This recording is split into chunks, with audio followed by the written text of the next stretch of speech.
get to it, let's get right to it. We get to it, let's get right to it. Let's get right to it, let's get right to it. Let's get right to it, let's get right to it. Let's get right to it, let's get right to it. We keep on moving, jumping up and on, let's get right to it. Jumping up and on, let's get right to it. Jumping up and on, let's get right to it. Jumping up and on, watch how we do it. Jumping up and on, let's get right to it. Jumping up and on, let's get right to it. Jumping up and on, let's get right to it. Jumping up and on, watch how we do it.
Oh my.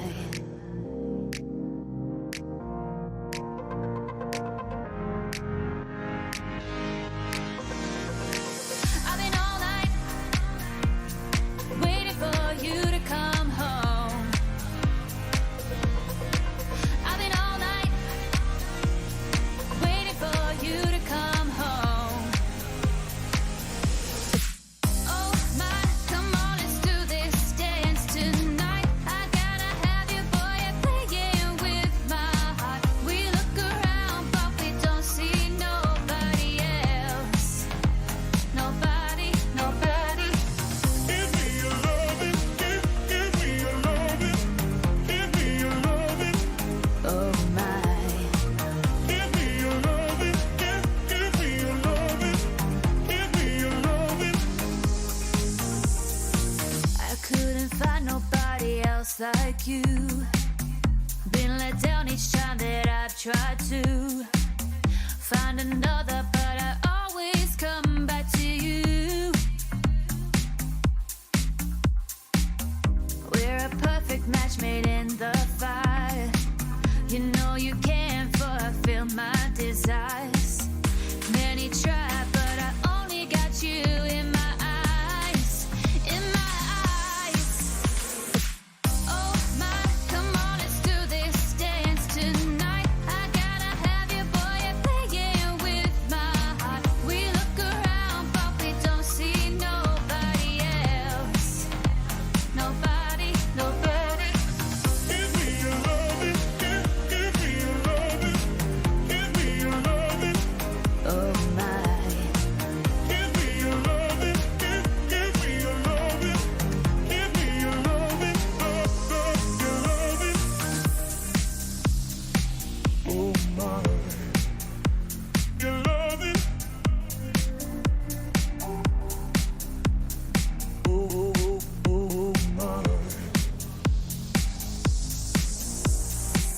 I've been all night waiting for you to come home.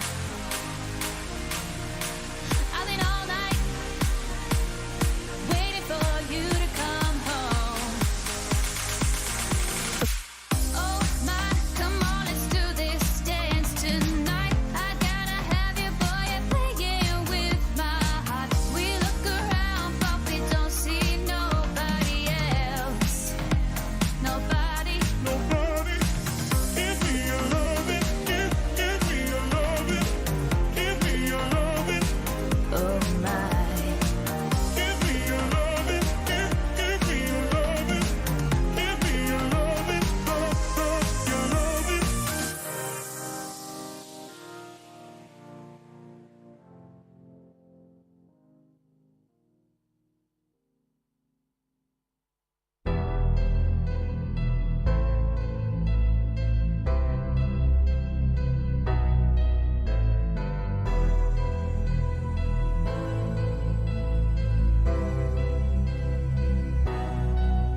I had a dream I was chasing, I was facing intimidation, but I stuck to the basics. None of that public relations, the rest of your was out on vacation. No debating, no conversation, no invading this sovereign nation. I was tested, invested, and blessed, and you guessed it, I made it.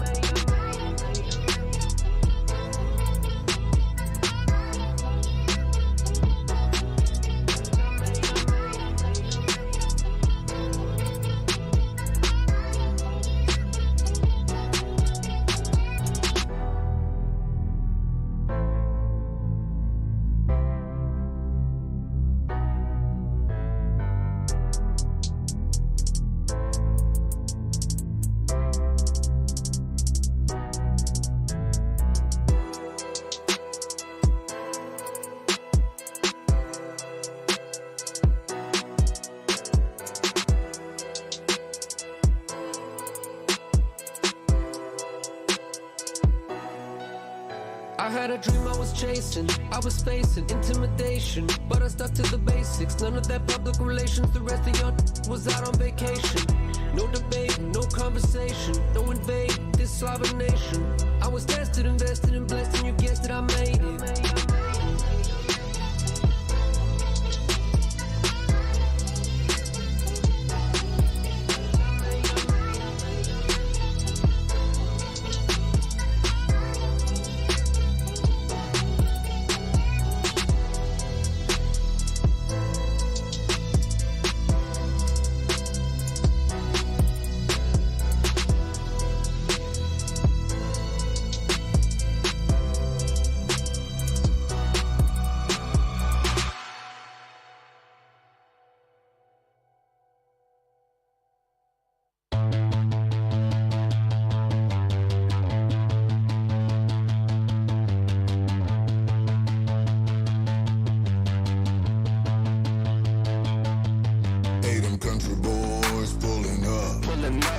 some big fat wheels on the truck. And a pretty fine thing in the front. With a big 12 gauge for the bus. Hey, them country boys pulling up. With some big fat wheels on the truck. And a pretty fine thing in the front. With a big 12 gauge for the bus. Hey, them country boys pulling up. With some big fat wheels on the truck. And a pretty fine thing in the front. With a big 12 gauge for the bus, for the bus.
Hey, them country boys pulling up. With some big fat wheels on the truck. And a pretty fine thing in the front. With a big 12 gauge for the bus. Hey, them country boys pulling up. With some big fat wheels on the truck. And a pretty fine thing in the front. With a big 12 gauge for the bus. Hey, them country boys pulling up. With some big fat wheels on the truck. And a pretty fine thing in the front. With a big 12 gauge for the bus, for the bus.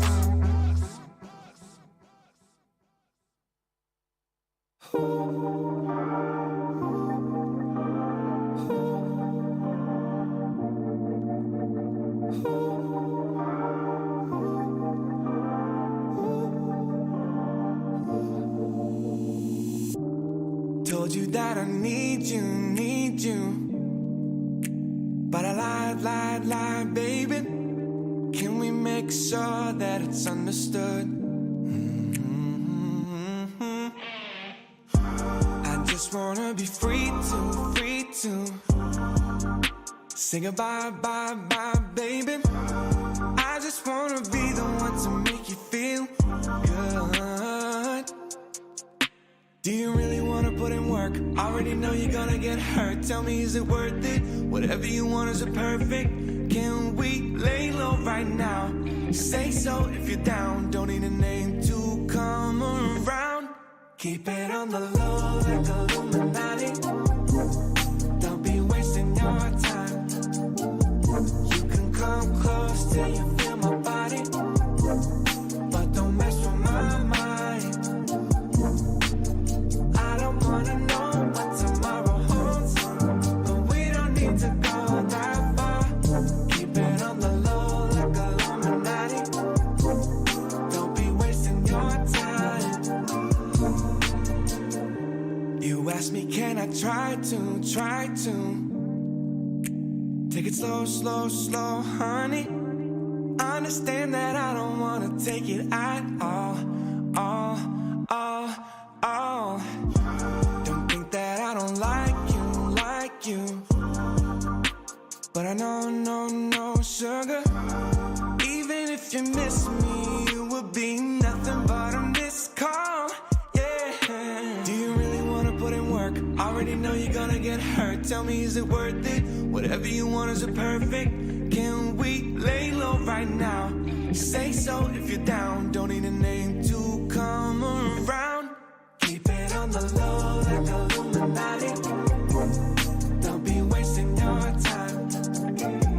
You can come close till you feel my body, but don't mess with my mind.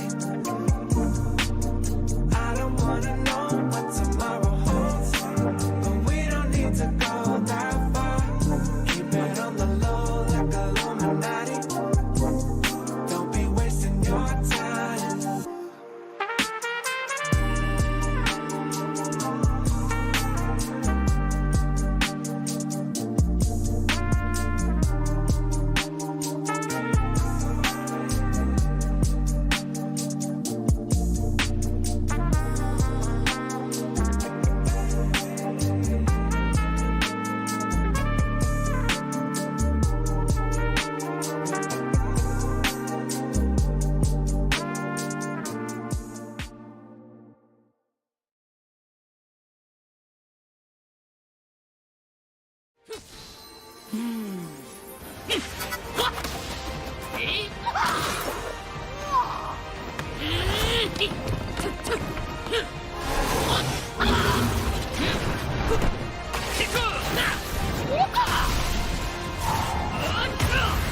It's never gonna be the same. It's never gonna be the same. It's never ever gonna be the same. It's never gonna be the same. It's never gonna be the same. It's never gonna be the same. It's never gonna be the same. Keeps on getting better, hoping that forever we belong together. Yeah, we belong together. Keeps on getting better, hoping that forever we belong together. Yeah, we belong together. It's turned into something sweet. It's never home. Please keep it coming. What's turned into something sweet. It's never home. Please keep it coming.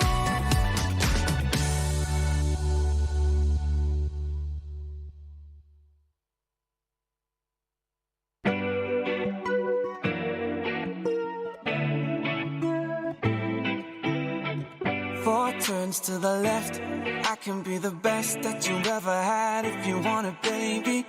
Four turns to the right, I can hold you tight, cause tonight it can get a little crazy. Four turns while the raindrops keep falling down. I heard that you're scared that I'll make you frown, but I'm certain you wake up and I'm around. Hear me now, we got time we can waste, and all of the space. My mind is awake and my heart is racing. So let me hear you say it. Ooh, baby, I'm spinning in circles, swimming deep under the surface. You can't feel that I'm certain when you fall into my arms. Where we're going, where we're going, where we're going, baby, I don't know now. Where we're going, where we're going, where we're going, baby, I don't need to know. Four steps to the front, I know what you want, so don't fight if you really wanna have it. Four steps to the back, now you can just relax, cause the passion will make it automatic. Four steps, all directions are open wide. I felt a connection so deep inside. I swear when we're dancing I come alive, so alive. We got time we can waste, and all of the space. My mind is awake and my heart is racing. So let me hear you say it. Ooh, baby, I'm spinning in circles, swimming deep under the surface. You can't feel that I'm certain when you fall into my arms. Where we're going, where we're going, where we're going, baby, I don't know now. Where we're going, where we're going, where we're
One more wave from Deja will be enough. Start to finish with full dominance. Lilo from China. He's just the god of TFT right now, fully online. And it looks like Shuso has won the final lobby.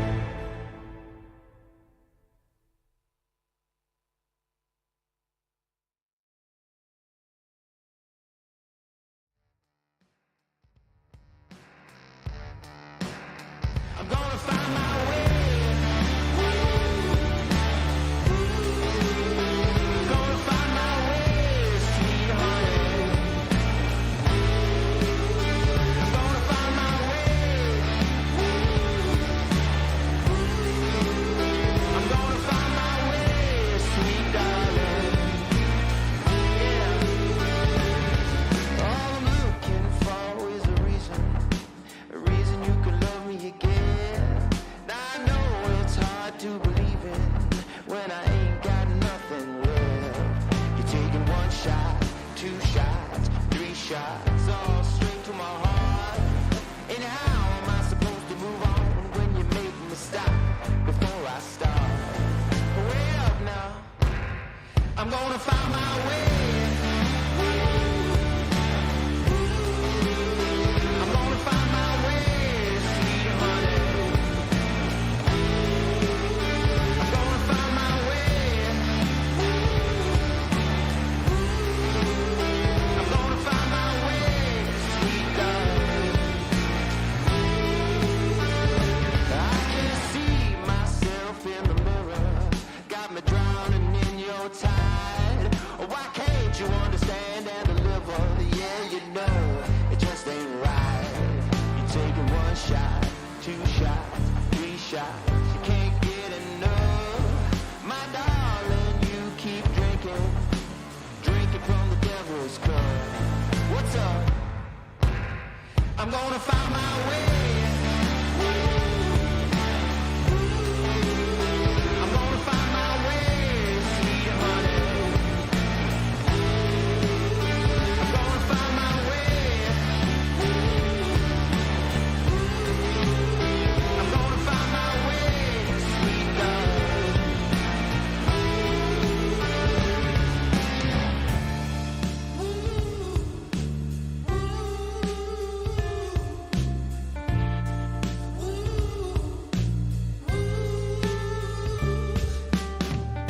See, I will do my best until there's nothing left. See, I will do my best to find. I'm gonna find my way. I gotta find my way, sweet honey. Oh, I gotta find my way. Yeah. I gotta find my way. I know I'm gonna find my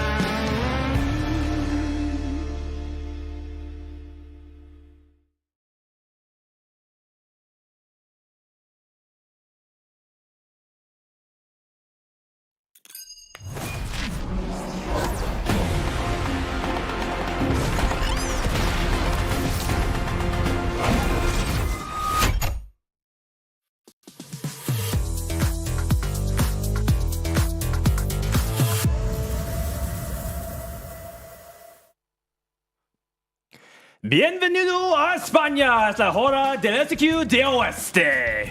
Greetings from Alicante, Spain. It is time for the Team Fight Tactics Last Chance Qualifier. 6 months of grinding ranks, cups, qualifiers, and regionals have led us all to this very moment with only 6 games, 8 players, and only 2 spots.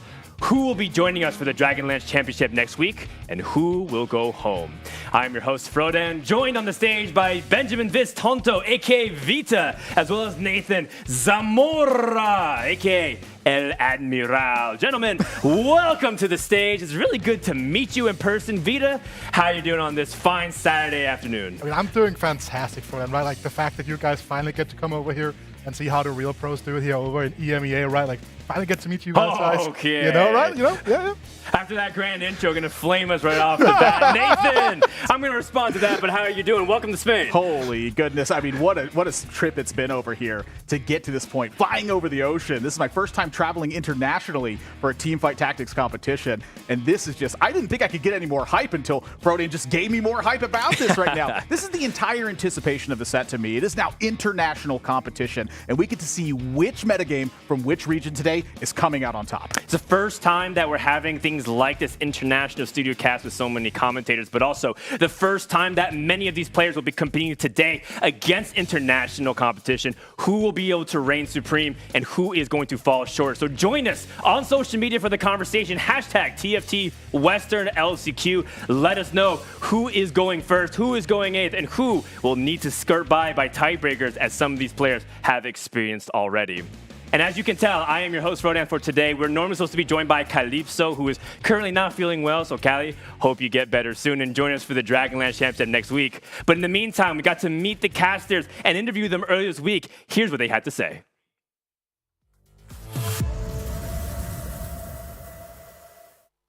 Are we good to go? Yes. So sound ready, camera ready. So 3, 2, 1, and action. Hey, I'm so excited to be here. The lovely people, the good vibes, and the food is amazing. The weather is so good. I was not hired for LCQ. I came to Alicante just because I like this place. No Spanish players left? Not even a Swedish one. My God. Is this really what the caster curse feels like? I came to here and they put me on a mic. Like, yeah, I guess I can cast some games. That is what I do. Everything is perfect here in, what country are we in? Spain. Oh yeah, so Italy. Yeah, and the food, the ravioli, the mozzarella, and the museums. Da Vinci? With great power comes great responsibility. Oh, now I get it. So Peter, how do you feel about Dragonlands ending? What a journey, huh? Are you recording? Yes. Okay. Damn it. Oh, just a second.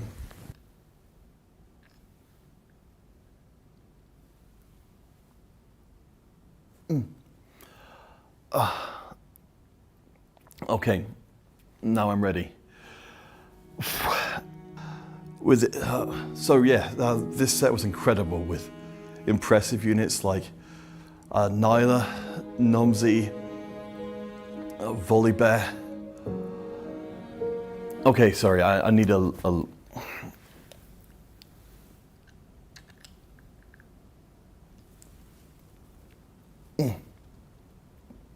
Okay, I'm good.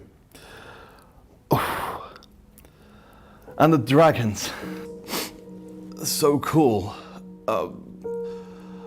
Aurelian Soul, Nomsy, my baby Yaoshin.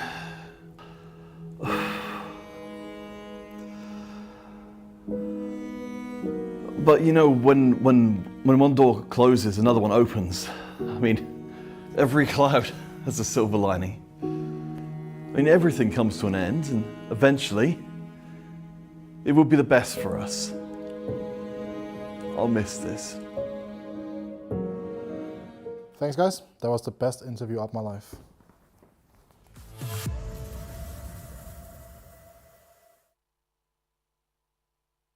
Sí.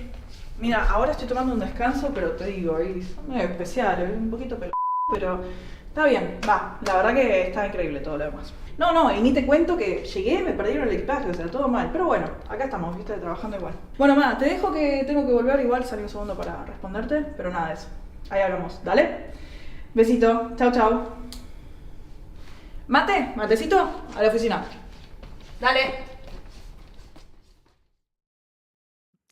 Welcome everyone to the analyst desk. You know, my takeaway from that video is that Peter Counterfeit is a fantastic actor, and pretty soon he's about to convince you with another good acting performance of being an unbiased TFT commentator. So we'll see if you can follow up on that one. Great stuff overall. Welcome, everybody. Again, this is not only where we're having the Last Chance Qualifier, but also the Dragonland Championship. I can't believe it. 6 months into the making, we're already here at the finish line, Vito. Yeah, absolutely. It's been absolutely an amazing set, right? We've had so many different competitions all around. Like, the level of play has just been increasing, like, for the last 6 months.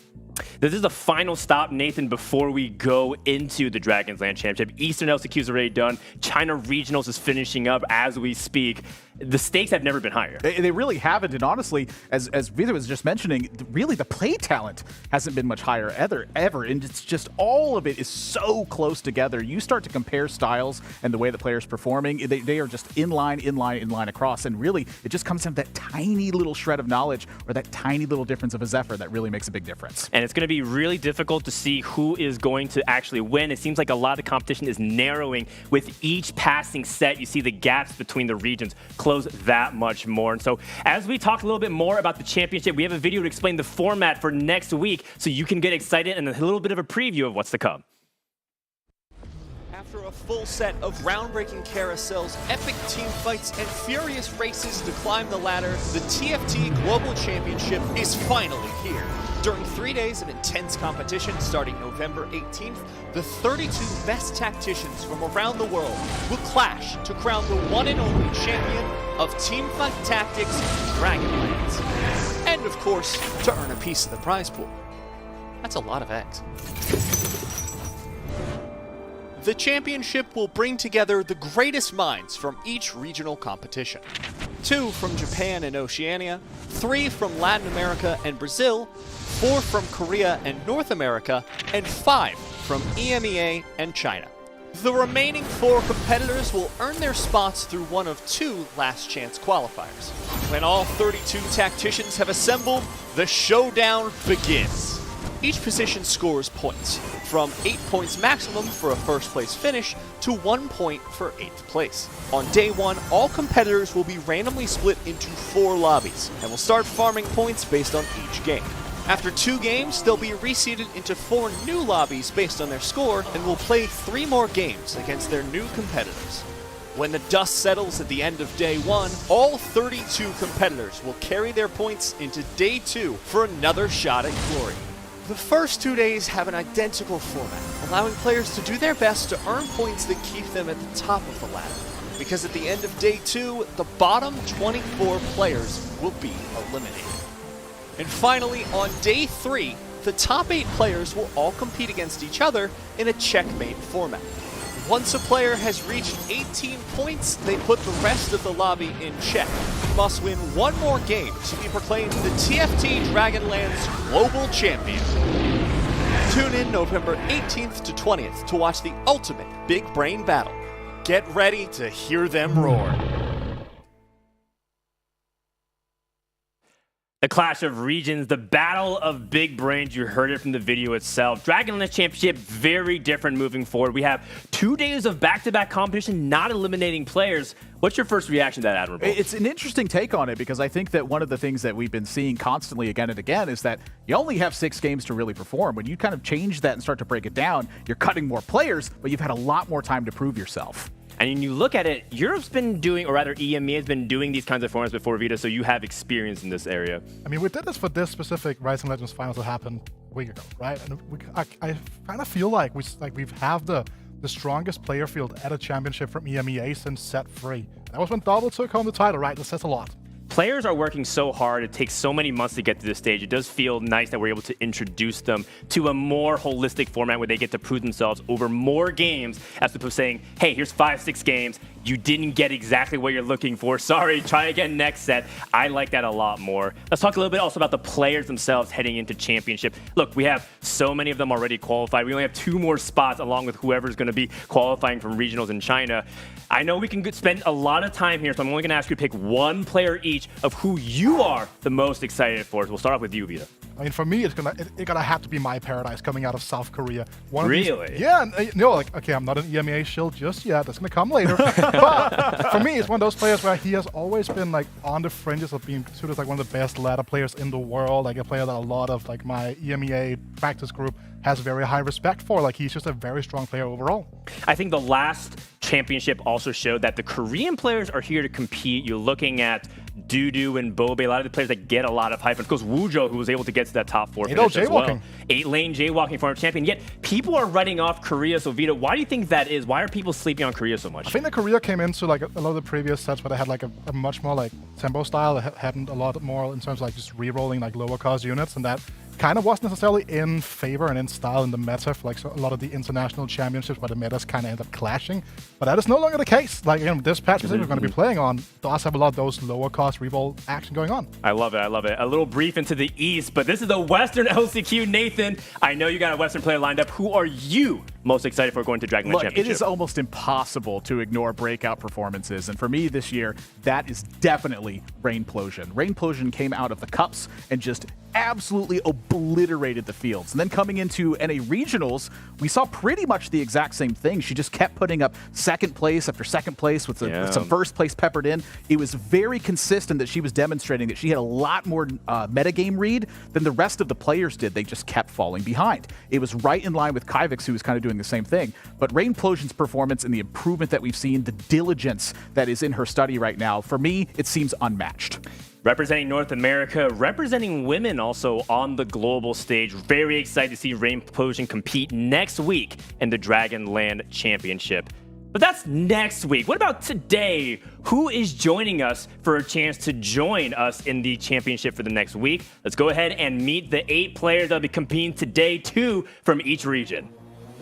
So let's start things off. We have Brazil, EMEA, North America, and LATAM. Let's start off with our home region. They are hosting us after all, so we'll give them first dibs, first crack at it. Vita, talk to me about Salvi and Bricks. Yeah, and this is going to be the old school and the new school of EMEA team fight tactics. Right? Salvi, well-known name, has been at the top of the game since set 1, pretty much been widely regarded as one of the best ladder players in the world, much like someone like My Paradise, for example, right? A player that's still lacking that Worlds performance coming in like on a global scale. Finally got his like first big win on the regional level with his GSC 1 win earlier on. It's huge. That was a big one for the entirety of the scene in general, right? Like both for Germany, who's been having a meteoric rise as a region in EMEA as well, right? And again, like, you know, he's just very good whenever you speak about, like when you talk to anyone and ask them, who is your top 5 players of the region? Salvi is always in there, never number 1, never number 2, but for 3 and 5, he's always in there somewhere. And someone who could be there in the future is going to be Bricks, a player that came in flying when we introduced the Rising Legends circuit in set 6. Came in with a 3rd place in the first GSC in the Gizmos and Gadgets circuit, and then kind of fell off for a little bit, but came back and had probably the most impressive performance when you look like overall, all throughout our Rising Legends finals last week, where he came in, had a 5 first place finish and then fell a little bit short due to nerves. Again, being in and around players that he respects a lot. As I talked about, the player for the We're Sending to Championship has a lot of very high profile names from our region. A lot of old and new mixing in there, Nathan. You wanted to hop in. You want to talk about EMEA? You want to talk about North America? Shut this guy up. I just wanted to kind of pepper in some thoughts there. You know, the first place finish after first place finish, it had that Liquid Robin feel to it, where he had that breakout performance at regionals, took 5 wins home in just one day. And then, you know, again, being highly esteemed by your peers, that's nothing to scoff at. That's always something you have to look at. It's a big stamp on that tournament resume. But coming from North America, Prestivant and Liquid's Kurum X are really 2 standout performances, and it really does have that same old guard and new guard feel to it. Prestivant has started really competing in set 5, and just over the course of like 1 year, we have seen just a massive improvements in the play here. You know, for a while, it was joking that players would call him P-God, but now you see his play sometimes transcend that level, and it's like, oh no, this is P-God now. Like, this isn't just Prestivant anymore. He's just playing at another level sometimes. It's a player that absolutely you have to keep your eye on as a major threat for this, but there's also Kurum X from Team Liquid. Kurum X has just had absolutely consistent performances all the way across, having a regionals win under belt. It feels like at clutch times he is just always making strong choices when it really boils down to those high-stakes scenarios. The pressure feels like it's never on his shoulders, and that's always a threat to be handled in a lobby. The pressure is on, but Kurum, in his own words, says he clutches the most. when he is core, and we'll see if that ends up coming today as well. The third region is Brazil that we want to talk about. That's assigned to me. Brazil, been keeping my eye on them ever since Slooper X's performance in the Galaxies Championship, able to get that third place and really inspired many players to follow after him. One of them being Toddy,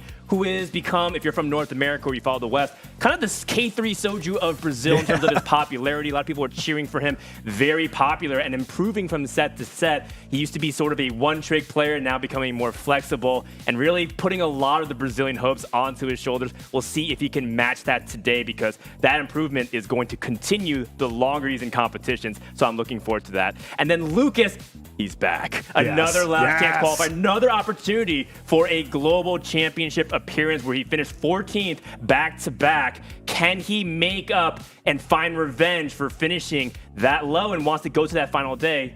We're about to find out. That fourth region, Latin America, we have a special interview with Impetuous Panda, who's on the line with Pi-Hat to set expectations about LATAM coming into today. Thank you, Dan. A very warm welcome to Pi-Hat. For any LATAM viewers, no instructions needed. You know who this man is. But for everyone else, Pi-Hat was in set 4 as a participant at the championship. And he's also just a community figure, an analyst, a caster. He does it absolutely all. So, Pi-Hat, how are you doing today? Hey, Panda. Thanks so much for having me. I'm really excited. I think this is a really great day for LATAM. It's good to see the recognition is going to happen from the outside world. I think we're finally getting the spotlight that we deserve. And we even have Calypso with you guys. So I think she's sick today, so I hope she recovers safely. But other than that, I'm just excited to be here.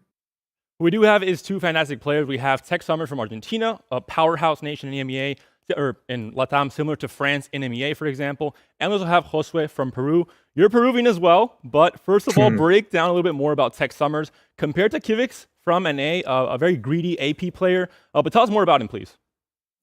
I think Tech Summers his story is very, very interesting in a way, because he started playing since set 1, but he changed his mentality this set and he turned from a ladder warrior into a turning menace. I think he's one of the best at going fast 9 in every tournament. I think he's playing very consistently. He likes a lot of AP. He knows how to go fast 9, cap his boards, and he even knows how to play reroll if he needs to do that. So I think he's probably one of the strongest players. Personally, I think he was going to win the LATAM regionals, but unfortunately, probably nerfs or something, he couldn't make it. But I think he has a very good chance of making it here in the Last Chance Qualifier. Yeah, the playstyle suits the fact that there's only 2 spots for Worlds. You have to kind of have those high cap boards, go for those fast 9 to actually win out today and make it to that championship stage. Very important, but also first time international stage for Tech Summers. He has to handle those nerves as well. If he's able to do so, I think he's one of those dark horse favorites to actually make it to championship. But talking about Josue, he's Peruvian like you. There's a Peruvian of the set trend in TFT. We had Megumin in the championship. Last set, we had you in set 4. Could this be kind of the trend and kind of what Josue rides to try and go out today? But tell us more about him, his playstyle. I've heard he's very aggressive, plays very high tempo as well in the early game and mid game. Can you tell us, just break down a bit more his playstyle and what he's going to look for today? Josue is the total opposite of Tech Summers. He plays very aggressively. He's a very tempo player. He's one of those that likes to go to push the lobby, level up early, punish the entire lobby for playing greedy, and he usually transforms that into a top 4. He likes playing a lot of AD compositions, Saya, Shiryu Siphon. He even plays Deja. But the thing about him is that you don't know what's going to happen. When he rolls down, he rolls down. So at some point he turns, maybe a Saya 2 appears, maybe a Dragon appears, and he totally pivots the board. So he's very unpredictable in that style. However, as I said, he plays a lot for top 4s, and I don't know how he's going to adapt to a top 2 environment like the Last Chance Qualifier. So it's going to be interesting to see how he changes his play style. Sounds like a very fun player to watch for us as casuals and for the viewers as well. So very excited to see how he develops on, again, the first time for him in an international stage. If he can handle that pressure as well, I think he could be a menace in this lobby today. But Pi-Hat, I'm going to put you on the spot now. I'm very sorry, but please tell us, what are your predictions for the 2 players that make it out to Worlds today? Well, I obviously have to root for my LATAM boys. I have to caster curse them, so I'm very biased with that. But outside of them, I have to choose someone that isn't from LATAM. I have to go with Prestive. I really love his story, the narrative, the little bro narrative of practicing the in Chinese super server, trying enough with K3 Soju, trying the big bro, little bro storyline, being so short of being at the World. So he has a very good Cinderella story. So I'm rooting for POK. So, I thought you would learn from my mistakes. Caster cursing is not the way to go. I've learned to not root for Spanish players anymore. You've clearly not learned that, so maybe the players will have to talk to you after this tournament. But first, we'll talk back to the analyst desk, back with Froda and Wida and Nathan to break down maybe some of the meta and what we'll be seeing today in this tournament. Thank you very much, Panda and Pi-Hat. Pi-Hat, former world finalist, now casting. That's honestly what a lot of us even dream of, being able to compete and cast TFT. Thank you so much for spending your time. Let's talk a little about meta, what we can expect to see today. This is where we open it up, free-flowing conversation. I'm going to start off with Wida just as a prompt, and we'll work off of that. What are 3 compositions that you think are going to be the most popular and strong heading into today? We're going to start off with the first one. That's going to be Seraphine Graves reroll. I think that is the big one here as well. Like, a lot of players are really going to be leaning towards that one. We're going to be seeing Aurelion Sol plus Guardians. I think that's something that really was a breakout thing for EMEA. We saw Kyvix. We're not the only one that would like leaned into that in the NA one.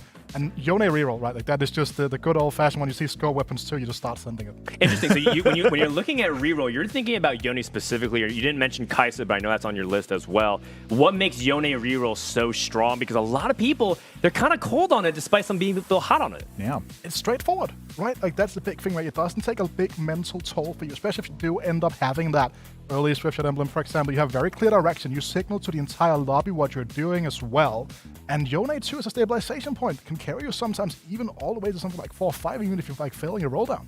Yeah, there's a game I remember both Lelouch and Double 61 playing a lot of Yone reroll, and they weren't even getting Yone 3. Then they said, you know what, screw it, I'm just going to push levels and see where I can finish. Climb from what looked like bot 4, maybe squeezing into that top 4. Nathan, do you agree with his meta-analysis? Is there anything else we're not covering right now? Yeah, I mean, the fact that just so many of these compositions overlap as well is something that makes them really powerful. You have to have the knowledge of not only what those compositions are, but how you actually get to those points. A very common thing we see with the Guardians Aurelion Sol take is that you're not just starting off with Aurelion Sol or hoping you hit it. You use something to get to that point. So we've seen players use Seraphine. We've seen players use Senna to get to level 8. We've seen players stack that Deja 2, and it's like it feels like a coast to 9 at that point because they've been on these big win streaks. That is a major part of these compositions. And when you talk about reroll, I mean, my gosh, it feels like there's endless limits in play, but they're these little tiny niche points, they're these fringe opportunities that you have. But if you don't know what those opportunities are, you're just leaving points on the table at that point. So having that knowledge and having that practice, even if you haven't come into those opportunities, that study's going to have to be there. What about Jade, Soifin, Xayah, some of these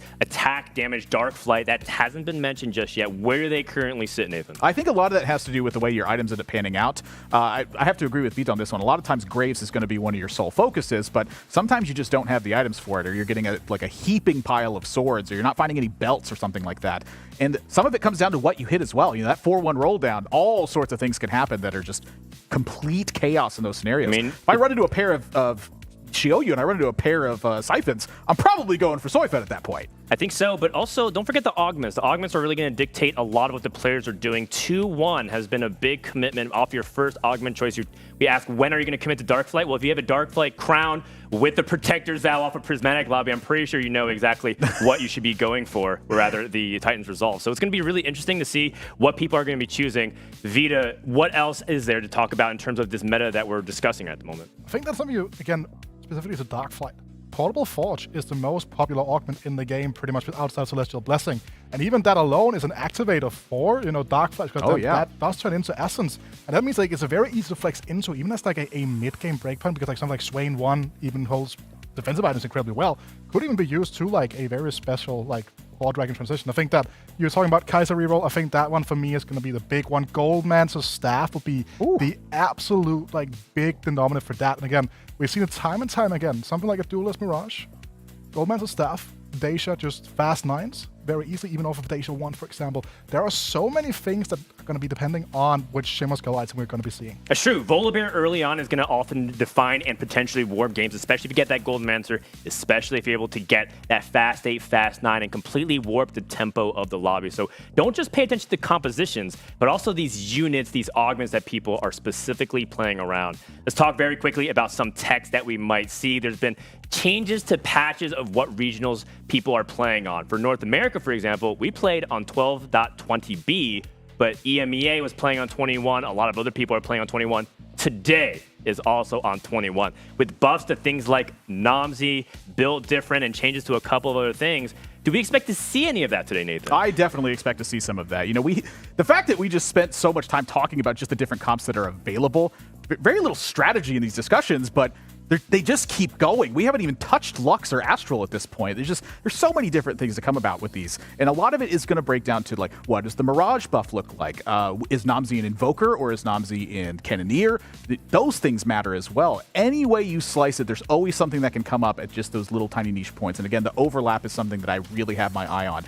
Infinity Edge Jeweled Gauntlet, an extremely popular combo right now, and that can fit into seemingly just about anything right now. It's true. I do agree with that, but you have to be careful that a lot of people are over-indexing on damage and not recognizing the power of things like Gunblade to support that Guardian frontline. I think a lot of people get too enamored by massive damage, and that can compromise their itemization, which would be important to pay attention to today. 2 more questions here before we toss it to the cast to get started for today for the Last Chance Qualifier. Regional differences in play styles. What do you think defines EMEA's play style? A lot of people believe EMEA comes in favor. They say they had the tech, they're ahead of the meta. Do you still feel like that's the case? I'm asking a biased commentator here. Absolutely right. I wouldn't be biased if I didn't say so. And I think that, in general, I think that EMEA as a region probably is the strongest, the deepest region in the West in general, right? I think that's just the case. Again, looking at like a name recognition basis, that kind of man. For today as well, right? I mean, to be fair, like come back when you have a set champion, okay? Come back, wow. come Is it back. gonna be like League where you do well that one time early and then never again, and then live off of your accomplishments from decades earlier? Maybe. We'll see. We're almost out of time, boys. Let's talk about predictions really quick. 2 players that you think are going to be advancing. We heard from Pie Hat. Nathan, start us off. Well, I talked about P-God earlier. I talked about the story of Ascension. When he hits that level and he's no longer Pressman, he's P-God at that point. He's easily at the top of my list for this one. But the next one is going to go to Salvi on this. He, again, highly esteemed amongst his peers, consistently in those top power rankings, but yet to have that big performance. Is this the time where you break the caster curse, where you get rid of this terrible augment that you chose at 2-1 that has just cursed the rest of your game? I'm expecting Salvi to break that here today. Definitely agree with that. I mean, we're creating a bit of an echo chamber here because I'm going to say the exact same thing. I actually have P-God finishing as the top player today. I think that the amount of practice, the amount of scrimming that we know that he's been doing, we've been like kind of sitting in on by extension, like over the course of the past few days, just like watching like a little bit of that. And I think like the amount of people that are helping P-God out in terms of just improving overall. Again, like this improvement arc is just so incredible. Like it's almost unrivaled. And for me, again, Salvi, major change of approach coming into this set. And I think it's going to be the time for him to also make a championship. All right. Well, with that, we are out of time. We have 8 players, 6 games, and only 1 day of competition. We're sending 2 of them to the Dragonlands Championship. And with that, enough yapping. Let's get into the game. So we're going to toss it over to our commentators, Counterfeit and Impetuous Panda. Welcome, ladies, gentlemen, and friends beyond the binary to the Crucible. For those of you who are just tuning in today, 8 players will enter and only 2 will leave with a ticket to the Dragonlands Championship. Of course, for everybody else, this will be their final destination. My name is Peter Cannabit Hunnell, and alongside me, the brains, the brawn, the total package, David Impetuous Panda Skog. How you doing? I'm doing great, Counterfeit. I'm flattered by the introduction, but I think the most important thing is to introduce these players instead because they are the stars of the show. We have 8 players from all over the western part of the world. Not the entire world just yet, but I'm just so excited. I've been waiting for this day the entire week. I want to see who actually makes it, what the meta looks like, what the players look like in-game at least, and just how the action unfolds. Now, of course, with us both being from the EMEA region, we get to be horribly biased, very biased for this first game. But as we said on the desk, we're feeling pretty confident right now. We've got some very good players coming in. Of course, you remember Bricks from the EMEA regional finals.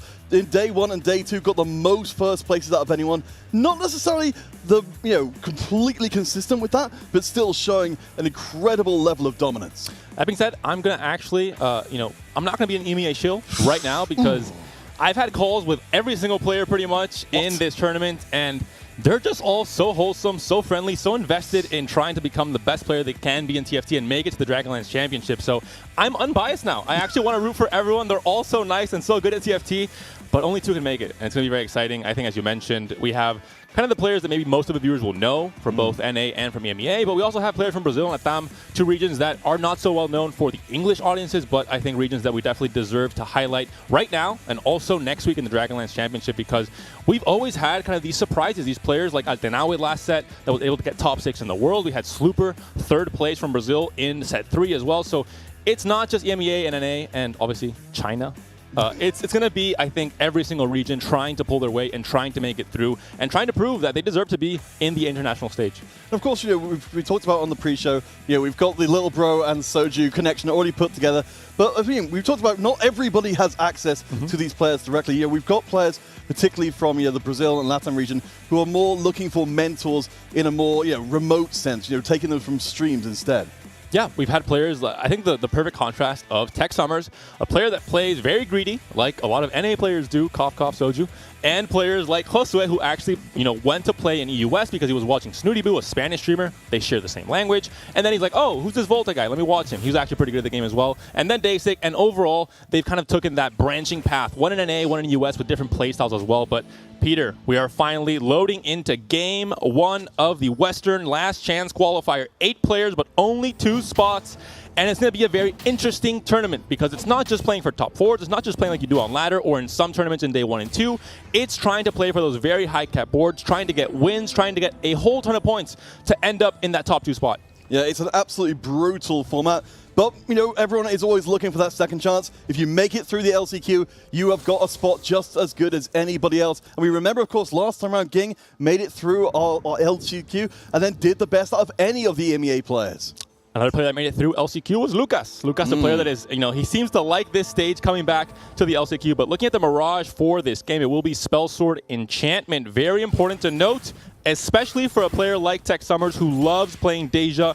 Every single Mirage variant is viable in his eyes, and he's a player that we might see actually trying to go for that Deja later on in stage 3 or 4. Of course, we know that we certainly, from the various different regional finals, Grave Seraphine is absolutely everywhere. It's the bear. Well, of course, this goes without saying. We need to be paying attention to the Shimmer Scale item. All we need is the Jax online, and then Bricks, who, of course, again, deals in domination, will be able to get an incredibly strong start. It's very sunny in Alicante, but I think the Relentless Storm will start very early on in this game with Bricks finding the harder Shimmer Skill units to find. Of course, it is a 3 cost, 2 Nasus in the shop as well. And all he needs after this is going to be a Jax, and he's online getting that Shimmer Skill very, very early on and able to start working on that Econ to try and go for Fast 9. And Mortdog, he's watching, he's pushing the buttons. Right away, we have a Prismatic Augment to start things off at 2-1. Well, and we do remember, of course, that we have got the Mirage to consider, but it's going to be Lucky Gloves. So we've got the immediate power coming out. And of course, we get to see on a frontline unit like Nasus, double Warmogs. That's a wall that's never falling. The Kaisa has been found. The Malphite has been found. A very good start for Bricks in that case. Goes for as well. We're seeing now Salvi rerolls already. This is, of course, in most prismatic games, you get the first prismatic augment. There's a bigger variance between the best prismatic augments and the worst, and I think a reroll does make sense. It is justified here, but that means no more rerolls for Salvi later on. If he finds, a bad selection of augments, he might just have to deal with it in stage 3 or stage 4.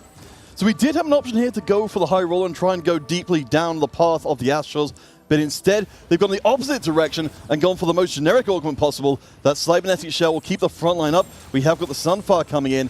Toddy has got the, I think slightly stronger ball right now. We'll see. The new recruit allowing them a lot of extra bodies on the field.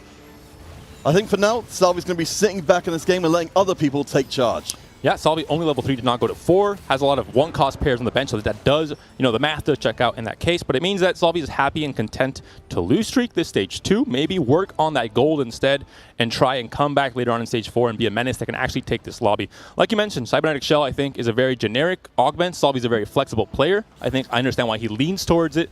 And it's especially good in comps like Seraphine Graves, a comp he played a lot in the EMEA regional finals. And a comp that is very good, especially in the mirror match. If there is another player playing Graves Seraphine, Cybernetic Shell especially is very good in that case. Yeah, want to get in as much defensive stats as possible to reinforce those shields. So, one round in, we've got Tech Summers and Salvi, along with Prestament, taking some pretty heavy L's. Bricks riding the very narrow edge there, only taking 2 HP loss so far. Which is maybe not ideal. If he was hoping to win streak with that Shimmer skill with a Volibear, obviously Volibear is a very, very good unit. Aside from generating Econ and getting that 3 Shimmer skill online, it's just a very good unit all throughout the early stages of the game, but that loss means that he's not going to be able to win streak in the entirety of this stage 2, which will maybe propel him eons ahead of everyone else when it comes to gold. Win streak plus Shimmer skill is a dangerous combo to have in a lobby like this. Well, certainly Bricks will be able to take advantage of that up against Salvi, their fellow EMEA competitor, handing another L across, though notably, No bricks, jacks as of yet, so they haven't got to get that first Shimmer Scale item online and really start getting things going. But let's put our eyes a little bit further afield as we check out Lucas from Brazil.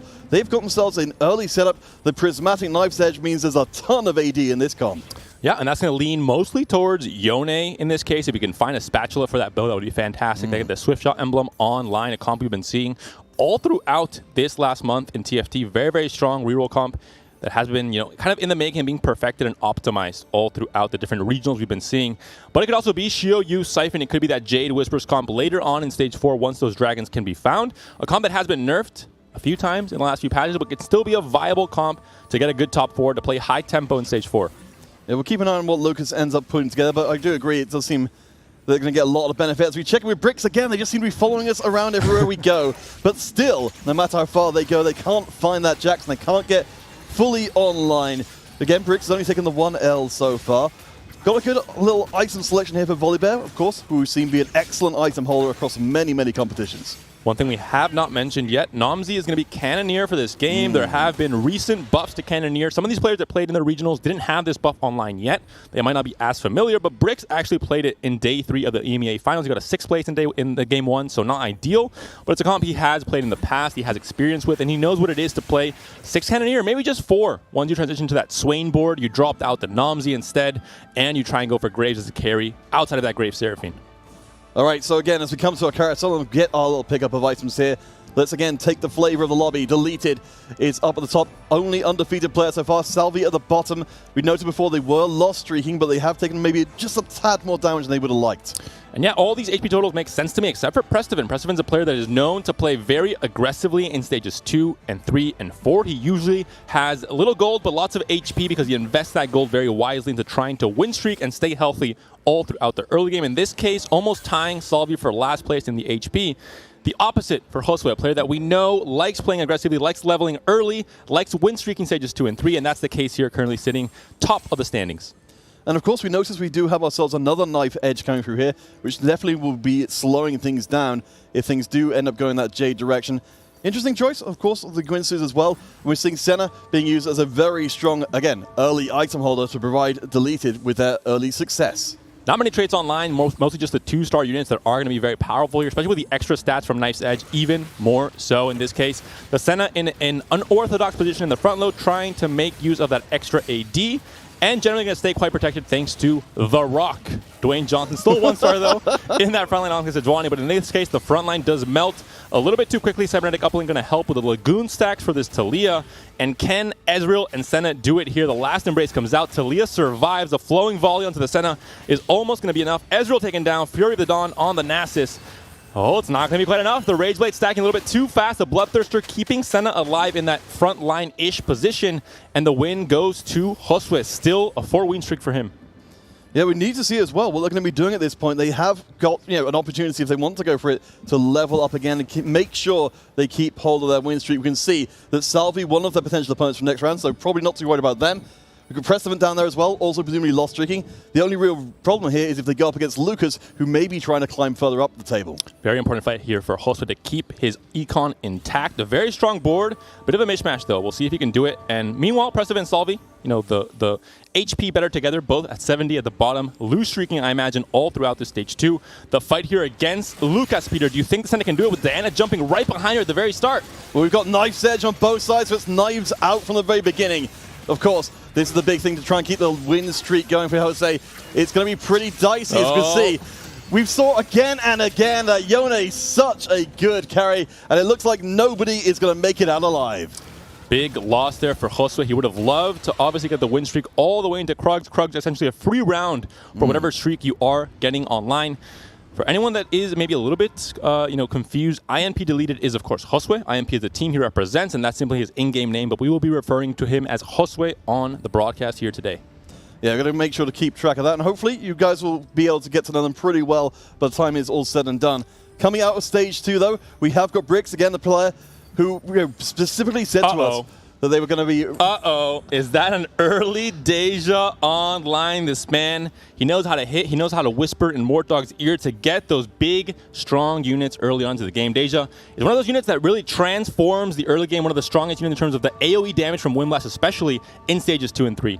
It's almost becoming something of a meme here, just to find a random Deja to turn the game around. But honestly, with what Brix has got, again, a player looking to be dominant, as I was saying before, they are definitely one of the new players to the competitive scene, doing incredibly well. But the big struggle they had, of course, was being able to exist in these kind of environments, particularly here, a very high-stakes situation. We did get a chance to talk to Brix a little bit, and they actually said they were more confident now in this event because they're not going up against the players they know as well in this kind of context. Yeah, a bit nervous just simply because of the stacked lobby we saw in the final day in EMEA. Some of the biggest legends in the region were all there. Dasik, Lelouch, Solgasang as well, Salvi, of course.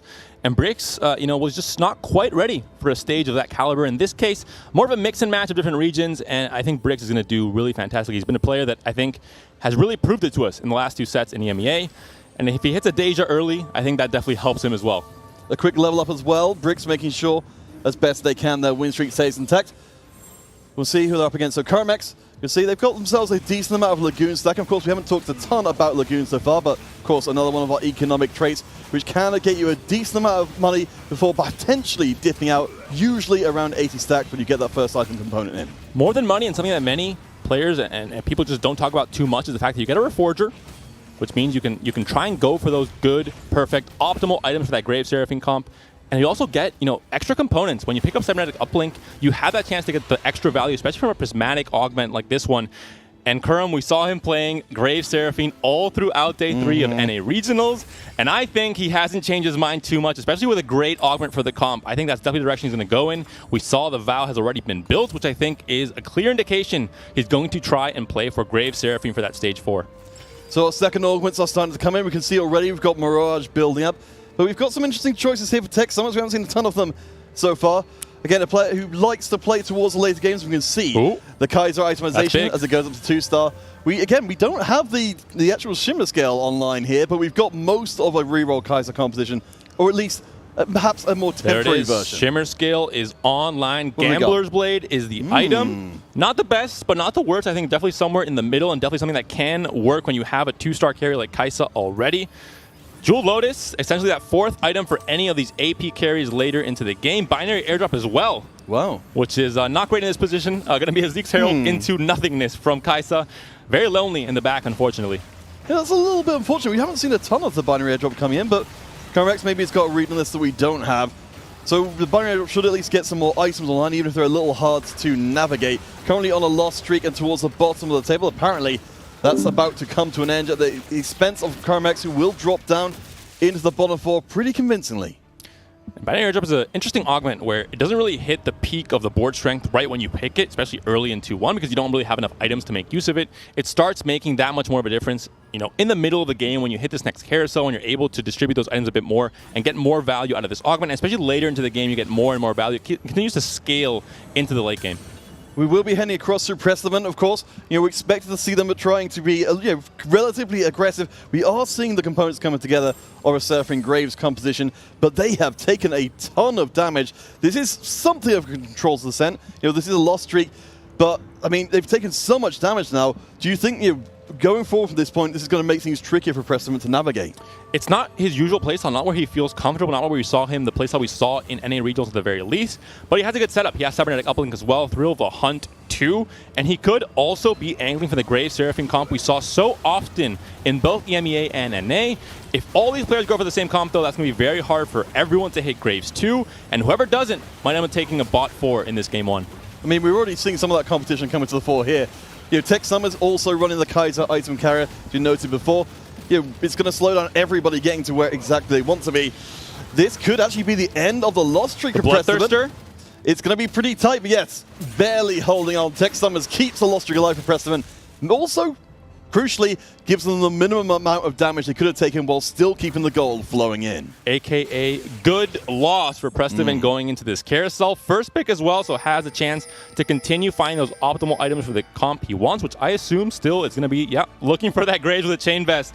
Liquid Kurum X steals it away. The battle of the Americans there on the carousel. Unfortunate placement, really, because he had first pick, which is on the wrong side. So that's, I think, maybe the worst kind of RNG there is in TFT. You have no control over whatsoever. Very, very feels bad man there for Prestivan. Yeah, I mean, honestly, give me armories for days. I'll be there.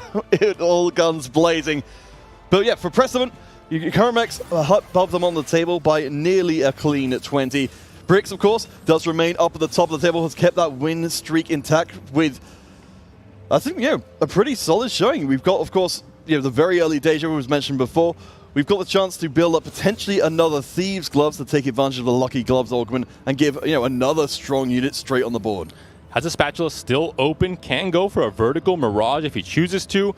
Could build a Hand of Justice, hasn't done so. I think that really shows how Bricks knows exactly how strong he is. He knows he doesn't necessarily have to slam items to continue this win streak. When he sees a hard matchup and he says, hey, I might lose this, I might have to slam this, he might decide to do so. But for now, I'm going to choose to just keep it pretty open right here. All right, let's see what Jose has got for us.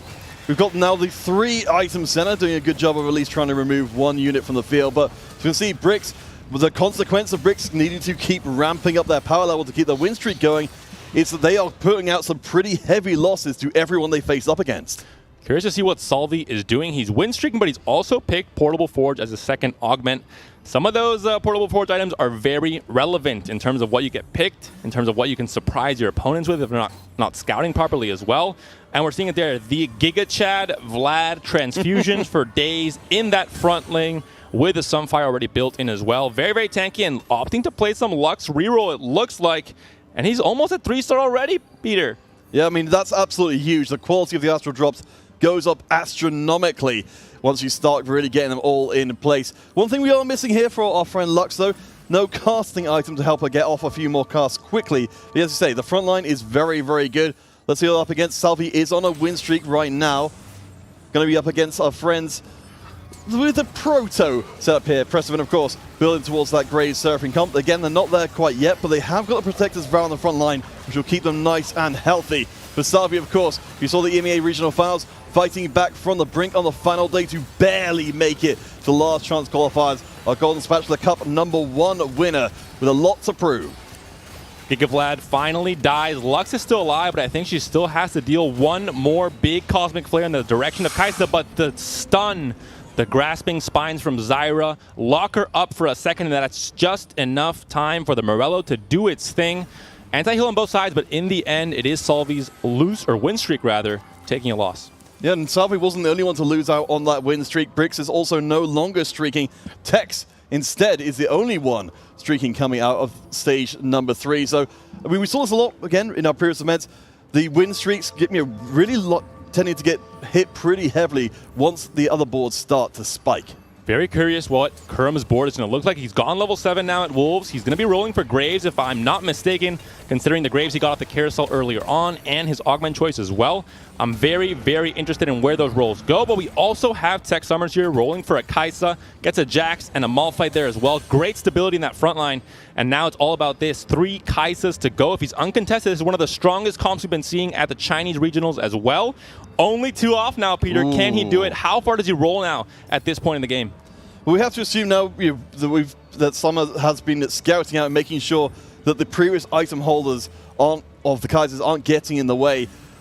Tex is not going to take this any further. They do have the opportunity to push further, get that Kaiser 3, and almost guarantee themselves the win streak. They chose not to up against Jose. Let's see if they've got anything better, as we're actually going to be seeing our friend Zippy join the field, now fully itemized. The Zipster comes in. Kaisa almost comes down because that hit was massive. Zippy takes down the Kaisa. Maybe some different positioning might have to come into play for Tex there. Going to be a loss in this case. Could have rolled a bit further for that Kaisa. 3 opts to say, hey, I'm still pretty healthy, 76 HP. I'm going to work on my econ instead, because this Kaisa, you want to get a 3-star and then you want to start leveling like crazy, going to 9 as soon as possible and trying to cap off this board to fight against those dragons that will be coming later in stages 5 and 6. Yeah, I mean, from right now at least, Zippy doing a great job, Jose, to get access to that back line, as we will be having our final augment of game #1 of the 6 taking place here today. Of course, for everyone who is tuning in late, our players will be looking to try and take one of those 2 spots at the very top and get through to the Dragonlands Championship next week. Our augments will be Oasis. We're sticking with the Lagoon to the bitter end. He's looking for that promised land, and I think the Kaisa 3 will give it to him. He's only 1 away now, has a Lee Sin pair. That he'll put that in when he goes to level 7. I'm going to imagine he's thinking, do I want to waste the gold for this now, or do I want to just keep rolling for Kaisa? How far down do you want to go? If it's contested, no, it's not going to be, because that's the Kai'Sa 3, the big upgrade Tech Summers was looking for. We talked about him, a player that likes to play like Kivix did in NA. He values the fast 9s, he values the AP boards, and this will get him there. The only problem, of course, for Tex is it didn't happen one round earlier to keep their streak intact. Instead, they spend a lot of money up against Kermex, who has got the comp put together. We've got the Edge of Night and the Guinsoo's on the Graves, so keep your eye on them. Of course, Kaiser on the backline will continue to pump out tons of damage the whole way through. The shields are holding for now. Nice stun, but will not do too much more. We've got the cast coming in. They're going to tear through quite a lot. There's no healing item there. And Summers, despite finding what they were looking for, get hit right in the face. The Zeeks is back again. I'm not sure what's going on with the Zeeks, but please, no more Zeeks onto this guy. Give her a different item. Talking about Kurum, though, it's like, you know, he whispered to the game, hey, I want to play Grave Seraphine in the first game. Please, can you hook me up? He has a cybernetic uplink. He has the preparation. He had the Graves off the first carousel or second carousel in stage 3. And now he has the Graves, too. And I think a very easy stage 4 for Kurum, who's able to stabilize at 46. And now players are going to start dropping down below him because they will not have hit as much as he has at this point. Okay, we get a chance here. This is new to me, actually. The Ogun display at the far right of your screen right now. We can see there that Lucas in particular jumping out at me.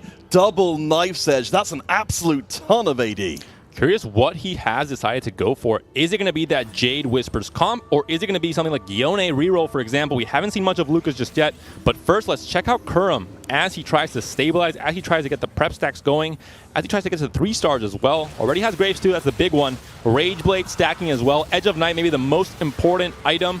And yeah, Toddy is going to be going for this Siphon here as well. The Rampage on that backline. The Seraphine will die first, and then it will be the Zeri, but for now, Siphon's not doing much of anything. No, and then you can see it's trying desperately to get onto that Graves. Edge of Night, of course, said will mess up a lot of the targeting. Graves staying alive, but the rest of the comp are falling to pieces. Even though we do see the L here, of course, we've got to remember, we were talking about Siphon as a comp that maybe multiple players could be going for, and it's Toddy who's towards the bottom of the table and thus most incentivized to spend all their money right now, who's hit it first. I'm curious to see where this carousel goes. Spatula. We had Brix had a Spatula open. I'm not sure if he still has it open right now. If he does, that could be a Tactician's Crown. And Brix is a player that's currently sitting top of the HP. Maybe didn't have to slam items right away, so he might have the Spatula open. And if no one else is looking for a Spatula right now, that might be a very easy Tactician's Crown for him. Although, players are scouting. They know, we can't just give a player a Tactician's Crown. This is the only top 2 go to Dragonlands Championship. We can't just give him the free pass in Game 1. No, absolutely not. I mean, any mistake is going to haunt the players for a very long time going forward. It's such an incredible opportunity for our players who work so hard across the seasons, across so many different tournaments, to have even made it to the regional finals. The chance now here in the LCQ, this is something for particularly for the 6 players who don't make it through. They're going to be remembering for a very long time. We see there, the 3rd item was placed on the Kai'Sa. You do not want to play the item roulette with binary airdrop. Instead, just guarantee that value right there with that 3rd good item and let everyone else get value instead. We see the Volibear and the Zac, for example. That Spatula can become a Dragonmancer's crest or emblem later on as well once you find that rod, and that'll give you the big power spectre for Dragonmancer at level 7 before Tex is able to go level 8. So we've got 2 players towards the bottom, Prestevan and Toddy. Prestevan, of course, with a pretty solid item set on the backline. Of course, our friend Zeke's making the big return. Unfortunately, Graves isn't quite the monster he promises to be later on because, as we noted at the beginning, we're expecting to see this comp heavily contested. It's going to be very tight towards the end. I think one more cast from Kaiser's going to do it. Oh, so close. The Thrill could have done it for the Graves comp, but no, Kai'Sa stays alive. And actually, I made a mistake, Peter. I said 3-item Kai'Sa. No, it's a 4-item Kai'Sa. We have dual loaded as well, which makes this hyper carry that much more hyper in her cast for the Lagoon stacks and just damage as well. So let's do some fortune telling here for Tex. We've got a comp online right now. We've got a 2-cost reroll carry. How far through the game can this take Tex? Is it one to ride all the way to the end? I thought not very far, but I have been proven wrong throughout the last 2 weeks. Kai'Sa got a few nerfs, the reroll Kai'Sa comps in particular, but she's been popping off in every regional I watch, especially China, which is, as we know, a region that really warps the meta in their favor. They are the trendsetters for the most part in TFT. So if I see China playing it, I'm going to expect this to do well today here. All right, let's find out what Lucas is up to, our LCQ returner. He gets to spend a little bit of time with our friend Zippy as well, though no vulnerable backline to be taken out this time around. We do have ourselves a very, very strong Olaf, who's taken advantage of all those knives added to the axe for a handy knife axe that will tear through most of the comp with ease. This is a very, very interesting board from Lucas. He hasn't quite finished on what we would consider a meta comp. It looks like he's playing Stand United value, but without Stand United. He has just a whole lot of traits activated, but more horizontal than vertical in this case. Only 2 skills for him, but still popping off with his Olaf as the main carry. I'm not surprised. So much extra AD from the augments. Yeah, I mean, that Olaf is going to hit like an absolute truck. But let's take a quick look through our economy laid out here as we've got ourselves the Treasure Dragon coming in. We can see that there's a few players who are looking a lot less rich than the others. Yeah, Lucas is going to have problems here, I think. He has no gold to work with. I think he's looking to transition into Siphon and Xiaoyu, but only has one Xiaoyu, no Siphons whatsoever. And this is the case where he might be very strong now, currently leading in the HP, but he's going to start falling off very quickly. He has level 8, though, so it's not the end of the world. He has already leveled up. He just hasn't used the econ to stabilize just yet. I do want to call out Prestament as well. You know, much like Lucas doesn't have any money, but also doesn't have any HP, doesn't have any streak either. This could be a disaster of a first game for them. Taji and Prestivan rather in a bad spot indeed. We're seeing here, Kurum X and Prestivan were kind of contesting each other in stage 3. Now we see the Brazilians contesting each other on the Jade comp. Guys, you have to get things. This is the regional playstyle. You just play the same thing as each other. I'm not sure that's how it works out. If we want 2 of the same players from a region to go through, this is not how it's done, Peter. At least our EMEA guys, they know the drill. Brix playing Mirage, Salvi playing something entirely different. All right, so Toddy, one of our players who has got a little bit of money towards the bottom, as we are seeing, this will be a pretty popular lobby for our Siphon friends. Of course, keeping an eye out for being knocked up on the back. Our friend Olaf quietly chewing his way through the composition. You can see that 1v1, Olaf can't be beat. Doesn't have any CC removal, but doesn't need it because the rest of the comp is staying alive for such a long time. Yeah, the Siphon has power, but not quite enough. Taji taken down to 3 HP. He might be our first player eliminated in this game 1. And Brix at 69 HP. Nice, Peter. We're going to see him with the Deja, I think, still as a carry. And we're going to see if he stays on Mirage, if he's used that spatula for anything. I'm curious to see that, if our observer can take us to Brix's board and see exactly just a quick peek at what he's done with that spatula. I'm very, very curious. But first, Taji just rolling, trying to fix something on his board, trying to stay alive in this day 1. Oh, boy, Toddy. Well, Pressman, of course, this is amazing news for them. Again, top 2 players are the ones that go through, so even if you're towards the bottom of this particular lobby, even being 1 spot higher is amazing. Toddy, if they go out this round, Precedent will be thanking the lucky stars.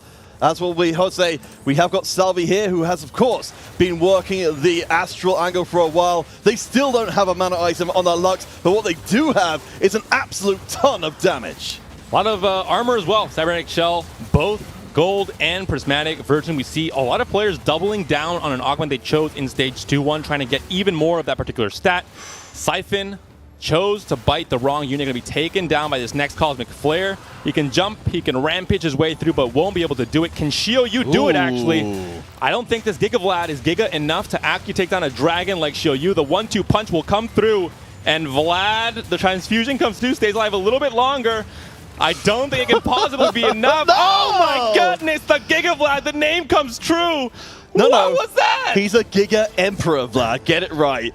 That was absolutely astonishing, but Toddy has gone, so everybody towards the bottom 4 is thanking the lucky stars. Salvi hits 3-star Varus. I think we might be about to enter the phase of the game where the bottom players really start to rise up the table. Josue's in big trouble as well. We see now 3 players in total have gone for a comp that isn't necessarily considered the strongest comp of the meta that should be 3-way contested at this point in game 1.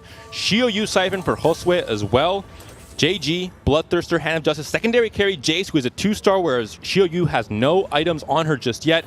It's all about Siphon, and Siphon is up in the air, Peter. Yeah, we know and love the Zephyrs. It's going to be Salvi's Ghost walking these here halls. We have seen again, it's so incredibly reliant on Lux to get the damage done. Has just got the Zeeks to help pump up the power, but when she lands those shots across the bow, everything it gets deleted, if you'll pardon the phrase. And that's going to be it for Josue as well. 2 players now taken down. The chomp on the Vlad, we saw it there, didn't even kill him because it's a 3-star Vlad with Cybernetic Shell. prismatic, and gold. Lots of armor on that unit, and I guess that explains why the Vlad survived for so long as well against that Shield. The mystery is starting to be solved little by little. It's a murder mystery right now. We've got, as I say, Josue and Toddy both out of the mix. Salvi on 22. Bricks, of course, has remained up at the top of the table for a long time, not win streaking, but riding that early success. Prestivan desperate for some stabilization, for some damage, it looks like as well, finds the Giant Slayer here. I think he's very close to getting an item from the Lagoon stack as well. As about to hit 250 if I'm not mistaken, and that could be the difference if the item suits his comp. Yeah, we'll hopefully get a chance to check out what they're up to just coming out of this carousel, because we are very close to getting into a top 4 situation. Let's see, so Prestivan. Yep, 6 away. All right, yep, there we go. Graves fully itemized. We've got even more Graves adding to the field. I don't think Prestivan is going to be necessarily picking up... Wait a second. We actually do have quite a lot of Graves here, but this seems like a bit of a pie in the sky to try and go for Graves 3. Yeah, going to be selling them there. Going to get the Bard instead, hoping for that Bard pair, or maybe even more the Pantheon pair with a Guardian emblem online here as well. 3 Guardian on this board for Prestivan. And I'm not sure if he can do it. He has to survive for at least a few more rounds to try and sneak into that top 4. Kurum X also on the Graves comp, currently sitting in 4th place with 32 HP, but he's up against one of the stronger players in the lobby, Salvi. Where will these Cosmic Flares from this Lux go? Oh, massive Bard ult. Yeah, we're going to be able to slow things down dramatically, but we do get the Bard ult back from the other side as well. Salvi's Lux is incredibly strong, but that Graves is right at her doorstep, looking to try and get the shots in. Varus buys a few more seconds, but I don't think the cast is going to quite come in time. Graves barely alive, but enough to put Salvi down. Bloodthirster is found from the Lagoon stacks there as well. Graves already triple itemized. I think he has the items he needs, Bloodthirster. Maybe not so necessary in this case because Thrill of the Hunt is an augment that has been picked up by Prestivan in 3-2. And now we'll see what Salvi's looking like he's going to do. He's going to be now at 9 HP, Peter. He needs to come back into this game, but he's pretty much hit his cap. He's hit all his 3 stars. What more can he do at this point in the game? Well, the big thing for Salvi they've got left on the bench is that Zephyr, so we've got anticipation of probably at least one round where they can just kind of cheat it out by dropping that Zephyr at the last second. But it is very narrow here again. You're looking to try and avoid any bottom 4 finishes at all today. Oh. Nice knock-up on our friend Graves. Of course, we've got the Giga Emperor Vlad staying nice and safe to start with. The Lux is firing across most of the formation, but Graves is pretty much safe. He's going to start going directly onto Lux and deletes her. Not going to be enough. The Varus isn't fully itemized, doesn't do enough damage, is not the main carry of that comp. Kurum X will stay alive, and Salvi will say bye-bye in this game. 6th place position for him. Not the worst, but also very far from the best for a player that is considered one of the favorites to win this tournament and go all the way to the Dragonlands Championship. Well, coming into our next item drop, of course, we do need to remember, looking up the table, while Prestivan has been holding on by their fingertips for a while, he's looking at a much easier field to defeat going forwards.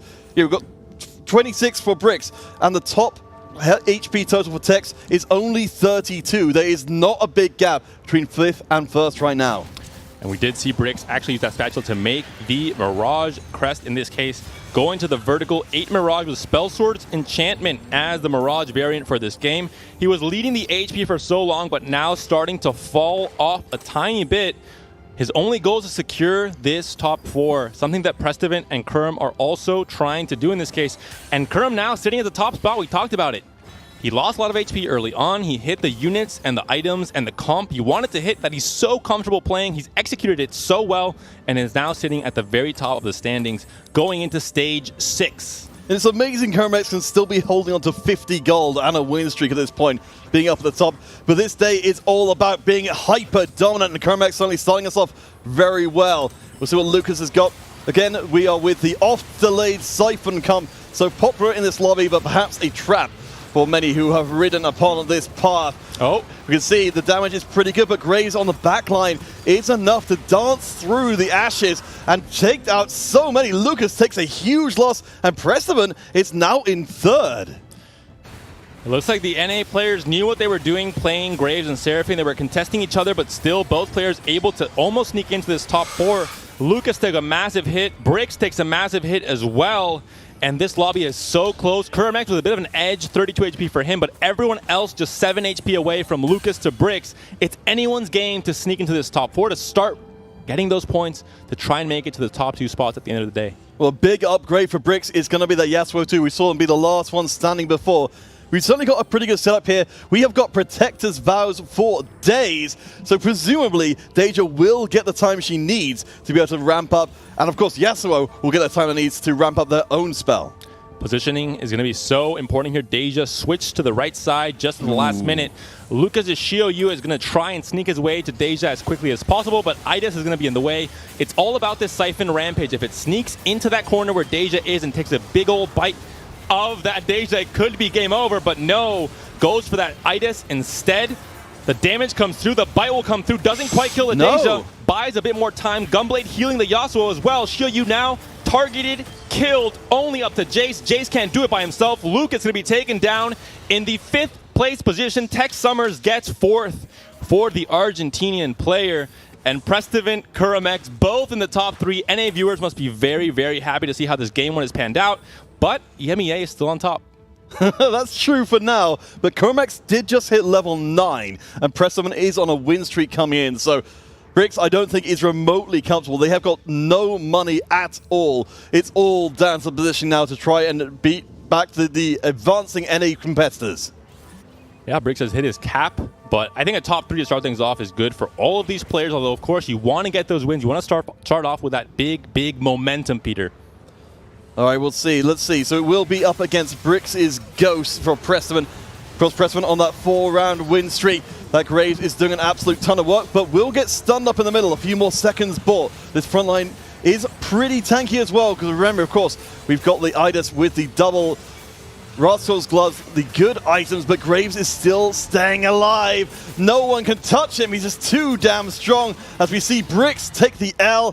Prestivan, I think, is about to stay alive as well. And NA fans, up against the one Yasuo. If that had been a 1v1, a very different story. You know, I told Piehat not to caster curse his own countryman, and here I go, hyping up EMEA, and now Brix takes a massive loss down to 3 HP. Apparently, Peter had the memory of a goldfish, which I think dragons definitely do not. They're wise, ancient beings, and they are also in our Stage 6 carousel. Thieves Glove's going to be picked up for Kurum. Prestivan picks up a spatula, and Brix is going to be in trouble.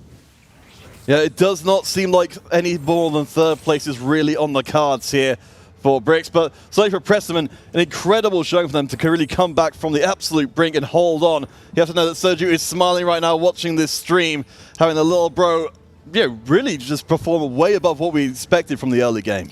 Biggest difference here is going to be the augments for Kuramex. He has the prep. I assume he's prepped most, if not all of his units. Those extra stats can go a very long way, but it's 4 Guardian online, 2 Guardian emblems for Prestivan here. Not the usual way you assemble this comp, but can definitely be very effective. This comp is all about getting shielding, armor, MR online, and letting Graves slowly become a menace. Brix trying to stay alive here, Peter.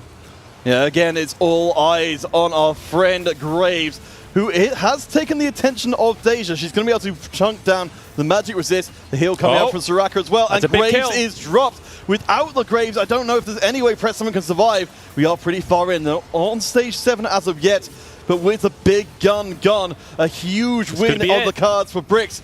Last bit of damage being done, and Prestivan gets knocked out in 3rd. Honestly, I think that's still an extremely strong showing. Especially considering the circumstances in Stage 3. Prestivan loads into the carousel, see a Graves with a chain, and he sees Kurum take it away from him.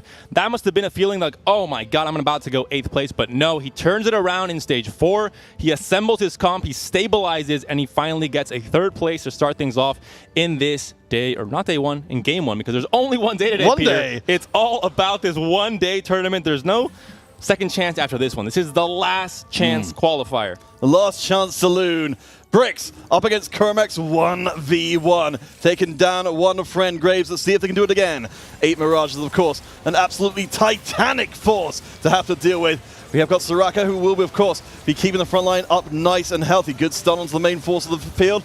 Graves is still alive, though. It has not taken aggro as of yet, though, taken a little bit of damage on the way in. No, it's being switched across to Seraphine. The Edge of Night does the job. Brix so close to getting another first, but they'll have to take the knee. Kuramex takes the first game of the day. Kuramex, the people's champion, a player that has been around for so long. He's a legendary figure in the NA TFT competitive scene, and he's come into this game 1 sending a message saying, I've been around for so long. I know what it is to play in a high-pressure international stage. He's won regionals and set 4 for NA. He knows what it is to be in a big tournament and still perform, and he started off so hot here today with a comp he wants to play. It's given to him. Yeah, no, again, I'm so surprised that we were in a game there.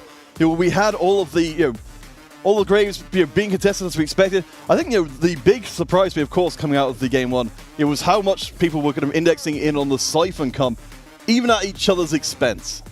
Yeah, very surprised. 3 players competing on a comp that I don't really think is going to be one of the top tier comps in this tournament today. I might be wrong, but for now, it was just unfortunate for some players that weren't able to find those pieces that ended up going into that bot 4. We're going to go to a very quick break, then we'll throw it to our analyst desk with Froden, Wida, and Nathan to break down what happened in that game 1 and how Kerm was able to really smurf his way through the competition.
Welcome back, everyone, to the Western Last Chance Qualifier for Teamfight Tactics. The analyst desk to break down game number 1. The big theme that I'm going to start us off here, we're going to go in hot, is contesting each other. But it worked out. It was a tale of 2 different compositions. There was Seraphine Grace for North America for Precedent and Kurum X. And then there was Jade Soifin for pretty much all of South America. What was going on there, Nathan? It just feels like everyone was in a spot where it's like one of those you're like did I hit it sort of things. But really for me, one of the big highlights of the Soifan composition is going to be that you're ahead. If you're not ahead, it feels like that you're just going to bleed out in a bad situation there. That composition's so powerful if you're ahead of everybody else because you just have these extremely strong units while everyone else was under pressure. So now they have a couple of rounds to deal with because if Soifan is like, you have Siphon and you have Xiaoyu winning the round, that's a lot of damage you're delivering in that spot. So when you're playing from ahead, it bleeds out a lot differently than when you're playing from behind. And augments. Augments are something to focus on in particular because you look at Lucas, he had these really strong combat augments. But then you look at Toddy, who has Trade Sector and New Recruit. That doesn't help him. And then he's stuck on 7. That comp can't succeed when you're in that position, Vita. Absolutely not, right? That's kind of been the name of the game where, like, if you want to play Soifan, at minimum, 2 very strong combat augment must be the case, right? Like the double edge of knife, for example, knife's edge.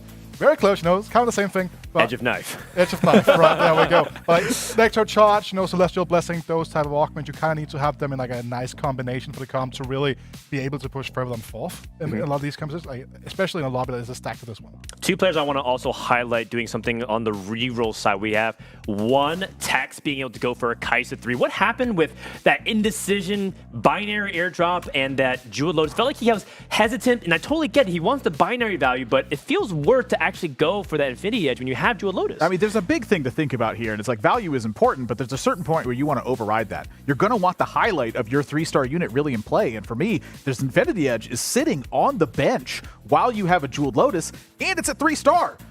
Like, there's nothing better you can get. I guess, like, you could drop a Radiant Infinity Edge, but that's not something binary airdrop could do. That's right. Like, what other item would you want from that binary drop? But you know what? He ended up going for, which I think was correct, ended up going for a solid top 4, keep it up Tex. The other side of it, Salvi, all 3 of us were picking Salvi to do really well. Started off fiery with a reroll Astral going for Lux 3 composition. What ended up happening in his game that sabotaged that top 4? I mean, I feel like a lot of the time, right, I feel that way, even fights where the Sonya's Paradox on the Vladimir actually ended up backfiring because it meant that when it dropped Dacro, Lux was just kind of like taking a beating. Like we saw, like it allows some like Graves to get into the backline, just blowing it up. We saw a lot of Syra punishment specifically as well against Salvi. And not a big thing. Prestevan broke both of Salvi's streaks going like on stage 2. Yeah. Good point, He broke good the point. lost streak, but on stage 3, Prestevan broke his win streak, which is probably even bigger because you need a lot of gold to roll down for Lux and really push the tempo because it takes a lot of gold to get the Astrals, and the higher you get the Astral count, the more likely you are to high roll a random A solid, but even more importantly, the lack of items coming through from the Astrals. Great point, great point. I feel like I only saw 1 or 2 components dropping when he had, 9 to 11 Astrals going, and you can't really succeed because you have to snowball. It's kind of like Lagoon, Nathan. Yeah, it very much is like that, and that was one of the big factors that I wanted to bring up in this one, is that the augments here are great. You have Cybernetic Shell, you got a Portable Forge, you have another Cybernetic Shell. Fantastic. But when you look at that Lux in the back line, there's no mana support there. Very commonly, I feel like I see Blue Buff, or I see Shojin really supporting that idea of the Infinity Edge and the Jewel Gauntlet cranking through. Now, when that happens, it's great, but when you're missing a little bit of that, it can really make a difference. That Lux, that attack that's going to the corner and trying to wipe out units, didn't really have to do that this game, but what you did need to do is you need to start packing right away, or otherwise things like Graves, things like Cypher, they're going to get to that back line and punish you. There are compositions that Lux is well positioned, very good at sniping corner carries. We're talking about that Kaisa, who's usually isolated in the Dragonmancers. Also talking about Deja, which brings us to the final player that we want to talk about, Brix, getting that early Deja. Everything was cooking.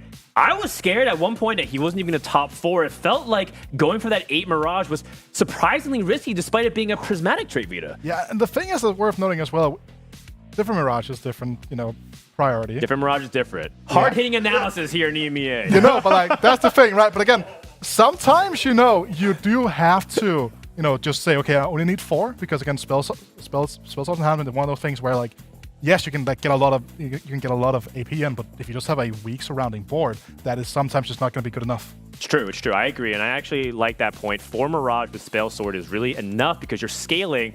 Focus on your front line. That's why a lot of people play those Guardians to put in front of that Deja, give it that scaling time. And we saw him pass a lot of dragons, right? You saw him have a lot of opportunity to go for Terra, Aurelian Soul. I mean, heck, he was using a supporting cast. A lot of left on to be desired. Whether or not Brix can shape it up for game number 2 and convert those high rolls into wins might make all that difference. It's just 1 point. 1 point might make all that difference. That's it for us for game number 1 here at the Analyst Desk. Let's toss it back over to Panta and Counter for game number 2. All right, guys, welcome back. Of course, we did see for NA fans an incredible game one for them. Of course, the climb back up. We see how much each of these players want to be in the top 2 when this day is done. What they will do to get there. I mean, we saw in that game, in particular, some really, really impressive comps. Of course, we even saw, the incredibly early Deja dropping for our friend Bricks, but ultimately wasn't enough to get them across the line. Yeah, desperation kicks in for some of these players. Only 5 games left. It sounds like a lot, but this is only a one-day tournament. You have to really do it all. Your season might end here if you're not able to make it in those top 2 spots. It's not a 10-game, no reset kind of tournament like we saw in the EMEA finals. And that means players like Taji have to perform. Really, all of South America has to start performing. They were considered maybe the I'm not going to say weaker region, but the lesser known region, more of a mystery in terms of how these players will do. Right now, didn't do so hot. We saw 2NA in the top 4. We saw, of course, Tex Summers did sneak in, a player that Pi-Hat said was one of his favorites. So I'm not too surprised to see Tex being the one to maybe pull things forward for South America. Yeah, still a lot of ground to make up, as you said. We love to see the regions developing. Of course, the recent developments in TFT will certainly encourage us towards that direction as more and more tournaments start coming to the field. But here in the Last Chance Qualifier, it's all about today. It's all about getting in those strong performances. As we said, the players who came towards the bottom of the first lobby, they're going to end up in a really tough position here because they then are going to have to play for top 1s from here on out. And I'm very, very confused and astounded that in a tournament like this one where you want to go for fast line boards, you want to go for these crazy high cap boards to win it all, we didn't see a single set of dragons in that game. One, we saw more aggressive high-tempo comps like Grave Seraphine, maybe players trying to play it safe, saying I need some good results early on, and then I'll go for those high-roll games when I need them later on in games 4, 5, and 6. So I'm curious what the comps look like. A lot of players are contesting each other in game 1, I think. They might want to do the same, especially the ones that had bad results in that game 1. So I think we're going to have a more varied spread of comps, but augments will dictate that, especially if it's a prismatic start or not at 2-1. All right, we'll see if we can get ourselves some more nice edge being slipped in here and get some more heavily contested comps as we will find ourselves a friend who's a big old turtle as we head across for Toddy. Of course, from Toddy's side of things, they finished 8th last time round, playing Siphon 3 different ways contested. Taji starting off with a sword does not surprise me. In the Brazilian Regional Finals Pro Legends, he was able to start 4 of his games with a sword, so I think this player is very good at carousel, or he just happens to have a lot of swords to pick from. Either way, someone that is not good at carousel. This is a historic thing. I'm not flaming Lucas. He's someone that historically, he knows I'm not good at carousels for ping reasons, mechanical reasons. I'm not entirely sure. A player that just is content with anything, and maybe that helps him play flexibly. No, absolutely. I think it can be very difficult if you're very intent on going down a particular path and you do not get the items you're looking for. That flexibility being forced upon you is only going to be a good thing. Of course, we'll keep an eye out for Toddy again. Finished out in 8th for Jose from Peru, finishing 7th as well. 2 particular players we'll be looking out for to see if they can keep themselves in a position where actually hitting top 2 is remotely realistic. All right, 1 sword, okay, but 2 swords might be too much. Game, please, relax. I only wanted 1, now he gets 2. Deathblade, not really an item you slam early on. A bit more particular than most other AD items in this set.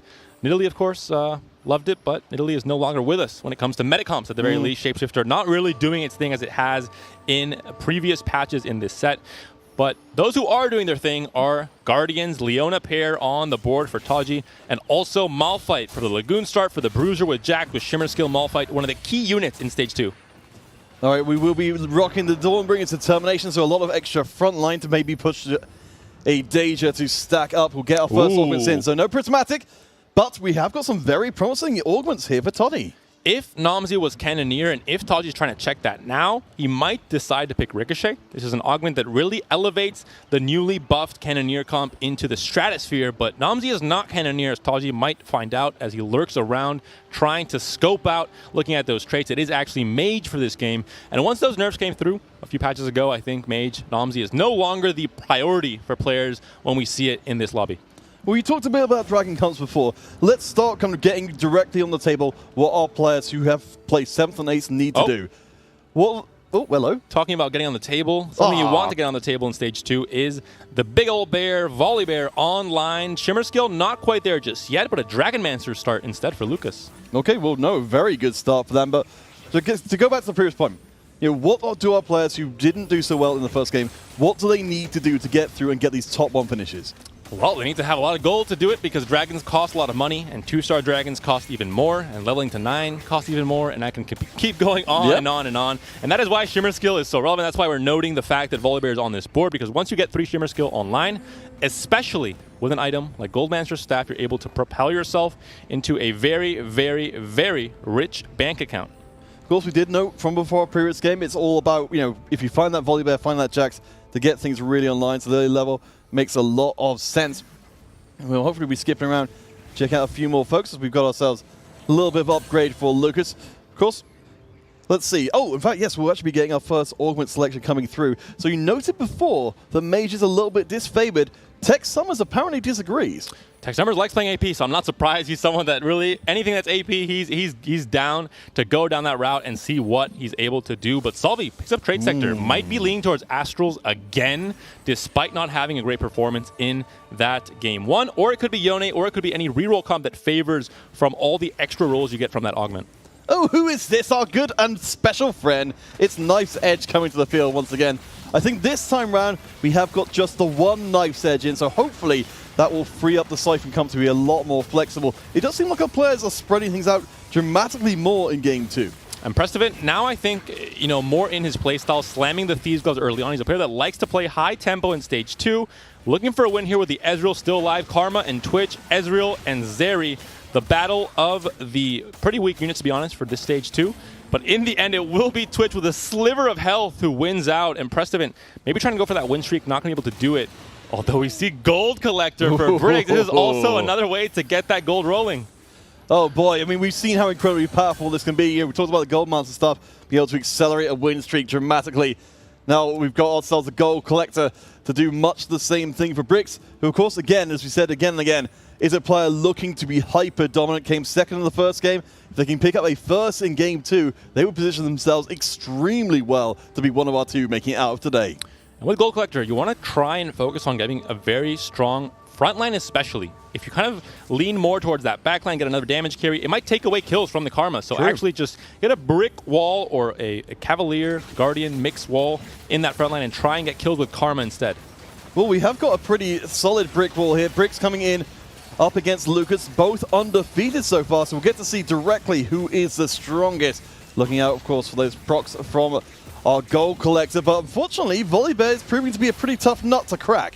That's 1 kill on the Zac. Now Volibear next in line. Karma still alive. The Inner Flame going to hit both units in the back. The Hand of Justice with the healing might be the difference maker, and that's going to be the case there. Going to be Bricks getting another win, 3 win streak for him. Going back to Game 1, we saw Bricks win streaking as well. He found a Deja to do it, though. Can he do the same in this game? Is Mortar going to bless him? Give him a Deja with Gold Collector and Hand of Justice? It might be the case. David, I thought you had sworn off Cast the Cursing, but apparently you're just going to leap head first into it. I'm using Mortark as a vessel to then bless the player. I see. So it's his fault. It's a difficult rule. You know, it's all that witchcraft that I'm doing over here, Peter. But one day I'll let you know how it actually works. Well, as we take a look at our components we've got live right now, we can see that slamming items has been more or less the flavor. Toddies, Tex Summers, and Salvi are 3 bottom players, all with at least 1 item unslammed. The math checks out. If you don't slam items, you lose HP, you lose rounds, you go for that lose streak instead of that win streak, trying to get your econ in a less healthy way, actually, when it comes to your HP standings. Looking at Bricks, though, he has a lot of options to work with. Maybe keeping too much options open is going to, maybe affect his econ a little bit, but I don't think he minds because that win streak will get him that econ back anyway. Yeah, a lot. Well, I suppose to be fair, with the Gold Collector putting in more money, he should really be able to double down as we check in with Salvi. And as you said, we've got the Trade Sector, we've got the chance to get in some pretty serious Astrals. Last time around, of course, it seemed like a very good comp. We did have some comments about the lack of a kind of a mana item to allow Lux to cast a lot, and eventually ended up getting deleted by Graves. And we'll see how Salvi does. It's very interesting. I think Salvi has done his research. Even though he gets a bad result in Game 1 playing Astrals, he says, I know this comp can do good things. I know it can get me a top 4 if I have a good setup for it with Trade Sector, for example. I'm going to continue going down that route. I'm going to play the lose streak angle for Stage 2. Makes a lot of sense until you have that board stability, until you hit that, maybe that Lux 2 and slam these items that we see there on the side. Could be a JG. We have another rod as well open, so definitely in line for that AP Lux if he chooses to go down that route again. I'm curious how many players are going to try and repeat the comp they played in Game 1. Yeah, I'm fascinated to try and keep track of that because it's certainly a mark of a good player to play what the game is giving them. But from Salvi's side, I do spot a sneaky little Nomsy on the bench there, so maybe we might be seeing that route headed down. Certainly, as you said, nerfed coming into the patch. Not the absolute monster that she has. Well, he has been before. I can't even remember. But Salvi, they've got the lost streak. They've got a decent amount of money in the bank, and they've got enough Astrals to maybe think about just going down the Astral route. We do see a Lilia on the bench. Lilia comp we didn't see in Game 1, but Tadji from Brazil has been playing a lot of it in the last week in the different scrims we've been seeing from him. We saw it in EMEA as well. It's a comp that is on the fringe of the meta, but definitely can be a contender if you feel there's a lot of pressure in the lobby, if you have to find a route for your AP start. Lilia might be the one to do it with the reroll angle and trade sector for Salvi. It could be a possibility. I think he's going to keep this Lilia on the bench and see what happens. Yeah, I mean, keeping their options open. Well, never mind. Lilia is yeeted into existence. Watch out, whoever is anywhere near her landing spot, because she is no longer on this bench. Still, Salvi, I imagine would want to kind of hang around for as long as possible to get as many trade sector procs off as they can. Taking a pretty heavy L there. Summer's doing the same. So we've got a big separation. Bricks up at the top. Unlike Summers and Salvi, remains intact. What did I say, Peter? I used Mortark as a vessel, and Deja has been found. Deja is on the bench. Bricks, you are welcome. I found the way to bless my EMEA players, and now I will be unstoppable next set. Bricks, how can he find another Deja this early on? He leveled to 6, of course. That's why, but still, it's a very lucky find. I mean, yes, you look at those odds down in the bottom left of your screen, the 5%. But apparently, Bricks just is all about the high roll, and maybe, if you get that mindset, good things just come to you. We're going to have to see if he tries to make Econ. I don't think it'll be the case unless he wants to forego the Kaisa angle and just play for Deja instead. Obviously, could be a viable way to do it. Doesn't find any gold in this shop. Is he thinking about selling the Deja instead? No, don't you dare. Oh, he is. He is. Brick says, I am too good at this game. I don't even need Deja with this gold collector to actually propel me forward. I'm going to try and go for, I think, a Kaisa angle instead. I don't think it's going to be a Karma reroll. Of course, Karma got nerfed already in the last few patches. No longer really a viable carry to have going to the late game especially. No, and I'm kind of glad we are past those terrifying days when Karma would sit on the front line and just delete absolutely everything. Though not as popular in tournament play. As we look across our economy, we can see there's a decent amount of gold in the mix, though we've only got a couple of players with decent streaks, Bricks and Salvi, both on 5 streaks. Everybody else has to settle for much smaller streaks. We'll see what, I'm going to say Bricks. I think he's now finally facing what looks like a strong board. Going to decide to slam some items. Close is at 88 HP in middle of the pack right now, and he wants to make sure he wins this round. Inner Flame from Karma onto this clumped up board will be massive. And look at here, the Shimmer skill item is Goldmancer's Staff, and that means I think this game we will definitely be seeing some Dragon boards because this is the Shimmer skill item to print a whole lot of money in stages 2 and 3. Yeah, so we should be getting a pretty big contrast from what we were seeing in Game 1, as you said. A lot of money being pushed out. The gold collectors trying to proc desperately will. The cast is a little off time, though, and Bricks will have to settle for their first loss. Essentially whiffs the cast into the Wukong that was almost dead already, and the mini Karma kills Karma 2. Bricks' streak is over, and Salvi hits a Nidalee 3, my favorite unit, but I think only as a transitional star, 3-star unit to maybe print some extra rewards from that Astral trait. Yeah, well, of course, I think it was mentioned by the desk specifically, once we start getting to those bigger Astral numbers, you get those 3 stars in, even if they aren't individually powerful, you are potentially getting those item drop rewards, even if last time round the RNG didn't quite land that way. Karma says bye-bye. Zaya is now the gold collector carrier for this stage. 3, a different carry for each stage. I like it. Bricks keeping it varied for his opponents to have a good time when they face him. Maybe not so much because he is currently very, very strong. We're going to check out Lucas, though, and see what Lucas has been doing. 88 HP for him. A Volibear, Goldmancer Staff, and, just a whole lot of money. 5 Shimmer Skill. Found the Itis as well, Peter. This is going to be a very good game for Lucas. Yeah, the Determined Investor will keep them here for a little bit longer. As we see what Lucas has got for us here, so we are actually seeing a pretty interesting setup from Kurum X. They've got what looks, I don't want to call this too early, but might we be seeing Lilia actually coming into the field? Could be. I was mistaken who to be rocking this comp. It's not Salvi, it's going to be Kurum instead, picking up the mantle of the Watch Out Cavalier comp, in this case with Darkflight, which is a comp we didn't see much in EMEA. No. We saw more the more traditional Cavalier vertical variant, or maybe less traditional, I'm not entirely sure. But at least for NA, the traditional comp we saw mostly was the Darkflight variant with the ice cream cone that NA loves to build so much.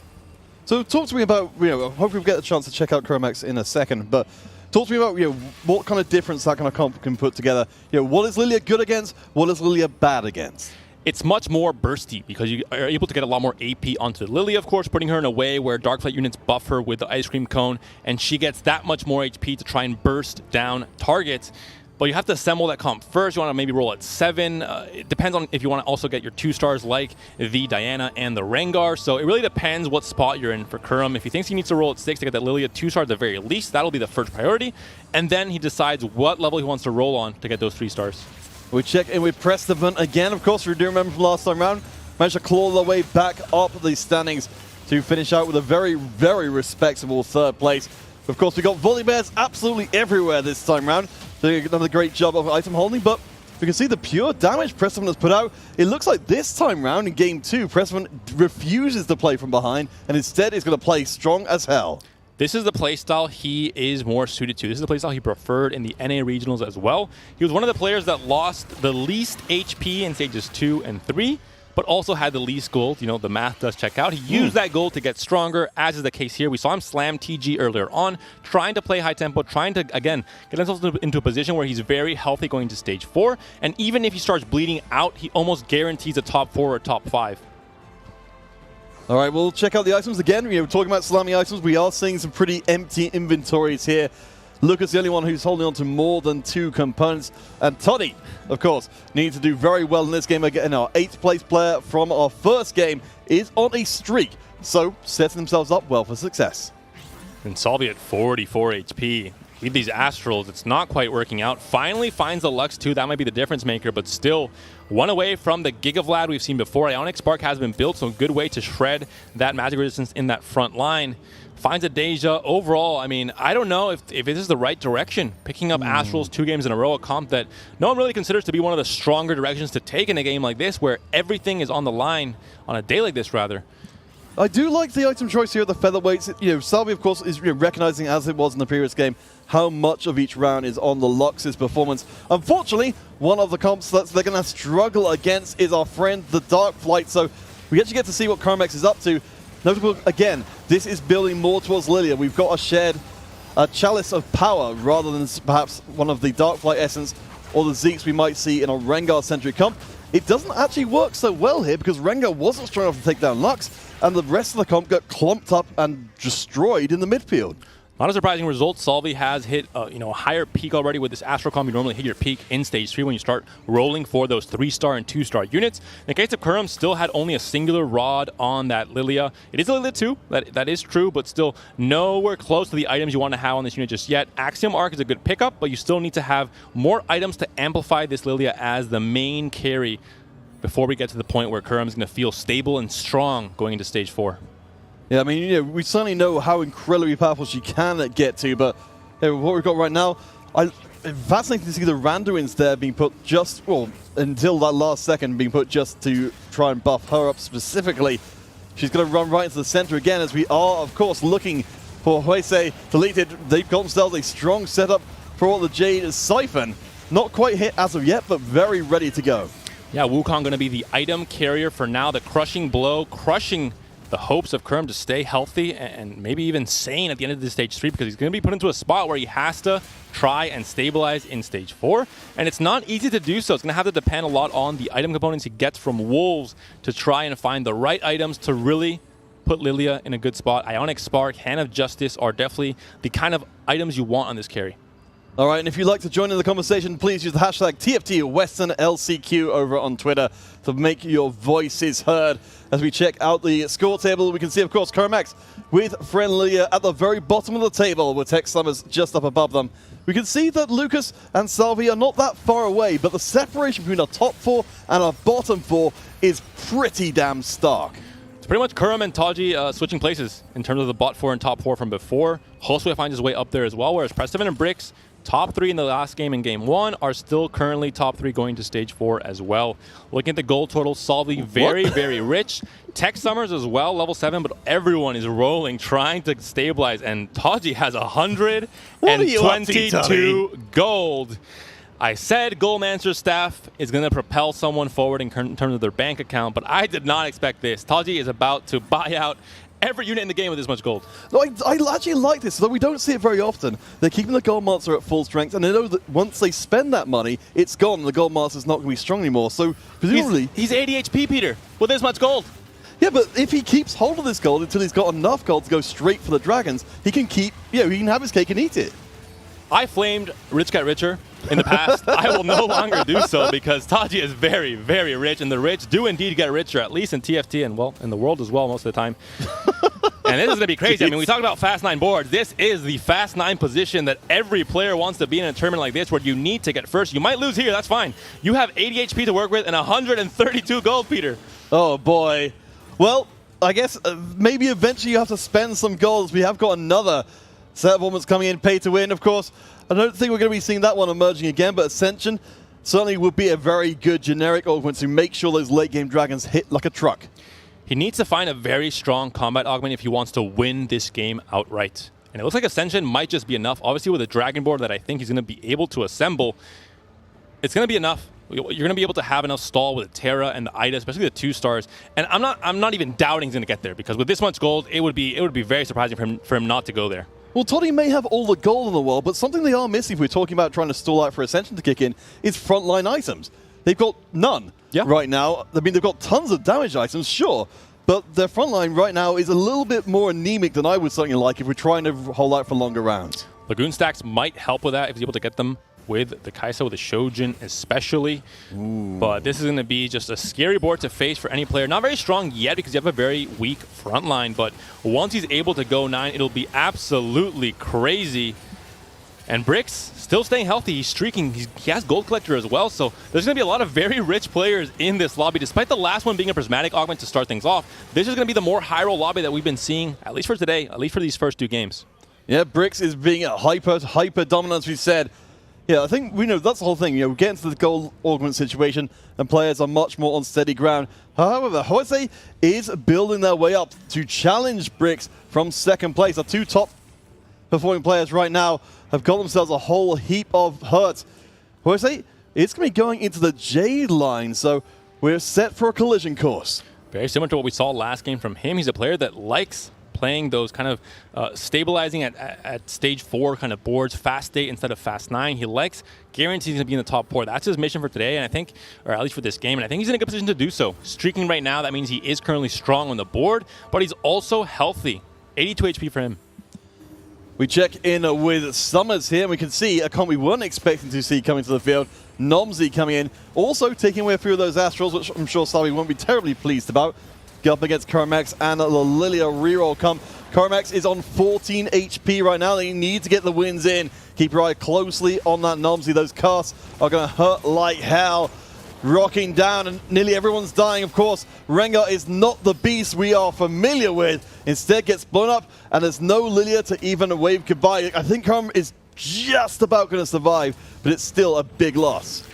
If there's anyone that will be playing this Nomsy Mage comp, it is Tech Summer. He's a player that, told me when I called him and I spoke to him that his pocket pick would be Nomsy Evoker. I guess Nomsy Mage is also in his, in his lane, and what he likes to play as an AP player. And in this case, he has Dragon Imperialist, an augment that we saw quite a bit in EMEA finals with Psalm and with the Lagoon line, but in this case, playing it with the Nomsy line instead.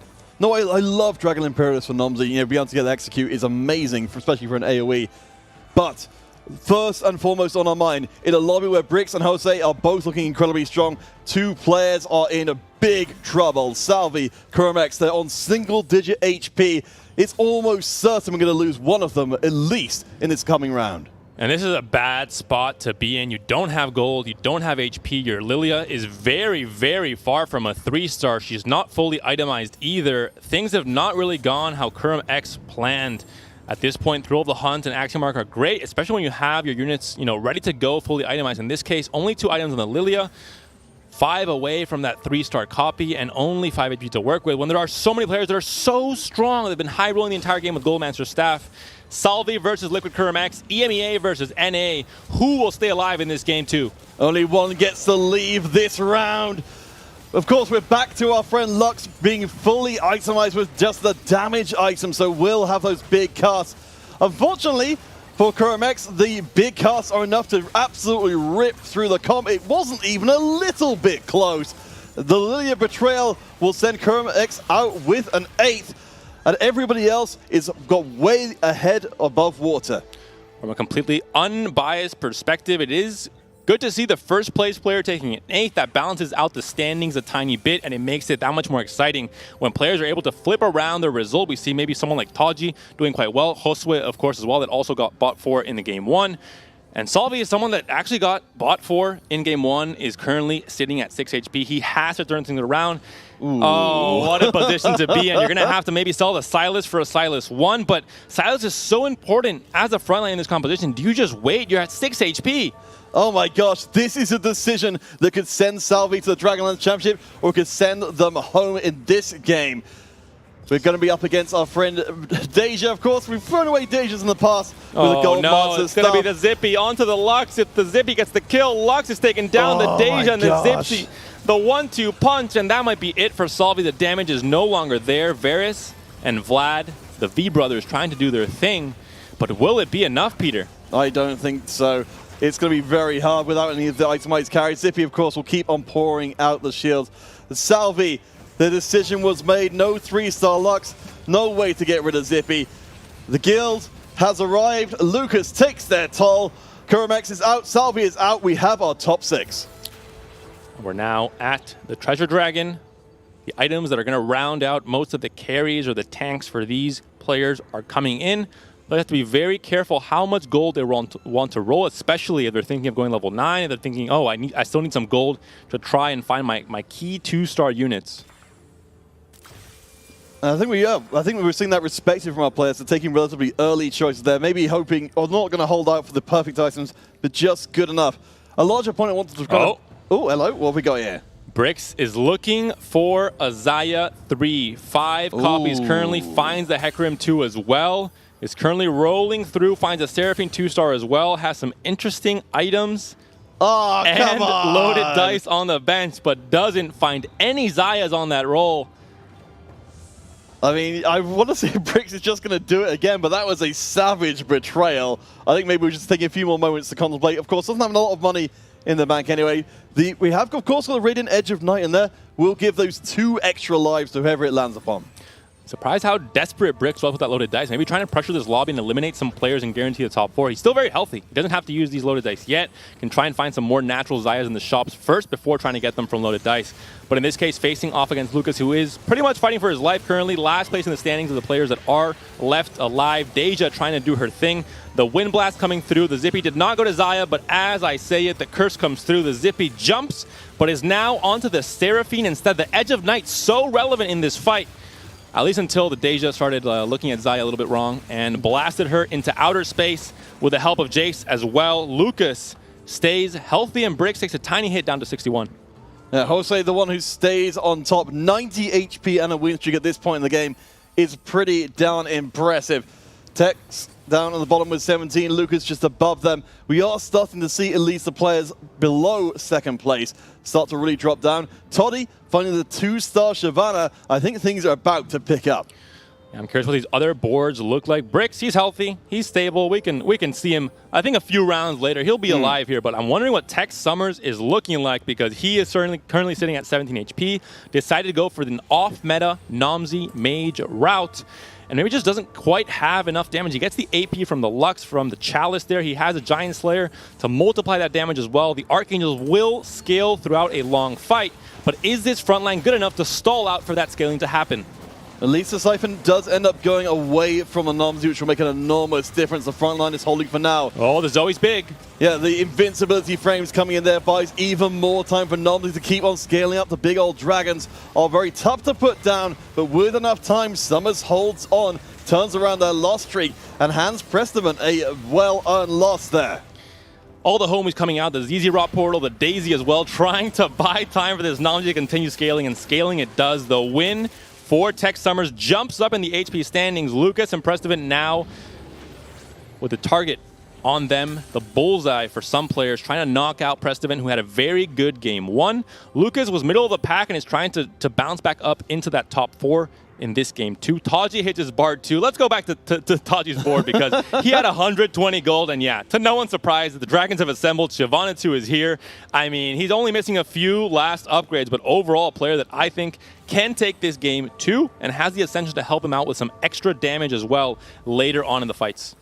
Of course, we can see the consequences. We go Dragon, or a different flavor of Dragon rather instead. We've got Lucas up against Tech Summit, so again, we're looking for that Nomsy to scale throughout the fight. The front line is looking pretty healthy so far. The Gold Monsters will chunk through a fair bit of it though. No, Nomsy still is staying alive. A lot of the important carries are not dead. The Aoshin's cast will rain down the fire, but it's not quite finishing the job. Does actually get killed off at the end, and Lucas, they're out of there. Lucas taken down. Tech Summers the Nomsy Whisperer when no one thought that Nomsy Mage was the way to go, unlike a few patches ago. All of a sudden, he's able to stay stable in Stage 5, win fights decisively against some big Dragon boards. Not quite the biggest. Taji, of course, I think is the real menace going into Stage 6. And, I mean, is that Josue still at 94 HP, Peter? How can this guy be so healthy? Well, of course, that's going to be a Soraka in the mix there. Given enough time, that Soraka's going to turn into an absolute atom bomb that will tear through the rest of the lobby if Jose can't be taken off their perch in the next few rounds.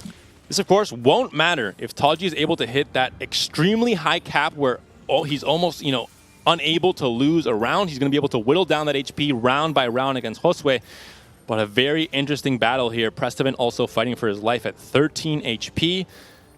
I'm wondering what his board is looking at. Hits a Siphon too. That's a big, big upgrade for Presteven. That's maybe what he needed to try and stay stable and try and have that Siphon rampage his way into these backline carries. Well, we know not to count out Presteven before they are fully dead, as we will see that Dragon Ball from before now being deployed from the other side, ghostly style. So we get a little taste, though perhaps not of the full power. Summers, of course, along with Presteven, down in the danger zone, though I think Tech Summers will be able to survive this round at least. We get a little taste of what we'll see from Aoshin later on as the Dragons will dance here. We can see it's not going to be a remotely even fight by the end of it. Yeah, Siphon on Siphon action, but one Siphon, surrounded, but trying to heal his way up with the Hand of Justice. Not enough. No! Josue is so strong, and Presteven deleted, taken down, vanquished in that 5th place position. Tech Summers once again sitting in 4th. Bricks once again sitting in 3rd. But this time it's Taji and Josue. South America is back trying to say, hey, don't count us out after one game. We're ready to rumble. We're ready to try and qualify to that Dragonlands Championship. Oh, boy. Well, still, all credit to Taji to come back from an 8th. It's, of course, this is one of the skills that our tournament players will learn, particularly in these kind of competitions where you can't go take a break after the game. You can't say, I've had enough games for this evening. I'm just going to stop and come back tomorrow. You are forced to carry on playing, even if your first game is a disaster. The final test here, can Tech Summers do it? One Dragon against many. One Nomsy against really the scariest dragons you can possibly assemble. Fully itemized Aoshin almost dies, but the lightning rain comes through. Nomsy is deleted, and I'm not surprised. I mean, this is the high cap board versus the mid cap board. Tech Summers taken down once again in 4th. A consistent showing from him in the first 2 games. And the Siphon from Josue is just too strong. Bricks takes a big hit. The puddle of water hits him in the face, exactly down to 0 HP, calculated from Josue. Well, to be fair, for Bricks, that's going to be a 2nd into a 3rd. That's not bad at all. We are in a position here where we might actually see the 1st place player go 8th and the 8th place player go 1st. I mean, what does that mean for the field overall when we've got, we don't have necessarily the one big dominant player early on? It balances things out. It makes things very exciting where every player might still be in contention for those top 2 spots going into games 5 and 6. And that's really what we all want. We want to see a very close affair. No bias here whatsoever from us. Definitely not.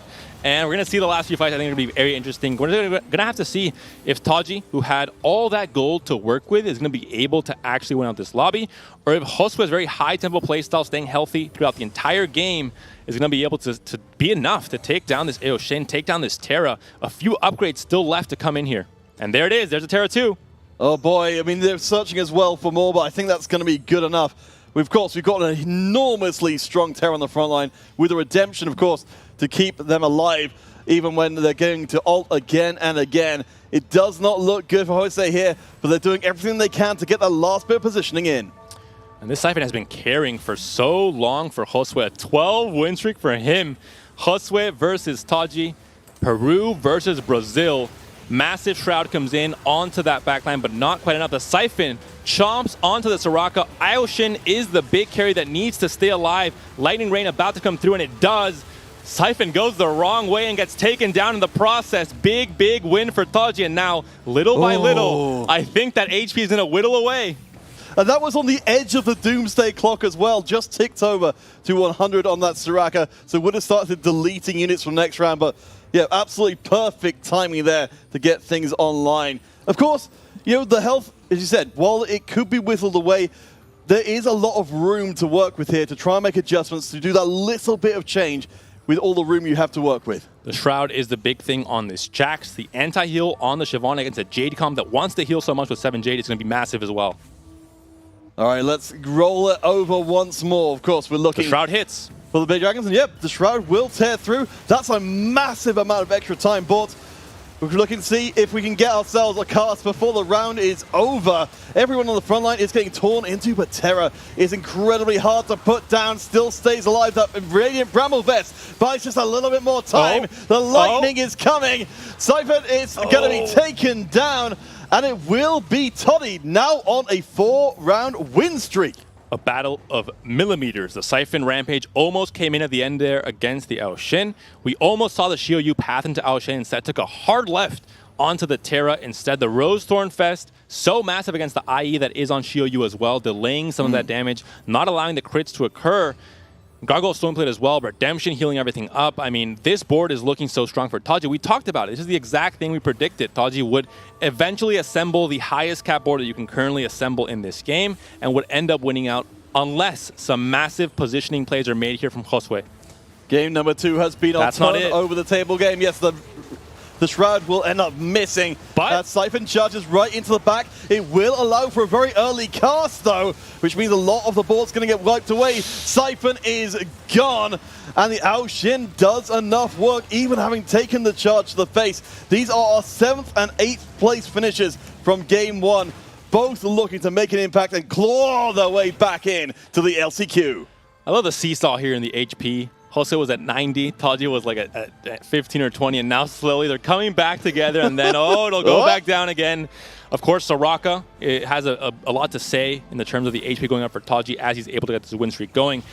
I think for Josue, everything has to go right for him to win a fight. But at this point, because the Soraka is still healing up, it means that just one fight won't do it. You have to win several to win this game, and it only gets worse as these fights go on. So we'll see if the Shroud can hit, if the Siphon Rampage can come through and actually get a kill on the Aoshin. Another item on the secondary carry, Shio Yu, is going to be big, but will it be big enough, Peter? I'd be fascinated to see. I'm keeping an eye out for very last-second positioning changes here, because that has been the flavor of this matchup. These players, of course, they know exactly who they're facing. They know where the positioning difference will be. Aoshin in the middle, but Shroud is on the wrong side of that central position. Hits the singular Shio Yu and the Terra instead.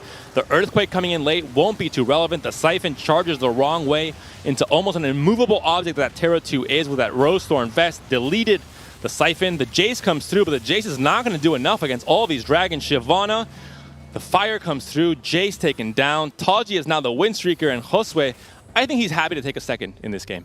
I think at this point, yeah, it's just a chance to try and do your best. I mean, look, as much as it's seeming like we've really tipped over the edge here, so for Josue, talk to me here. What kind of differences? We've already talked about the Shroud. Are there any other things they can try and do to try and tip the matchup?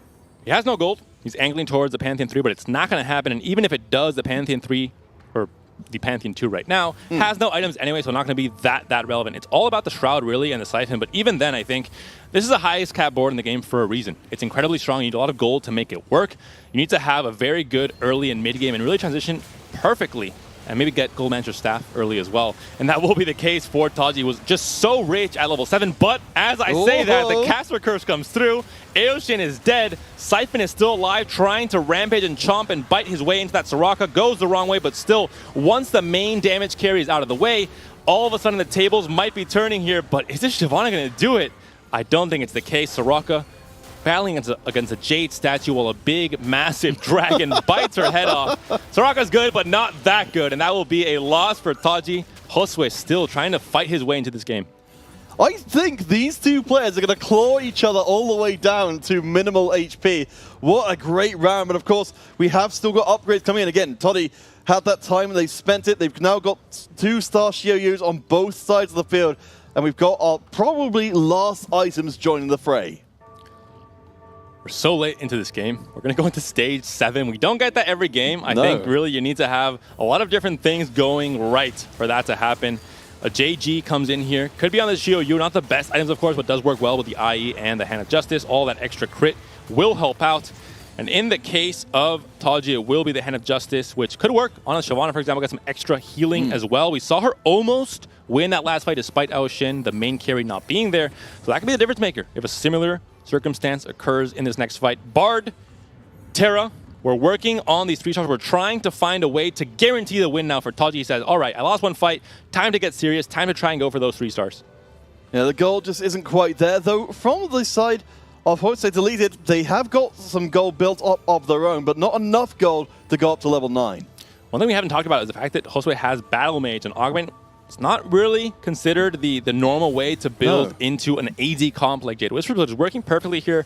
And now we understand why that Jace has the 3 items instead of the Pantheon, for example. We're going to see now where the Siphon goes. He's going back into the back line. Aoshin once again bitten but not killed off. The Lightning Rain comes through. That's so much damage. The second bite comes through. Aoshin's still alive, but Siphon's all by himself. He's against a Terra, a Shyvana. I don't think he can do it, and that's going to be the case. Josue taken down to 7 HP. We're going to 7-2. It's a round you don't get to very often, Peter. Oh my gosh, the first will be last, the last will be first. It's seeming like that way. I mean, perhaps the item difference was the difference maker. But still, though, as you said, really resetting the entire competition here by having our players have such variable performances between. While this may be the last chance qualifier, you know, the quality of players here is still exceptional. I think we should be seeing a whole lot more of this. We're switching around the units. Once again, the battle of the Shroud, dodging it or hitting it is what is going to be so relevant for that Lightning Rain from Aoshin to come through. And Jax does not hit his Soraka, instead hits a Shyvana, but not the Premier carry on Taji's side. Siphon also on the wrong side. And I think this might be the fight that Taji will end up winning to take this game too. Siphon stuck on the Soraka, not able to get much done, and Aoshin this time extremely healthy. Hits the Xiaoyu with the disrespect, hits the Lightning Rain, hits the Siphon, and that will be game 2 going to Brazil. Taji on top with Josue having a fantastic and very strong tempo game, staying so healthy and almost securing the top 2 because of it. And I like that we did get to see, you know, as much as we had our expectations coming into the competition, our players definitely do have that flexibility to see the situation presented to them and take advantage of it. But again, I love that we don't have the situation we're kind of afraid of here, which we have like maybe 1 or 2 players come in, dominate the field totally, and make the rest of the games much less of a question. We've still only got like 2 spots, but now it feels like they're really up for grabs. Big players to note, not just the winner, Taji and Josue in that second place, but Brix and Tex. 2 games now in the top 4, very consistent players. If they can stay consistent and then have that 1 win or those 2 wins in the games 5 and 6, they could be the players to go to Worlds instead of the players that are right now 1 or 8th, kind of that NA playstyle. So we'll see where that actually goes in the next few games, but I'm so happy that it's actually balanced when it comes to the standings and everyone still has a chance to fight for those 2 spots in the Dragonlands Championship. We're going to go to a very quick break, and then we'll have Froden, Nathan, and Wida break it down.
Perhaps one of the most lopsided lobbies you'll see all day. Game number 2 ended up being a 1v1 for the majority of Stage 6. Welcome back, everyone, to the post-game analysis desk, where we're here to break down what exactly went on in game number 2. What led to such a big discrepancy in HP? Let's start off, Nathan.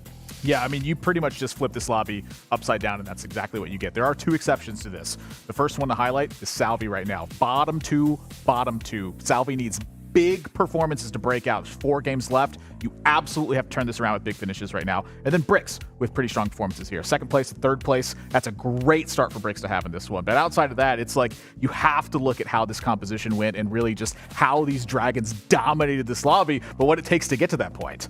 Yeah, the key feature that we're looking at right now is Goldmancer off the Shimmer scale. You saw it with Volibear able to get that Goldmancer, put a couple of items onto it, and farm all those gold. And hey, look, when you're going up against people who play strong boards like Jays, those Jade statues are also eligible for execution gold. Yeah, absolutely right. And that's kind of also going to be the case with what we saw from Bricks, right? Like, we had execution, like we had we had the collector, and we also, again, with Goldmancer staff is just so big. We've seen like how lopsided just makes everything, because we saw Toddy with 125, 130 gold. A lot of gold, a lot of gold. A little bit too much, I think, as the casters are pointing out, maybe a little too conservative with it, but it led to that fast 9, which brings me to my point. Look, Ty did a great job building gold. Bricks did a good job building gold, but I can't help but feel that the players are capping themselves artificially to prevent themselves being able to get an even stronger board. The primary offender of this, Josue did a good job, as Panda was mentioned, to lock in that top 2. But did he throw away a top 1 in the process of it? He had 0 gold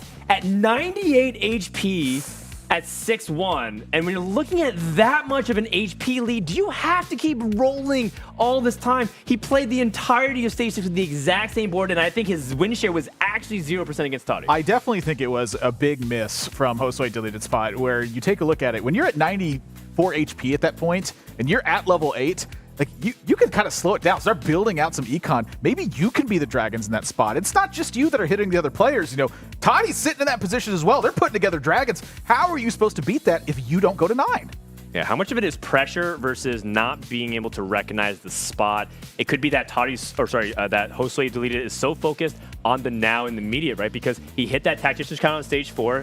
Guido was like, is everyone just going to let him have that Tactician's Crown for free and able to push that much tempo? Yeah, the tempo that was like huge. And again, almost like as a counterreaction to that, we saw Bricks on the Dragon picking up 2 loaded dice from the Radiant, from the Golden Dragon we saw. And he just, instead of just trying to collect these sires naturally, try to essentially go 9, afterwards to get better odds, just started sending it for no apparent reason. Again, we're talking about this. There was such a huge divide in HP in the lobby where you could potentially just slow it down a little bit. Right, again, it did end up going right. Well, I think that Bricks currently is probably the best playing player overall in the standings, right? Like he is, he's been doing most really points. Well. Most points, but again, been very consistent. But again, you need a little bit more. Like again, there's only 2 spots up for grabs. Yes, you can't afford to make any errors. Let's talk a little bit about potential macro errors with Kurum X, who struggled in game number 2 to say the least. He took 8th really badly with that reroll Lily attempt, but he started off with Portable Forge and then hit the random ones. What happened there, Nathan? I think a lot of this is just that Kurum decided to stay in his lane and just go, nope, I'm just going to go full steam ahead. This is where I'm at. This is what I'm going to do. Portable Forge into the Axiom Arc. With the Lilia there, it's very clear what the direction is. I'm kind of curious what the Krugs items were. We didn't necessarily go back and take a look at that, but it really felt like the items were missing. And when we got to actually see that board in Stage 3, he left 2 Aphelioses in the shop with a Randuin's online. That felt like a big miss on the Dark Flight angle. I mean, I see that he already committed, so it's a little bit too late. I see what you're saying, but it is going to affect the standings dramatically, as you just witnessed. A first and an 8th, and all of a sudden, the door has been opened, and it's closing for a couple of players as well. You saw Salvi, a 6 and a 7. It seems like he's really ready to step it up. If he needs a big game, it has to be now. And so that brings us to the end of Game 2's analysis. When we come back, we're going to start game number 3 here in the Western Last Chance Qualifier for Teamfight Tactics. Stay tuned.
Game number 3 of the Western Last Chance Qualifier is almost upon us here as we enter near the midway point. What's going to happen? Who is going to be joining us in the Dragonlands Championship next week? Panda, Frodan, Admirable. Looks like a tri-cast is being one of my first times tri-casting TFT. How does this work, Panda? Break it down for me. Well, you signal with your fingers mostly. You try and, share the Which space. finger? Is it this one? Is it this one? Whatever you feel Is comfortable it... with. Not that one. Not that one. Not that one. Right. I'm just I know there's the regional rivalry, but let's keep it civilized on the desk at the very least.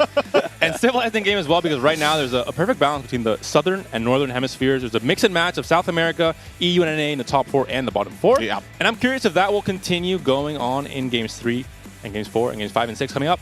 I mean, we have the outline set for it at this point. We see who needs to have these breakout performances now and who's got a stable point where they can maybe play for those top 4s. That's one of the biggest things about the tournament metagame that I love is as that starts to shape up, you get all sorts of different takes. Is it big risks or is it big consistency? And it does look like the meta is pretty diverse in terms of what we're seeing representation-wise. You're seeing tempo comps, you're seeing a lot of mid-range, like whether or not I want to play the Jade and stay at 8, go to 9. You have fast 9 dragons, and we have reroll, although the reroll hasn't really been succeeding the way we're expecting it to, and it's only because it feels like Salvi isn't able to get those comps online. Especially Astral isn't really considered the stronger of the rerolls. I think Kaisa and Yone are a step ahead, especially if you get the right augments for Yone, scope weapons 2, or 3 even, in a prismatic lobby. Might be the difference maker in that case. So I'm curious to see what the feel of this game is, because game 1, no dragon whatsoever. Game 2, Gold Master Staff completely warped that game. It made it so that Taji had 130 gold at level 7 at 4-1. I'm curious, which way this game goes, which fork it takes in terms of, very greedy, fast 9 with very high roll boards, or the more tempo-heavy 3 players on Shiryu Siphon that we saw in game 1. And it could also depend on what the lobby context looks like. You saw last game where the Mirage was Dawnbringer, and just let you know, Dawnbringer is not very reliable. It's okay if the situation calls for it, but you saw Lucas had a really strong board, but the Mirage variation didn't really allow Deja to take over a fight the way we're used to seeing. Yeah, I mean, Deja in that spot is definitely a fill-in unit. You are looking for an Aurelion Soul. You are looking for that Ao-Shin, but as we head into game number 3 here, those are some of the big variables. What are the Shimmer Scale items? What's the Mirage? All right, well, we're getting ready. Here we go. Game number 3 of the Western Last Chance Qualifier. We're going to hop on board with Josue deleted from Peru and see whether or not he can replicate some of that magic from game number 2. Yeah, a player that has right now a lot of momentum, a lot of confidence, a player that maybe needed that because this is his first time in the international stage. Now that he knows that he can top 2 a lobby against some of these, some of the best players in the world, at least for this current tournament right now, maybe he has that confidence to try and take it in this game 3. He starts off with Rod, which is unusual. Deleted really likes to go for that AD-centric composition, so a little bit outside his comfort zone. Also dropped the Silas, so leaning even more towards the AP tree, but we'll see whether or not that comes into play here, because some players can easily find their way back into the AD tree. In Rod, we trust.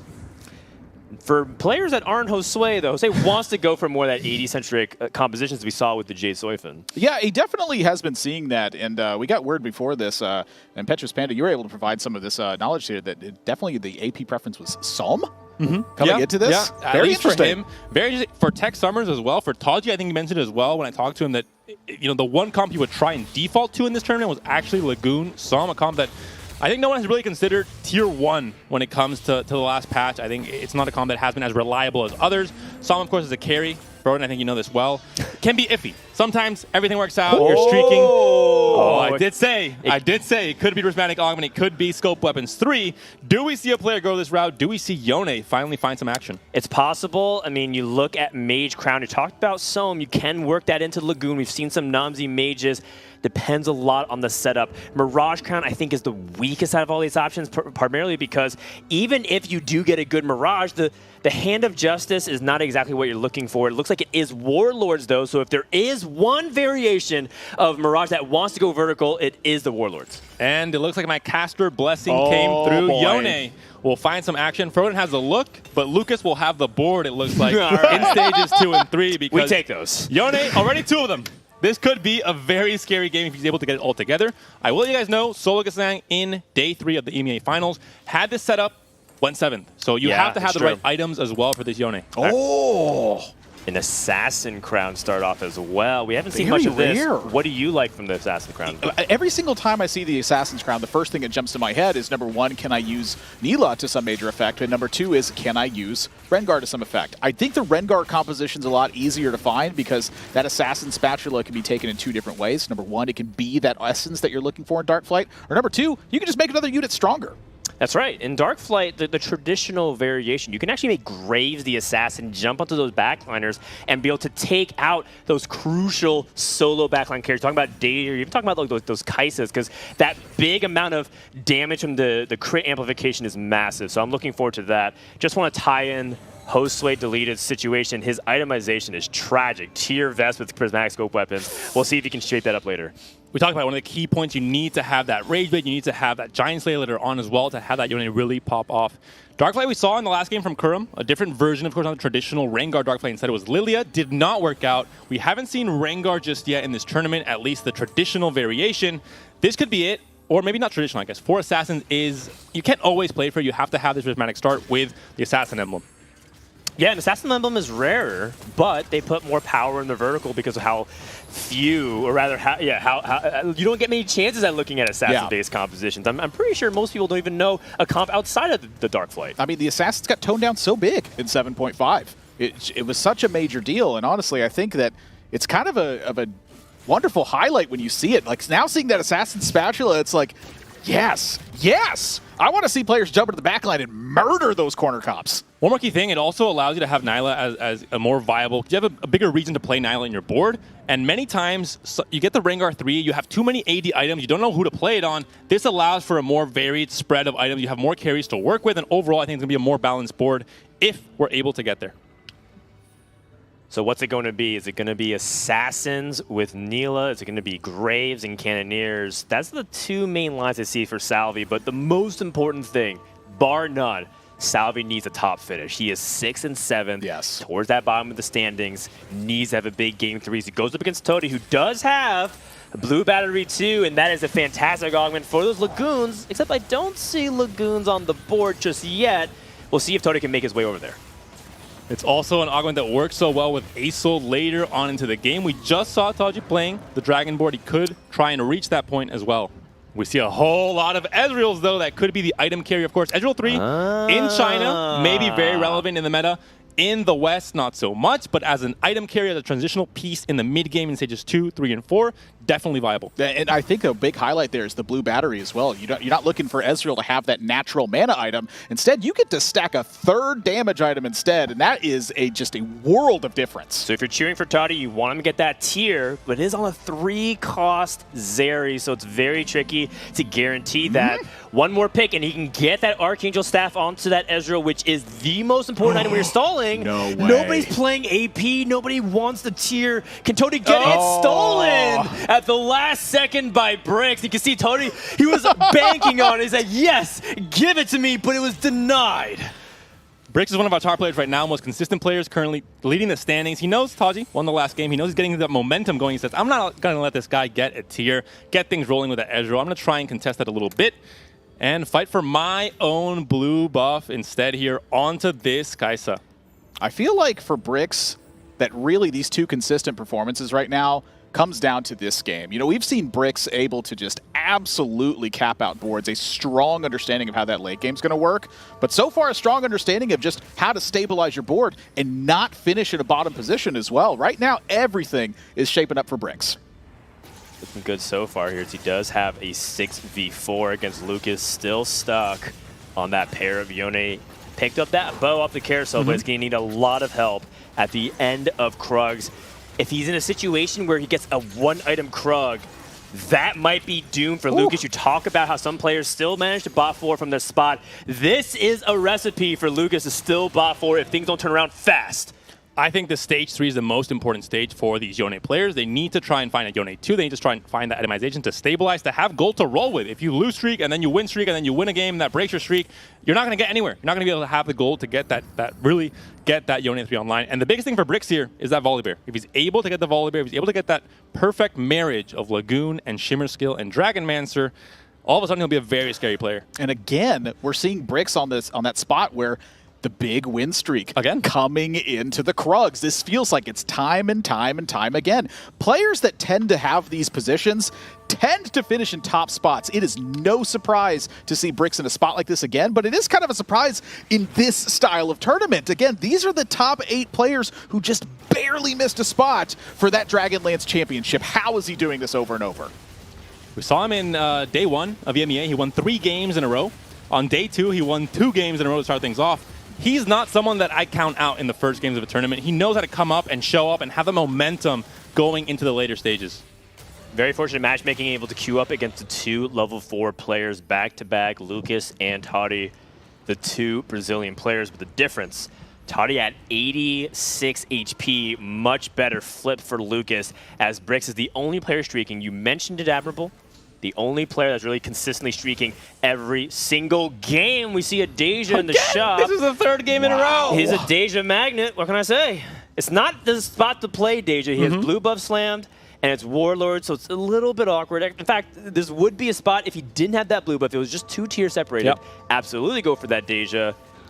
Are we actually still going to go for it regardless? He's getting a stack. Very important in this PB round. Trying to get those Warlords going right away. 3 Mirage online. The items going to help with some frontline, but really I think wanted the Kaisa item instead.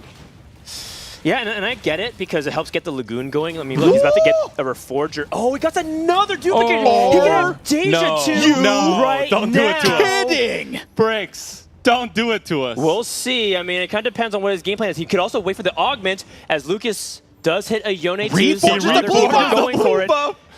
Is this the AD Deja that you know? I was just about to say this. Hold on. Titans is actually really good. Here goes Deja too. This Titans is fantastic because he knows other people want to play Rengar in the lobby, so he can protect his Deja with stacking armor. Bricks is doing something else at the start of these games. How can he possibly hit 3 Dejas in 3 different games at stage 2?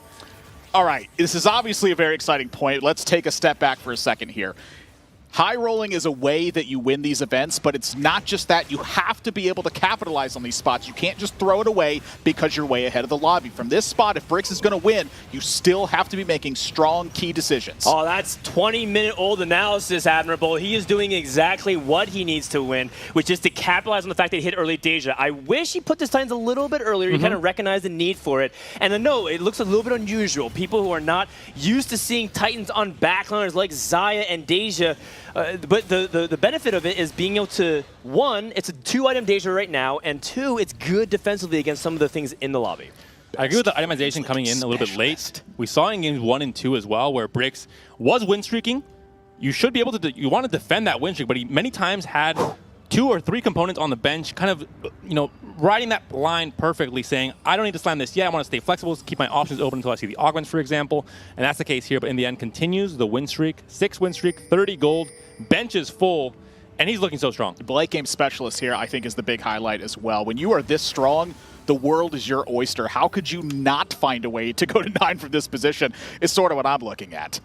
3 players also getting Tiny Titans, by the way. Bricks is on pace to be 3rd pick despite 100 streaking. We'll see if that continues, as we're going to see victim number 2 of this early Deja. And we switch over POVs and look at Lucas, who has 5 Yones. That's a big jump, but still, looks like his itemization has improved significantly. Being able to make Hand of Justice, has an open sword and a bow, wants to turn that bow into Rage Blade as soon as he can. Yeah, coming up this carousel is going to be so important. That being said, he's 20 HP under 7th place. I think we're almost guaranteed he will be finding the item priority he needs in this coming carousel. Zippy is trying his best to take out the Yone. It might just quite be enough with the Ezreal and Twitch still alive as well. Yone, scoped weapons, attacking so fast, the healing coming thing, but not quite enough. Ezreal, with these Archangel stacks, able to win the fight. Good loss for Lucas. Yeah. Very good loss. Tech Summers in a really comfortable spot, having that Earth's Angel, the Radiant Archangels, and Gunblade. Very strong combination. That's Yone number 6. And so, I mean, Lucas is on pace to hit Yone very early at the beginning of stage 4, just being able to slow roll. But how much damage he's going to take in that process? Can he find a way to mitigate it? His front line is so weak, 1 stars across the board. And he still has to accommodate things like Stand United 1, which is a little bit awkward because sometimes you want to go more vertical with things like Warriors in this composition. I think the Stand United 1 is a big highlight for that as well, though. You know, the fact that it's Stand United 1, this is more of just like a piece of the team at this point. Really, I think the big one is, as you just mentioned, wants to turn that bow into Rage Blade right away. You're in the first pick of the carousel right now. As soon as that Rage Blade gets online, I think this team absolutely starts accelerating. Early itis for Taji, a player that we saw leapfrog with his econ in the last game, is trying to maybe do the same here. We're seeing a few AP items already built. Ezreal perfectly holding that Gambler's Blade in this game now as well. And overall, still a fairly strong board for Taji. Will it be strong enough to take down the Yone brothers? I don't think so. Too much damage coming through the healing as well, keeping that right side Yone in tip-top shape. And the Rage Blade now in the carousel is what we're looking for Lucas. Well, it's right in front of him. He can't miss it. He can't miss it. Unless? Well, I don't think Alito even wants that. Going for the Graves with the Cloak. We'll check in with Josue if maybe he's leaning into that Seraphine Graves, which is completely missing in game number 2.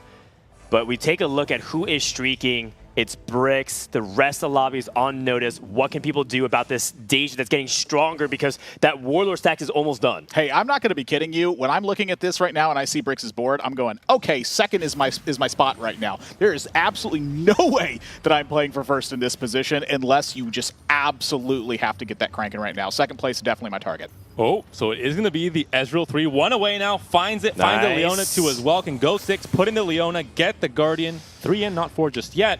But overall, going to be a very strong mid-game. So there's a couple of trains of thought specifically about this. One, a lot of people believe that re-rolling Ezreal Guardians without itis is actually superior because you're able to get more Guardians earlier, like the 4 Guardian synergy.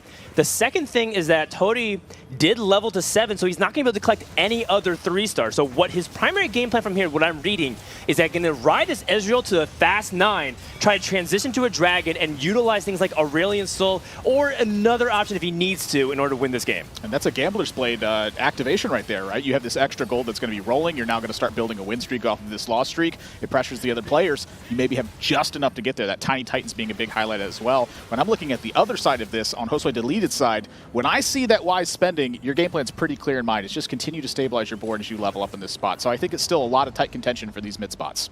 Biggest indicator here of will we be seeing Dragons in the late game is the fact that players are able to get Shimmer skill online, able to get that gold from the Gambler's Blade. We saw Lucas with the late game specialist definitely going to try and go for 9 if he doesn't want to be an augment down going into that late game. So overall, we're going to see a lot of high cap boards, very greedy players. But that can be punished by things like Lucas with the Yone reroll. Might get some big wins once he gets that 3-star. So right now, 2 players I'm looking at to join us in top 4 right now, Bricks and Toddy.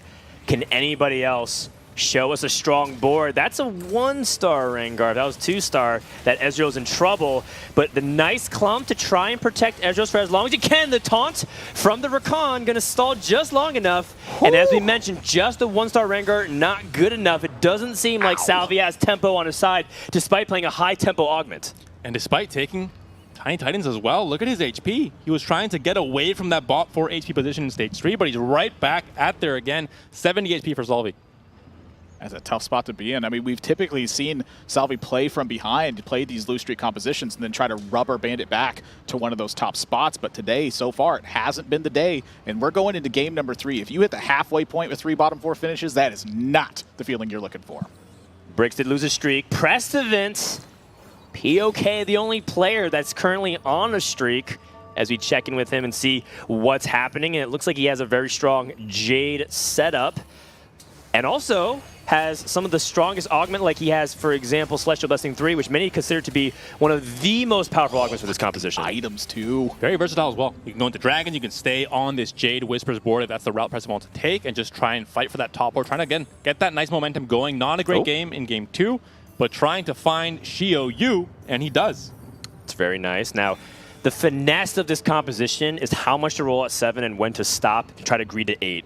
You want to go to 8 because it's so expensive. There's so many tier 4 units, Pantheon, Siphon, Jay, Shioyu, and not to mention you want Soraka and Bard sometimes. It's just really pricey. So you want to go to 8, but at the same time, a lot of the units that you want to 2-star can theoretically be hit on 7, and you don't want to be too weak. So this is the entirety of Preston game plan. If you can win these next 2, maybe 3 rounds, he's in an excellent spot to finish top 4.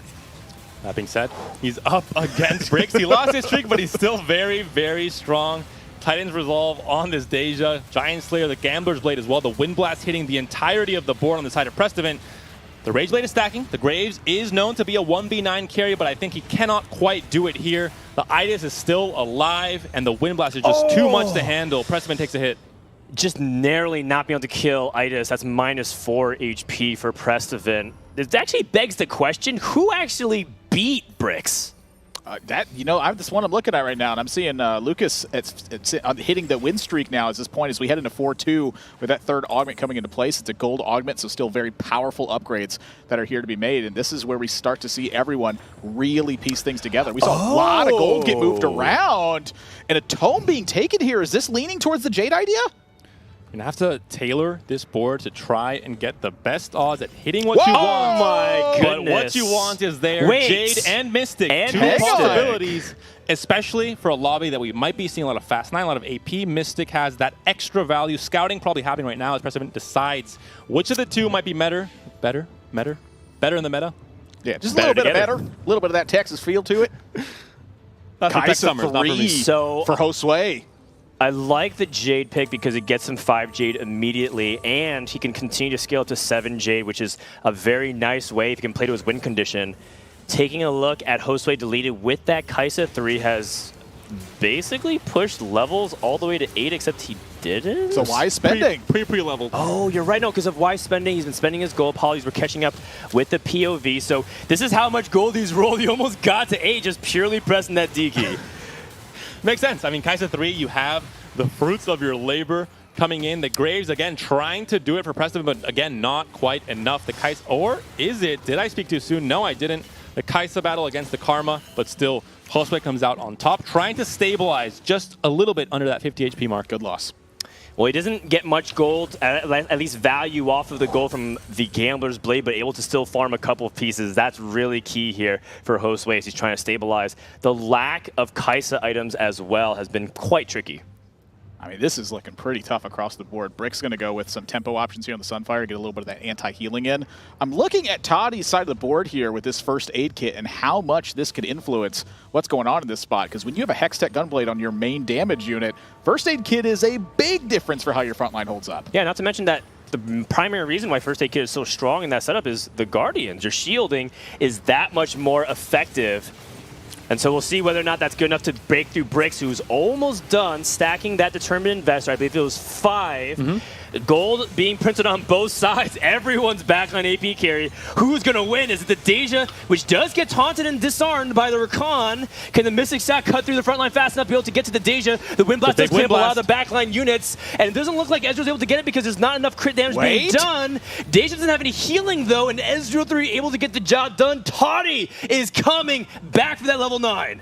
Whoever hit the Itis first, whoever got that 5 Shimmer skill online with the second Shimmer skill item being Determined Investor, if you get that early in stage 3, fantastic. If you get it a little bit too late, it's not going to be as good. You might take too long to actually hit that board strength.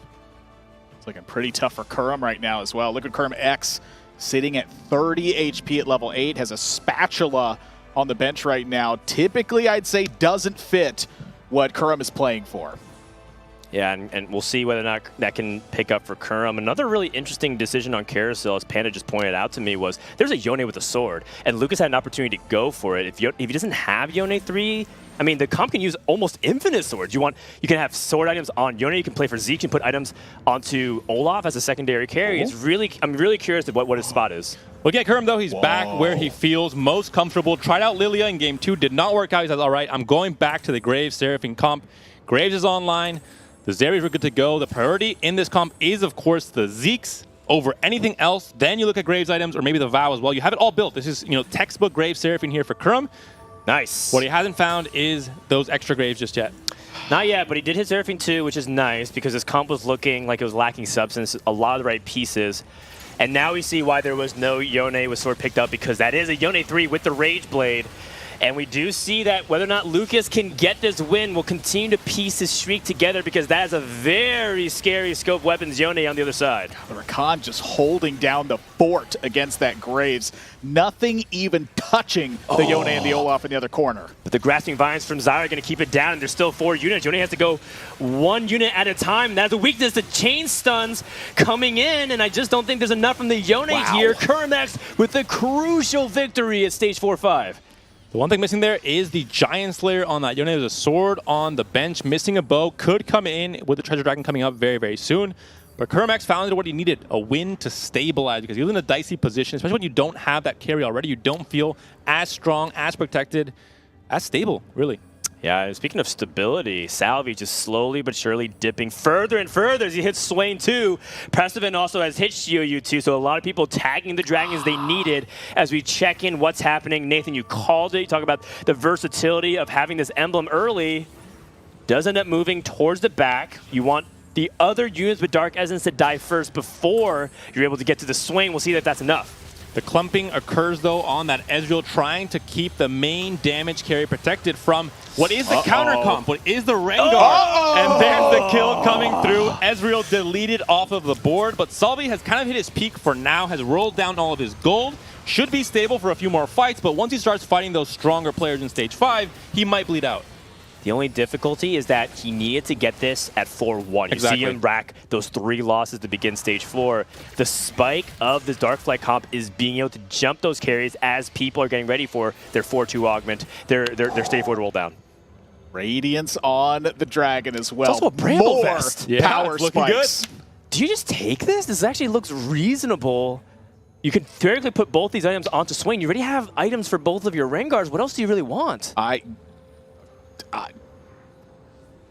This could be the pickup. I think this might be it, especially for Salvi. It doesn't have much gold to work with. Needs to find Rengar 3 as well, which means if you roll for your better items, you might not hit anything. We saw it happen with Kermax in the NA Regionals. In this case, takes what he can get and going to have to hope he finds a Rengar 3 naturally or with just a few rolls in this stage 5.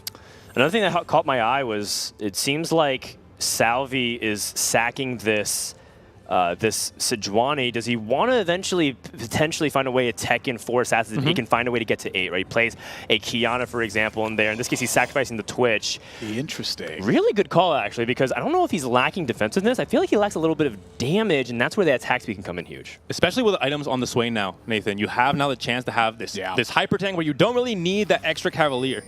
I like also, that. just highlighting the damage fact, you know, that he was able to just obliterate that Ezreal in the back line. You're now making that damage in the back line even more dangerous.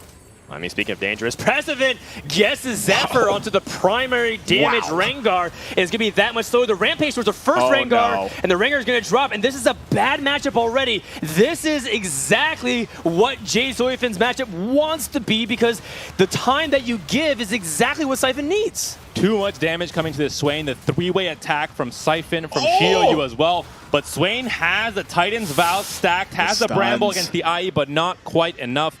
Salvi takes a hit, holds the Graves, trying to, you know, not allow Krim to maybe hit that Graves too. But in the end, he needs the goal to find Rengar 3. And as you mentioned, if he finds Rengar 3, then we might see the 4-assassin board built up when you only have 1 Rengar on the board. He has Kiana, but it's, yeah, you're right, he's just too poor. I think Salvi just wishes he was level 8. He could tech in both the Kiana and a potential another assassin. Wow. But alas, can't find it. Let's hop on board with Josue Deleted, who has since put a streak together, hitting Zac 3, Jax 3, and Kaisa 3, and is looking good so far.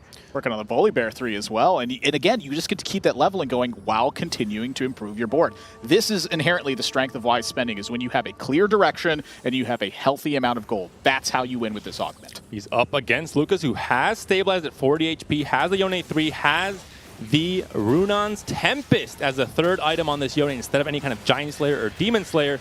And can this Yone do it? The one downside to this, Froden, is the fact that he's a single unit damage carry. He can only damage 1 unit at a time. And when he's not able to do it fast enough, this is what happens. He gets 1v4, 1v5. The healing comes in. The Rage Blade is stacking, but is it going to be enough? I don't think so. Lucas takes a hit. His frontline also doesn't look that imposing as well. Normally there's like the triple stacked Braum that's unkillable. I see that lacking on Lucas's board. Javi aboard with Kermax. Oh my goodness. already almost dead at 5 HP to go first and 8th. 8th would be devastating and almost outright eliminate him. When you rely on solely this is your composition, inherently the big point is going to be Graves too. We saw him with an early Graves, we didn't see him with a pair, and we saw him with very little gold. When you can't hit the Graves too, it's going to be really tough to stabilize because this is a power-stacked lobby right now. In contrast to his previous augments where he had really strong things like uplink and preparation, this is just okay, not great. And you need great when you're going up against players who have stacked boards like this. That's an all 2-star board in terms of the Dragon and power units from Precedent, and that's exactly what he's looking for. And we'll see whether or not the Graves can be able to survive the damage, confronting both Xiaoyu and Pantheon, taking the Aegis Soap, and now Graves is about to potentially go down, does end up dying, and that should do it. A North American Civil War. Precedent eliminates Kuramax. The backhand from Xiaoyu does it. How can he slap? Gets the kill on Kurum. Kurum taken down 2 8th places in a row. That's not a good spot to be in a one-day tournament where there's only 2 spots for the Dragonlands Championship. Salvi getting pressured as well. You know, with 2 bottom 4 finishes so far for Salvi, a 3rd one would also be a very heavy hit on this one. There is a lot of items here, I think, that have an immense amount of power. Some spicy amount of emblems too. Guild Emblem is generically pretty good. That also frees up Salvi to make that Assassin Emblem onto another carry that he would like to add damage to. And then you add things like, you know, can this Evoker be good for AP comps? All these damage items like Hodge, Infinity Edge. This is a good carousel. I don't think anyone low rolled. Switch out Emblem for Lucas as well, Nathan. That's something that allows him to get some extra attack speed on that. That's huge. I mean, it's hard for to go below roll on this one. I mean, just my God, everything was good. Just hand me a random one at that point. You have the remover. I'll just stay in place and go get a glass of water real quick. Yeah, and as a result, gets to put that Switch of Emblem onto the Yone, but he already has Prismatic Scope weapons, which is already on the more interesting side. So what is the benefit here? I think Hand of Justice, not that effective on a unit. It doesn't have to move, can stay very protected. I think the healing is not really as good as it would be on a normal unit that actually gets into the melee range with something like a Xiaoyu, for example. So I think it's actually a good pickup here. You get that extra damage carry on the Olaf instead, who can also utilize scope weapons perfectly. But this could be a big fight against a level 9 board that Zephyr does not hit, though. Good juke, was showing left, moved right, but is clumped up for the Black Hole. Black Hole number 1, able to take a little bit out from that back line, but the fall of Tempered Fate locks down that Yone, but at the same time, the front line's about to crumble. So what's going to happen first? Will we get through the Guardians from Lucas, or are we going to deal damage to Toddy? Toddy goes down to 1 life. Salvi literally at 1 HP. This lobby is heating up. All these Civil Wars. I mean, we saw NA versus NA. Now it's Brazil versus Brazil, almost knocking out Toddy in the process, who looked so strong at the start of the game, but now is in a dangerous 6th place position.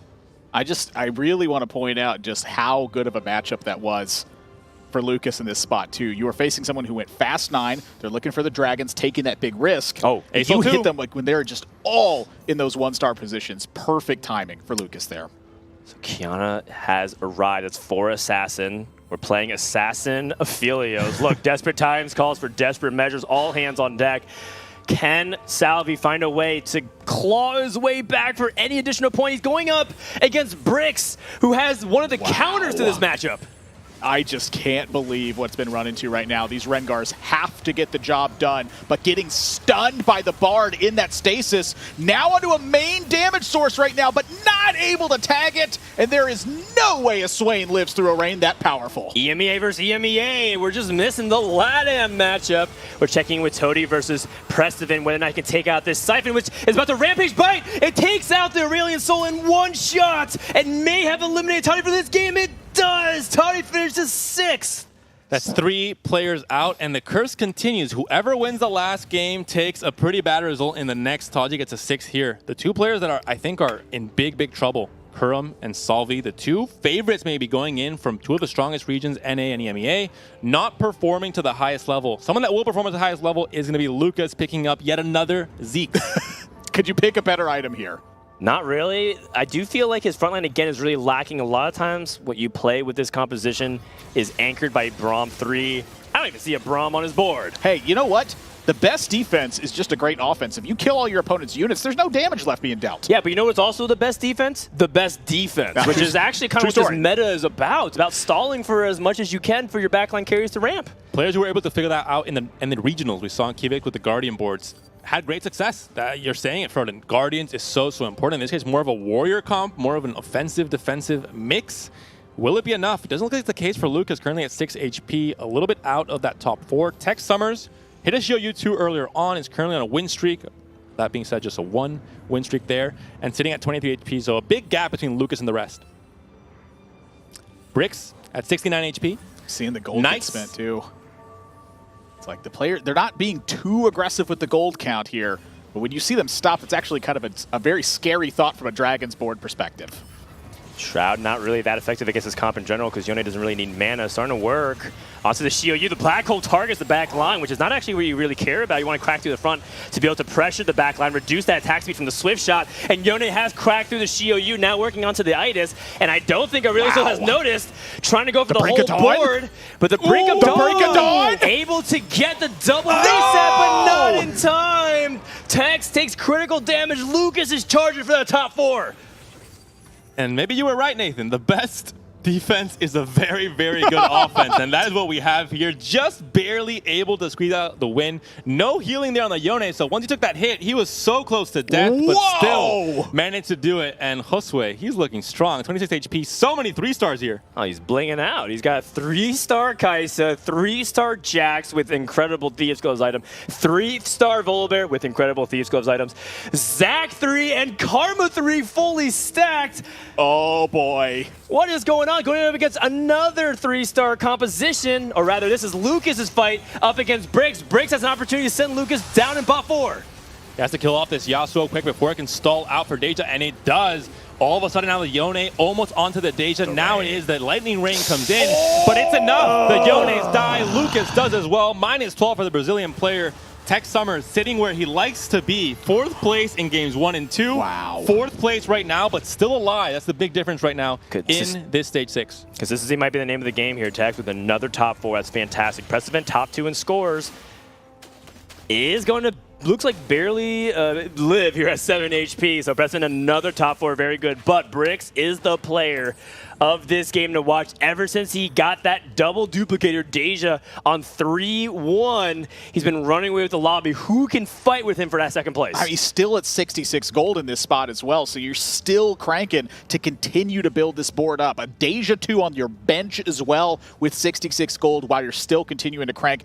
And you also have arguably one of the most powerful and scary final game compositions that you can have, and they're stacked to the brim on items. I'm not surprised he's doing so well. Bricks is, after all, a late game specialist, but Tex also likes going fast 9, likes going for these capped out boards, likes the Acel. And in this case, we'll see if this massively clumped board on the side of Precedent will be able to survive. The Siphon rampages the wrong way, does not kill the Acel. The Black Hole still going on, but all of a sudden, Pantheon has sneaked into the back. So has the Siphon. Hits the wrong target again. The Black Hole seems to not be doing enough. Xiaoyu down. Siphon now only has 1 target to hit. Never mind. Never mind. Did I curse it? Oh no, Siphon, you need to get the right target. The Black Hole comes through just in time. The Siphon gets the kill. Tech Summers down to 1 HP. That might be a crucial win for Precedent. It's an all-dragon carousel. I see a Deja. I'm not sure if that's exactly what people are going to leave up because it does have a ZZ-Rot portal. Bricks is ready to go. Another edge and he's going for it. And that's huge because you need that ZZ routes to stall as long as you can for that Aurelion Soul. A lot of dragons, but not a lot of good items, honestly. Even if you don't need the ZZ route, just to contest on Bricks. You don't want Bricks to get a Deja 3 and win out this lobby. Exactly, exactly. There is a chance that some of these dragon boards can cap out even higher. But I mean, just look at how rich Bricks is. He doesn't even necessarily need all this gold. Yes, it's good for the Gambler's Blade, but look at his sources of damage. He has a 2-star Aoshin, also has a 2-star Yasuo. We start to see more 3-stars. 3-star Lee Sin. Is there anything not 3-star on that guy's board?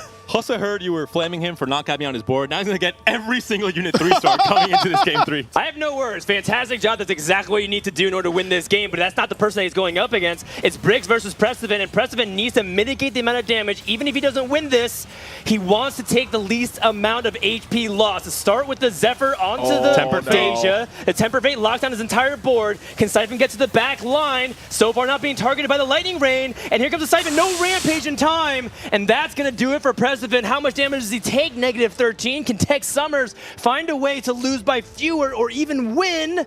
Yes, he loses by only. Never mind. Back to 4th place position. Game 1, 4th place. Game 2, 4th place. Game 3, 4th place.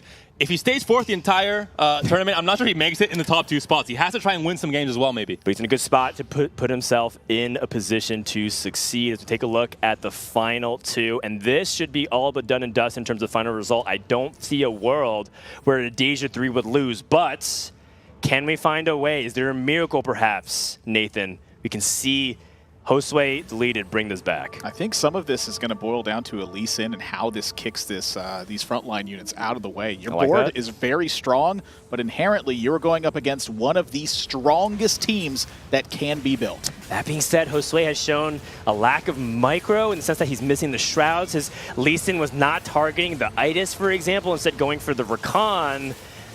And here comes the Lightning Rain shutting down a lot of the units. Kaisa is down.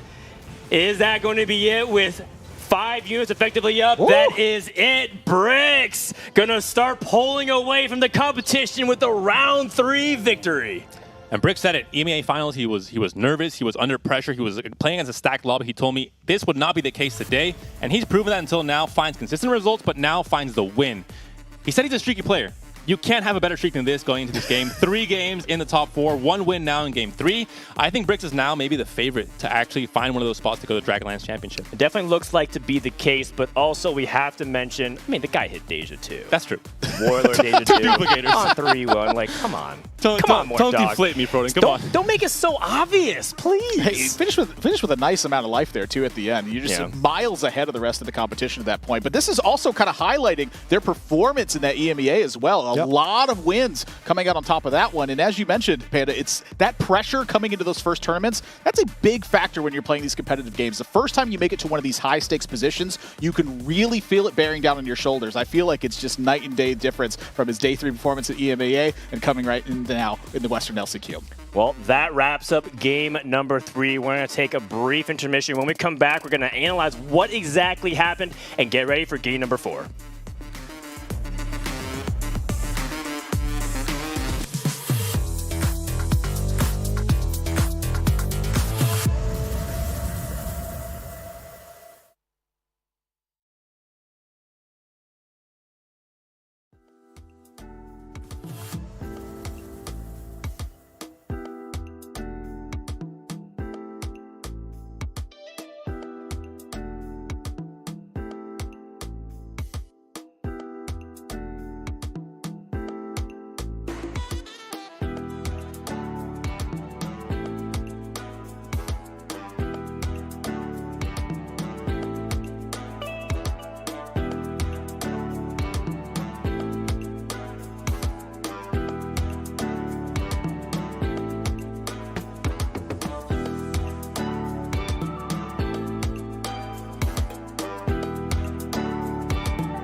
Welcome back, everyone, to the Western Last Chance Qualifier. My name is Kalafit. To my left, there's nobody sweeter. It's my friend Vita. Welcome back.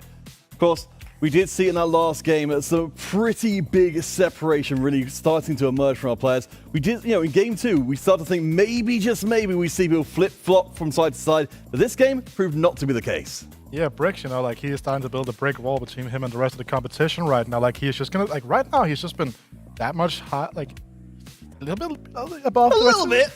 But I mean, to be fair, we can't really talk about the elephant in the room that is gonna be our key feature of the game coming up shortly. I would assume in the champion duplicator, right there, right. I mean, 2 duplicators, early Deja 2, 3-1, I believe. Warlords, Mirage, and then from there on out, just allows him to take late game specialists who's trying to chase down everything. And even though, yes, you have to. He did get really lucky, but you had to pilot correctly from there as well. No, it does seem like Bricks seem to have this unnatural ability to draw Dejas towards them every single time. Even sometimes just saying, nah, I don't feel like it today. But let's take a quick look at the game. Of course, this was a very significant game. As much as Bricks managed to draw themselves ahead, we had several players who needed to have strong performances in this game.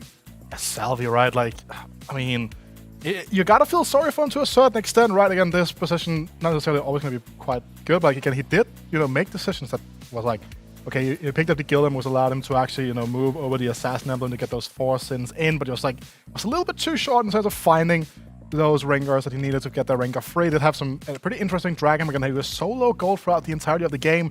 As for I think pointing out on a cast here, he hit at 4-5 instead of 4-1, which is a big difference because it ended up costing him 30 HP. They ended up losing at that. Ended up hitting 1 point later.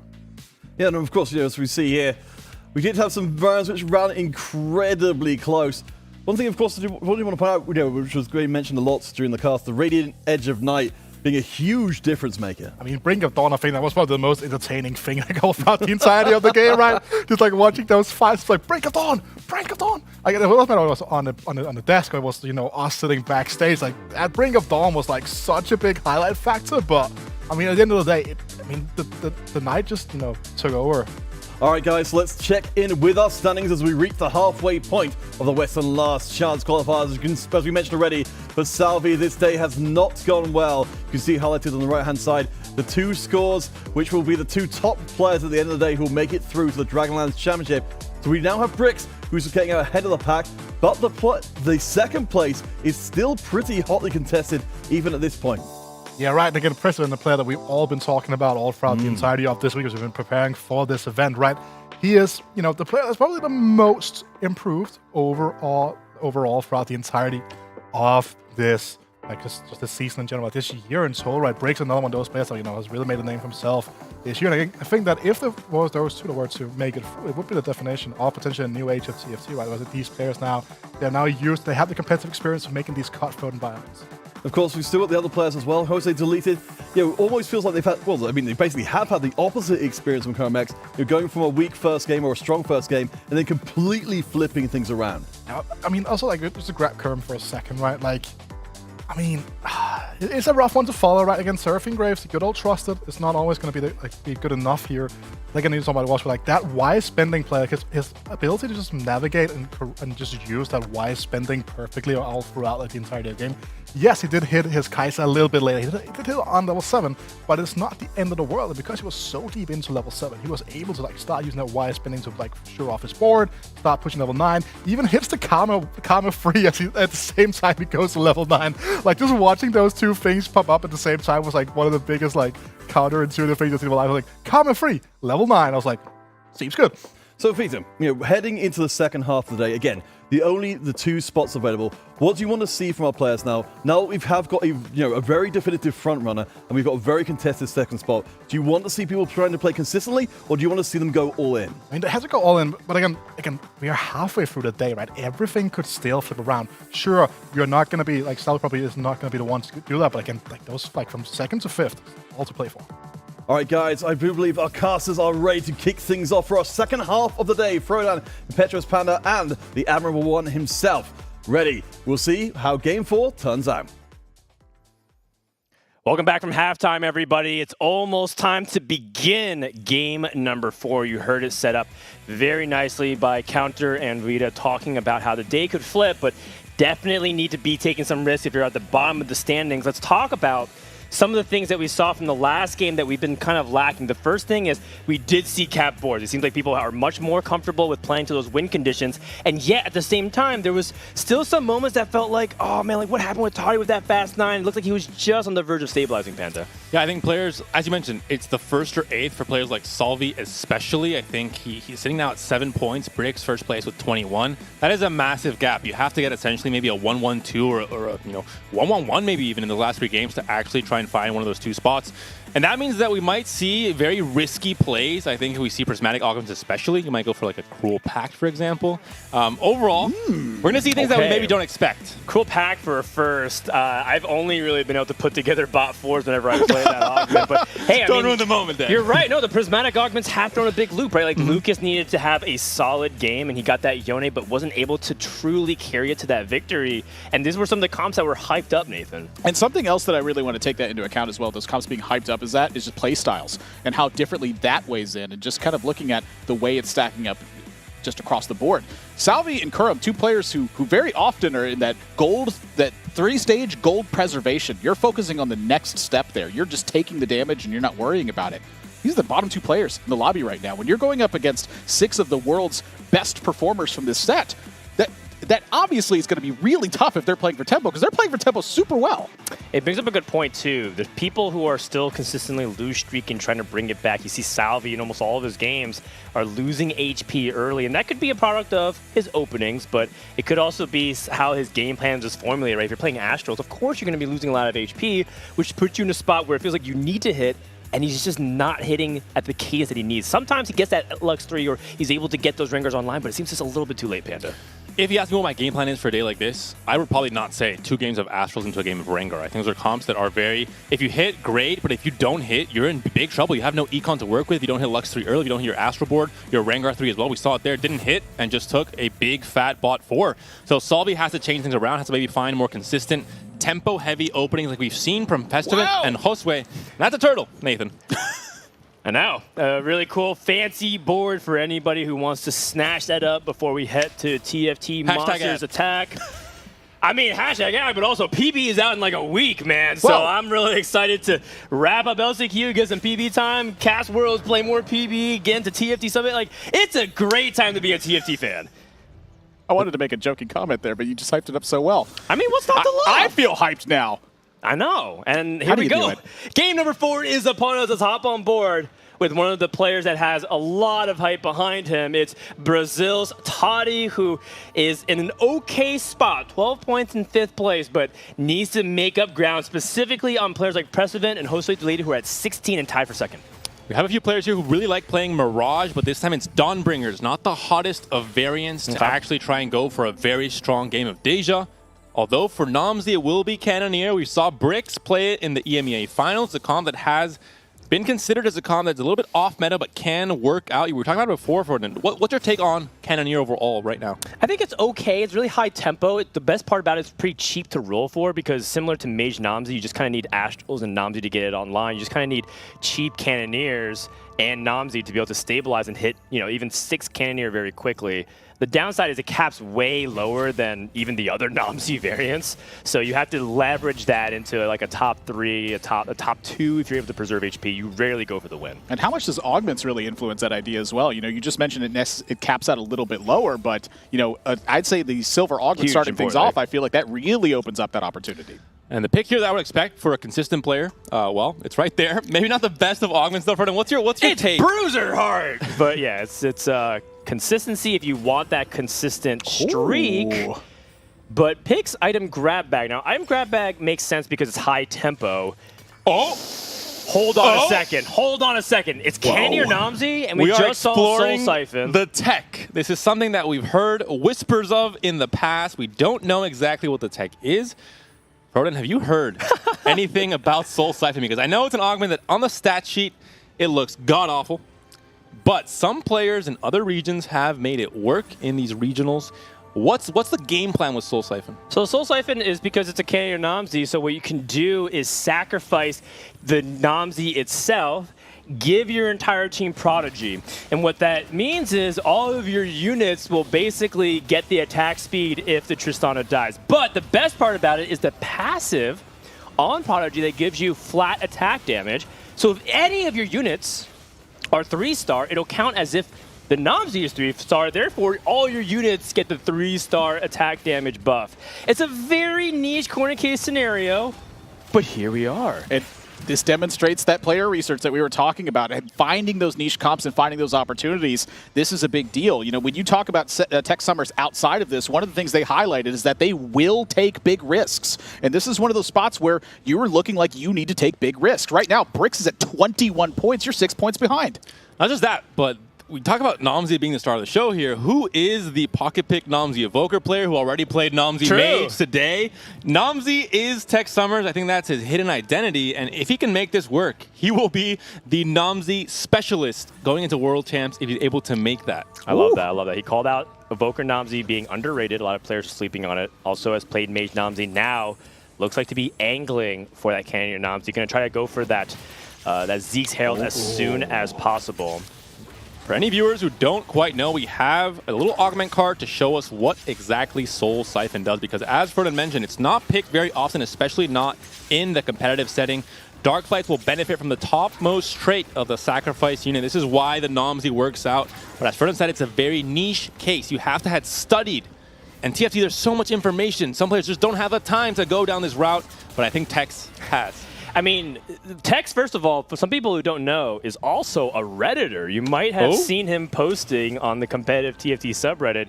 And I know that this build was making its way around a lot of those forums. So Tex definitely is aware of it. So I want to give a little shout out to his community involvement, especially for the English-speaking side. Yes, he represents LATAM in Argentina, but also fluent in English, from Texas, Tech Summers. So kind of representing a little bit of North and South America. And in proper NA fashion, if Tech Summers wins the World Championship, we count that for NA. Whoa. That is not how that works at all. That is a hot That's entirely how it works in esports. He We gotta was win born something. in Argentina. If LATAM is able to win a championship, they're going to take it for themselves, believe me. Oh, we will share it. It's an honor. It's an America's victory. As we do see whether or not Tech Summers can take this fight and lose by as few units as possible. Going up against Josue Deleted, who has Pandora's Bench, which is one of the highest upside silver augments. Many people believe Pandora's Bench is just straight up broken in the correct hands. The stats are not great. And as you mentioned, in the correct hands, players have to know how to navigate it, what comps to go for, and when to try and get those spikes with maybe a 2-cost reroll or a 3-star reroll. Yone could be a possibility. Kaisa as well, but we're coming into the first carousel of the game. Nathan, what speaks out to you? The thing that speaks out to me right now is we got 3 players at 100 HP. And this is a big point in the lobby right now. And what 3 players? It's going to be Brix, it's going to be Prestivant, it's going to be Toddy. And Toddy just came off of a tough win, but these are the streak players inherently that are online. Brix, again, just consistent performances throughout the day, very high finishes. Prestivant plays for that tempo early on, always looking to find a streak. At the very bottom, once more, Salvi, 82 HP, meaning that he's taken, 18 HP loss, 3 units per round. He's not being very competitive in some of these early game fights. As you take a look at Salvi's spot, and it looks like he's going for this Kaisa. Has IE and JG already slammed the devastating combo, and we've seen Kaisa reroll able to win those lobbies. So let's see if Salvi can make a deep run for it. And a big part of this, too, that I noticed is that Liquid's Kerm X had a Dragonmancer opening here as well, and they also had Kaisa with a setup that looked pretty well for it. Jude Gauntlet already slammed on Kerm X's board. Well, so Salvi does have a couple of different options. You could theoretically just carry this in the mid-game and then transition to any AP carry that wants to utilize it. So we'll see. We had a few mysteries solved already. Namzi's Cannoneer, Mirage's Dawnbringer, but now we know what the first Shimmer skill item is as well. Draven's Axe on the Wukong. Crushing Blow coming through, trying to do its best to win this fight. Kaisa's still up though, and will she be able to do it against this Volibear and the Jade Statue? I think that will be the case. The crits coming through. The Volibear trying its best with the Relentless Storm, but not going to be quite enough. The Tidal Burst, too much damage. Ferdinand, what's your opinion on Draven's Axe as the first Shimmer skill item? So I think Dragon's Axe is really easy to be a trap if your spot doesn't support it. You need to have, one, obviously a unit that can capitalize off the raw attack damage and the attack speed to benefit from. But I think a lot of people have read these guides saying when you're playing Shimmer and Lagoon, if you hit Dragon's Axe, it's like F tier. You don't want to play around it. It's really about shifting around your priorities. Maybe instead of playing like Kaisa Shimmer, maybe you play Rage Wing and Xayah as you're like, you could play a bunch of Swift Shots and transition to Xayah later on. Toddy went to 6. Didn't just go to 6, went to 6 right away, too.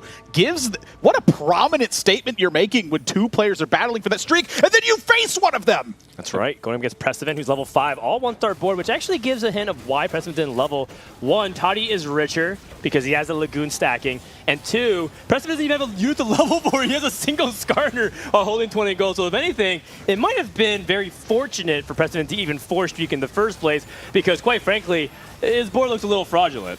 That being said, the Ezreal trying to do its best. Lilia might be taken down, but that's really going to be it. Lilia bursts in, the watch out hits, transfusion from the Vlad, still up and running thanks to that Thieves Glove slam off of the Augment, and that will be Prestivan's streak ending. Brix' streak also ended. Now only 1 remains going into Krugs.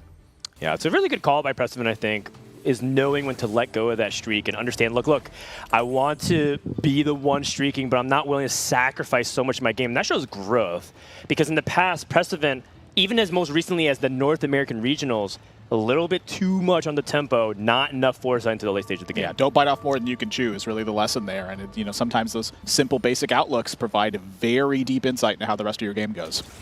Let's see what Lucas can do. Last game was very similar to this one. Lost most of stage 2 playing Yone, stabilized, and then was able to try and fight for top 4, but just was left out with that 5th place position. We'll see if a similar game plan and similar game flow occurs for Lucas there. Some gold comes in for Taji, not quite enough to make it to that 30 gold threshold.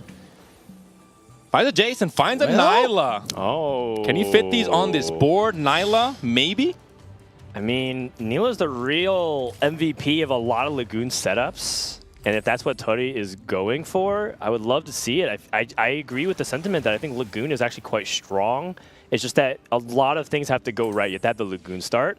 You have to have good items for it. You have to have a lot of HP.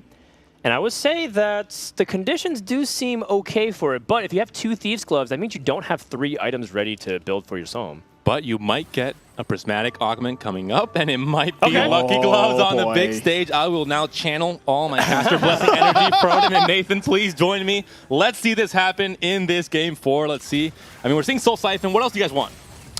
Soul Siphon, we're seeing Sohm. Oh, man, I feel like at this point, I've seen almost everything that we can expect from the standard parts of the meta. His Tex, most importantly, needs to find that Namzi in order to stabilize. This could all be for naught. I've seen people roll and try to find that Namzi at the perfect setup, miss it, and then even if they do get it, they don't get the 3 stars going. So Tex is going to start feeling pressure right now because the comp isn't really online for quite some time. Lucas down to 66, Tex down to 68. Salvi picks up a win here now. Bending that back a little bit. Josue deleted down to 82. And this is it. Mortdog does not, however, summon the big one. It's not Brix asking for a favor, so in that case, we see no Prismatic Augment here. Titanic Strength, Scope Weapons 1, and Ancient Archives are their pick. It could be a roll. Instead, these Augments don't really lean too much into the current Lagoon setup for Taji. Well, if it's Lagoon, you theoretically could take Ancient Archives and play around it. If it just said, get a Mage Emblem, would you take it? Maybe, but also at the same time, does Toddy even want to go for that? He opts out. Instead is offered Last Stand, Thrill the Hunt, and Better Together. The first time we see Better Together, maybe not offered, but at least if it is picked here, picked, because we haven't seen it yet in 3 games, just surprising consider how often we saw it in EMEA Finals and NA Finals as well. Gonna be Thrill of the Hunt instead. Players kind of tame on the rolling for this round, too. I saw 1 2-star pop up. That was it. Players are looking at level 7 here, and they're saying, you know what? Forget stage 3. I want to be strong enough. Nice Shroud. Just able to get it out to the units that really matter here for this fight. Small things like that can help Toddy keep his streak, and that's the most important thing. I think that's why he picked Thrill. This Nila targeting down the Kaisa, able to snipe her, get that reset, and swing the entire fight. Not able to get it done. The Apotheosis, just not enough damage there. As Kaisa now able to get some free range stacks. So Kurum X able to strike back. We talked about how Kurum needs to have a big game after that double 8th place finish. Off to the right foot. And remember, Kerm is contested on paper, as Salvi is currently on a streak. We'll see who is able to get that momentum. Early Shio Yu there for Taja, but Salvi now has a Kaisa online 2-star already. We saw that earlier on. Has the IE, maybe looking for some mana generation, but has the uplink, has the augment, so maybe able to get those Lagoon stacks quicker and quicker. Okay. Okay. Salvi is also not close to Kaisa too. Looks like he is on the poorer side relative to someone who did lose streak a lot. Usually they'd be at 40, maybe even just have straight up 50 gold of interest. But he only has one Kaisa, so I think in Salvi's mind, he might have to consider a deviation of strategy. I think it's hard not to consider a deviation of strategy here. You know that Kerm X is going to be committed to this side of things. You only have one Kaisa. You're sitting at 32 gold. To me, this spells out go to level 7 and build something else. Especially with a win streak, you're going to be able to get some gold, stay relatively stable, get some good wins against Tex, who, as you mentioned, has to stabilize, has to find that Nomsy to get things going with the Soul Siphon. Yeah, the problem with Tex is that there's just a lot of things that have to go right. Tex doesn't have Zeeks, for example, to be able to get the attack speed going. Did have a Last Whisper. We'll see if he's able to get it going, because right now he only has a Sword Sacrifice. But after this round, if Tex can get it, it could be huge. Ooh, Speaking Lilia. of huge, utilizing the Lilia, Precevent able to be a little bit creative. The mid-game is where Precevent shines. He's showing you why that is. It's important to find those stepping stones to the composition you want to take, regardless of whether or not it's a reroll idea or if you're just going to the next spot. You know, finding those spots that connected, that build that bridge, that is such a difficult thing to manage in a lot of these games. Here's what Lucas's board looks like. Picked up a Pantheon with a chain, which could be very good for many AD-centric boards. If he's looking for some extra frontline, he has to stabilize. He has to find some way to get his board a little bit stronger going into halfway through Stage 3, into Stage 4. Hasn't had the best results this tournament up to now. Has to find a good game in this Game 4. And yeah, looks like it's going to be, oh no, this is Precevent rather. Going to be, as you mentioned, playing those unusual mid-game carries. Not that Lily is unusual, but more just slotting it into this board specifically. Lucas found a 2-star Pantheon. That's big. That's really, really big, especially for 66 HP. But the HP count is closer than it would seem. Kerm, for example, 6th place, but what, 2 health points between top 4 and 6 at the moment? It's the first 3 games we've been seeing like a canyon from first place to last, and this one it feels more like it's just cascading downwards. I think this one's a lot tighter than we've seen in the previous lobbies. Precevent playing for board strength, as you mentioned, a player that likes staying healthy, has Electro Charge, and we see it now there. The Zeeks has been found for Tex. Is he able to turn it around? Is it too little, too late, considering his HP is already down to 48? You know, it doesn't seem like Tex has a lot of Zeeks either. So, again, that's another thing that needs to go well. You need to have kind of the double Aphelios, the double Rel, just stacking all of that AD. And as a result, it doesn't look like Tex is able to stabilize even just yet. How much HP will Tex drop before he can make that charge for top 4? He doesn't have much breathing room. Rakan holding the fort here very well, giving that Kaisa plenty of time to tear that down. Salvi still on a big streak. Looking at Josue, was also level 6 at 20 gold. So he's been rolling extensively for his current board state. Whoa. Interesting shop here. Whoa. Yeah, well. What on earth do you do here? Like, my mind is racing 1,000,000 miles an hour in possibilities. Is this a risk that you have to take at this point? I mean, being very honest, I don't even know exactly what other build you can go for outside of Seraphine from Josue deleted or Josue deleted's perspective. Like, what else can you really play? The Zeke slams, like that. I think that's the only thing we can do, and we're so broke. We're hoping that Pandora's Breast can help us hit, but we're nowhere close to it. Against Tex Summers, you mentioned the lack of Zeeks, stacking up a little bit more, but goodness, I am just so terrified for some of the players in this spot. They have to have big finishes, and the team just gets melted here. From Josue's perspective, Tex Summers finally started to piece together some wins. Is this the Nomsy diff? Is this the Dark Flight diff with the extra Zeeks? No, it's a deleted board sucks diff. This is a terrible Jade board. Like, look, he lost 4 out of 5 on this stage, 3 in a row. That's not surprising in the slightest. And I think based off the trend, I think Deleted is in for a couple more losses in stage 4 at least. And not able to stall really enough to get the Ascension kicking in as well. Someone that is actually stalling out, stabilizing is Salvi. Someone that needed it as well. Yeah, the full cell comes through. We have the Seraphine Graves set up right now, trying to econ back up to 50. Has to find a way to go 7 and then maybe start rolling for that Graves. The big question is he contested? Are other players trying to go into this direction? I don't think we've seen that just yet, but players might pivot, especially players like, well, not Kerm X because he has a Dragonmancer's pretty set in stone after picking up that Dragonmancer conference in Stage 2. You know, that is a pretty big deal to point out here as well. The players that we've seen go after that typically is Kuramax and Prestovent. And so right now, I'm starting to think about it. I don't think we have seen anybody else going after this. This might just be purely open to the taking. Needs to buy all the 4 costs. See if he can find a way to transform them. No Graves. He's looking for a single Graves to potentially stabilize. He does have a Jace in there in the meantime, but without Graves, this is going to get ugly real quick. And not to mention, you're already low eco because of Pandora's. How do you hold these units on the bench to go for Pandora's? He's 2-starring all the units that aren't important, quite frankly. He's 2-starring Lee Sin, he's 2-starring Silas, and those are placeholders. He has to 3-item the Lee Sin. Missed the Shroud. Going up against Lucas, who has a 2-star Pantheon, as you mentioned, and about to get a potential injection of gold through this Draven's Axe. Can this Lee Sin perhaps shut us up and show us that this was totally fine as an item holder? Ascension does kick in, but I just don't think the Dragon's Tempest is dealing enough damage by itself, but it could be the sum of parts. Part of the strength of the composition is that there's so many people contributing, so it's a real team effort, and Lee Sin holding long enough makes it a reasonably competitive fight. That could have gotten way worse for Deleted, but it's about to get much harder because we're about to hit the 4-2 augment. And we saw the investor on the back line not able to trigger. A Prismatic gets offered. It's definitely not Verdunville. Instant reroll. Wasn't even looking at other things like they had Evoker Crown, but I don't really think it is viable, but that Graves is a very big pickup. I'm really surprised to not see these 4s get bought and stuck onto the bench here to turn into a Graves. This is very surprising to me. He doesn't have many options. That's part of the reason why he rolled down that way. Let's check in with Bricks, who went for Ancient Archives 2, trying to find an emblem that can be sacrificed, plus an emblem that'd be relevant onto the board. Just picks Jade. I mean, it doesn't really matter what you pick at that point. What was the second emblem picked up? Oh, it's on the bench. Yeah, still waiting. So he's waiting for 1.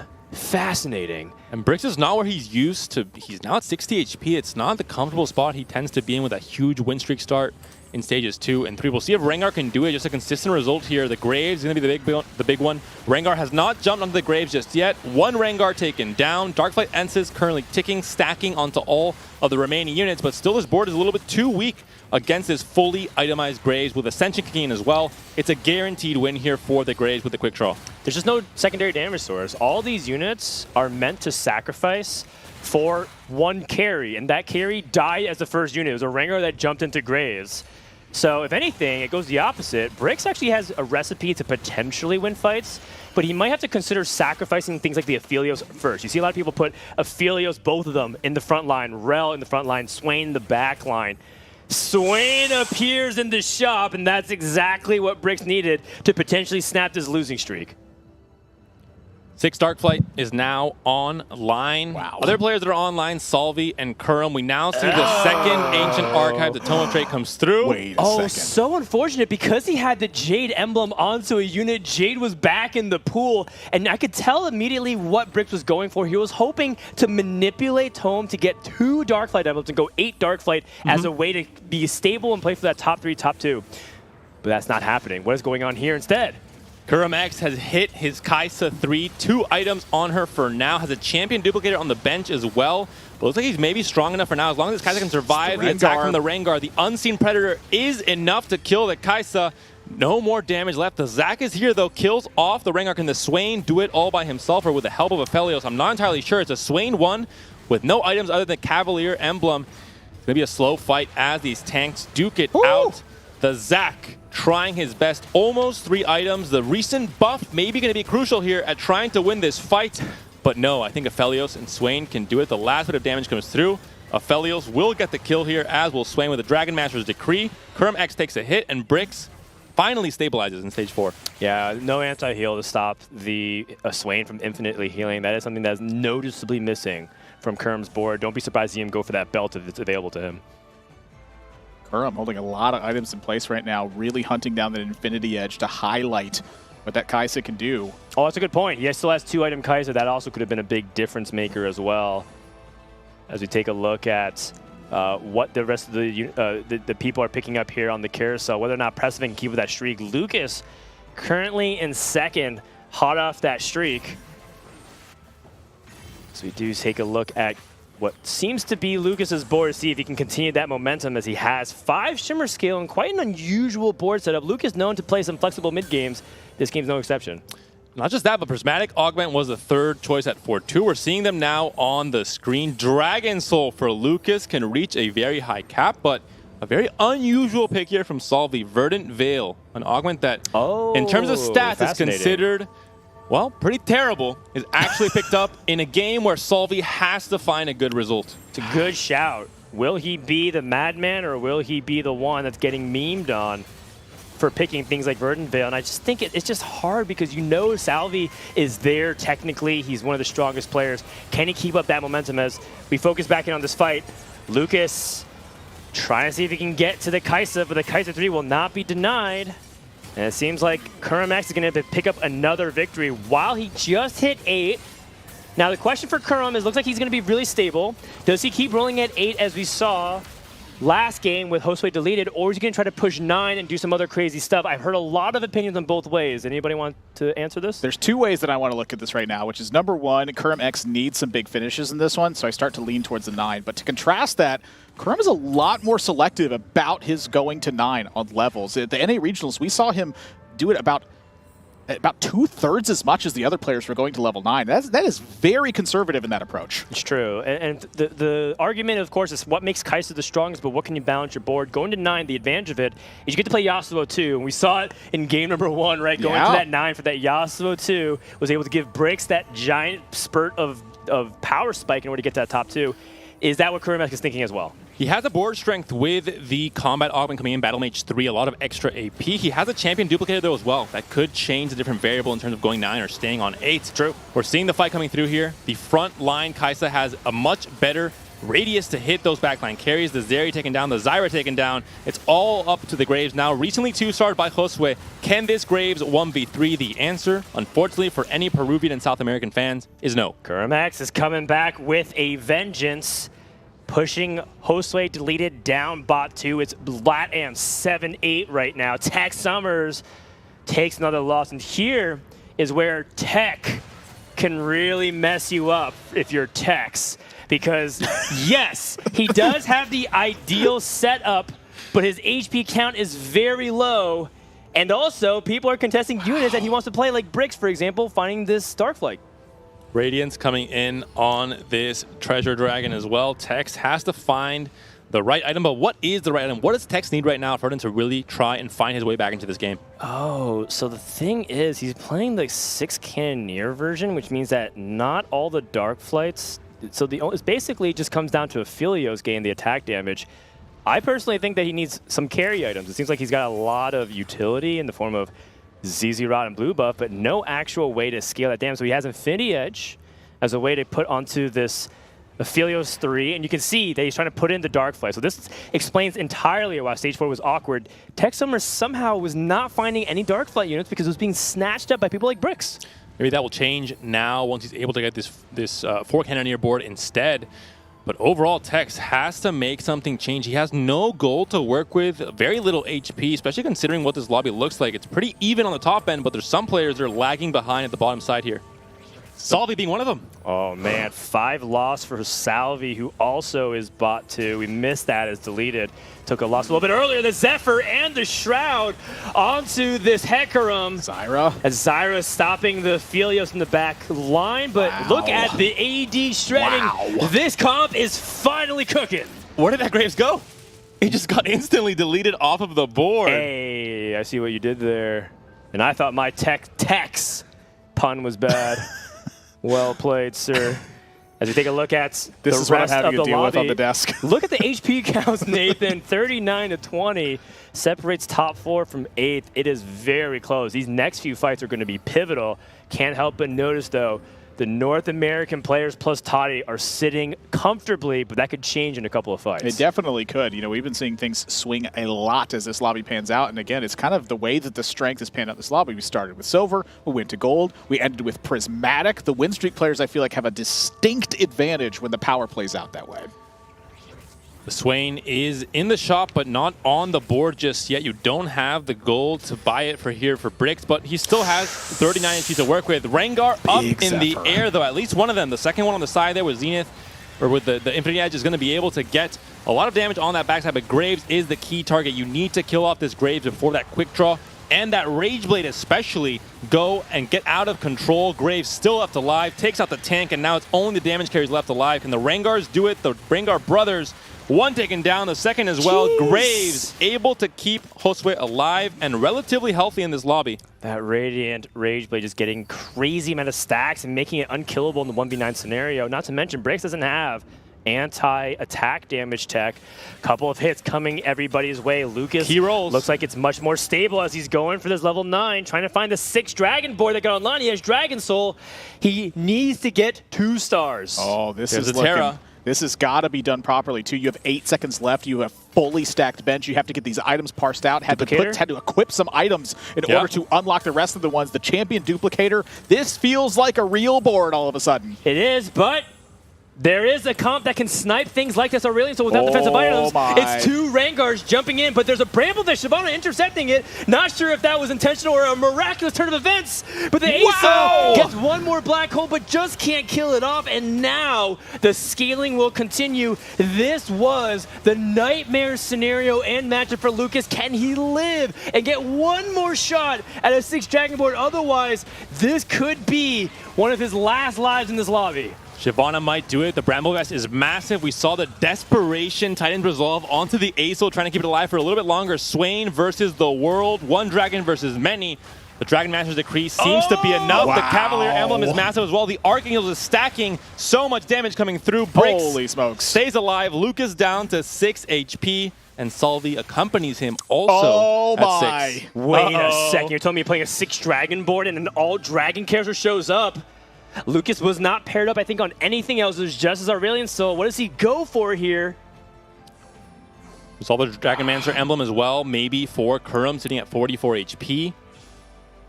Kurum, we just saw 2-star, a lot of stuff coming into this as well. I feel like Lucas had a number of different options here to really go in a bunch of different directions, but ultimately everyone playing out with something that they want in this spot.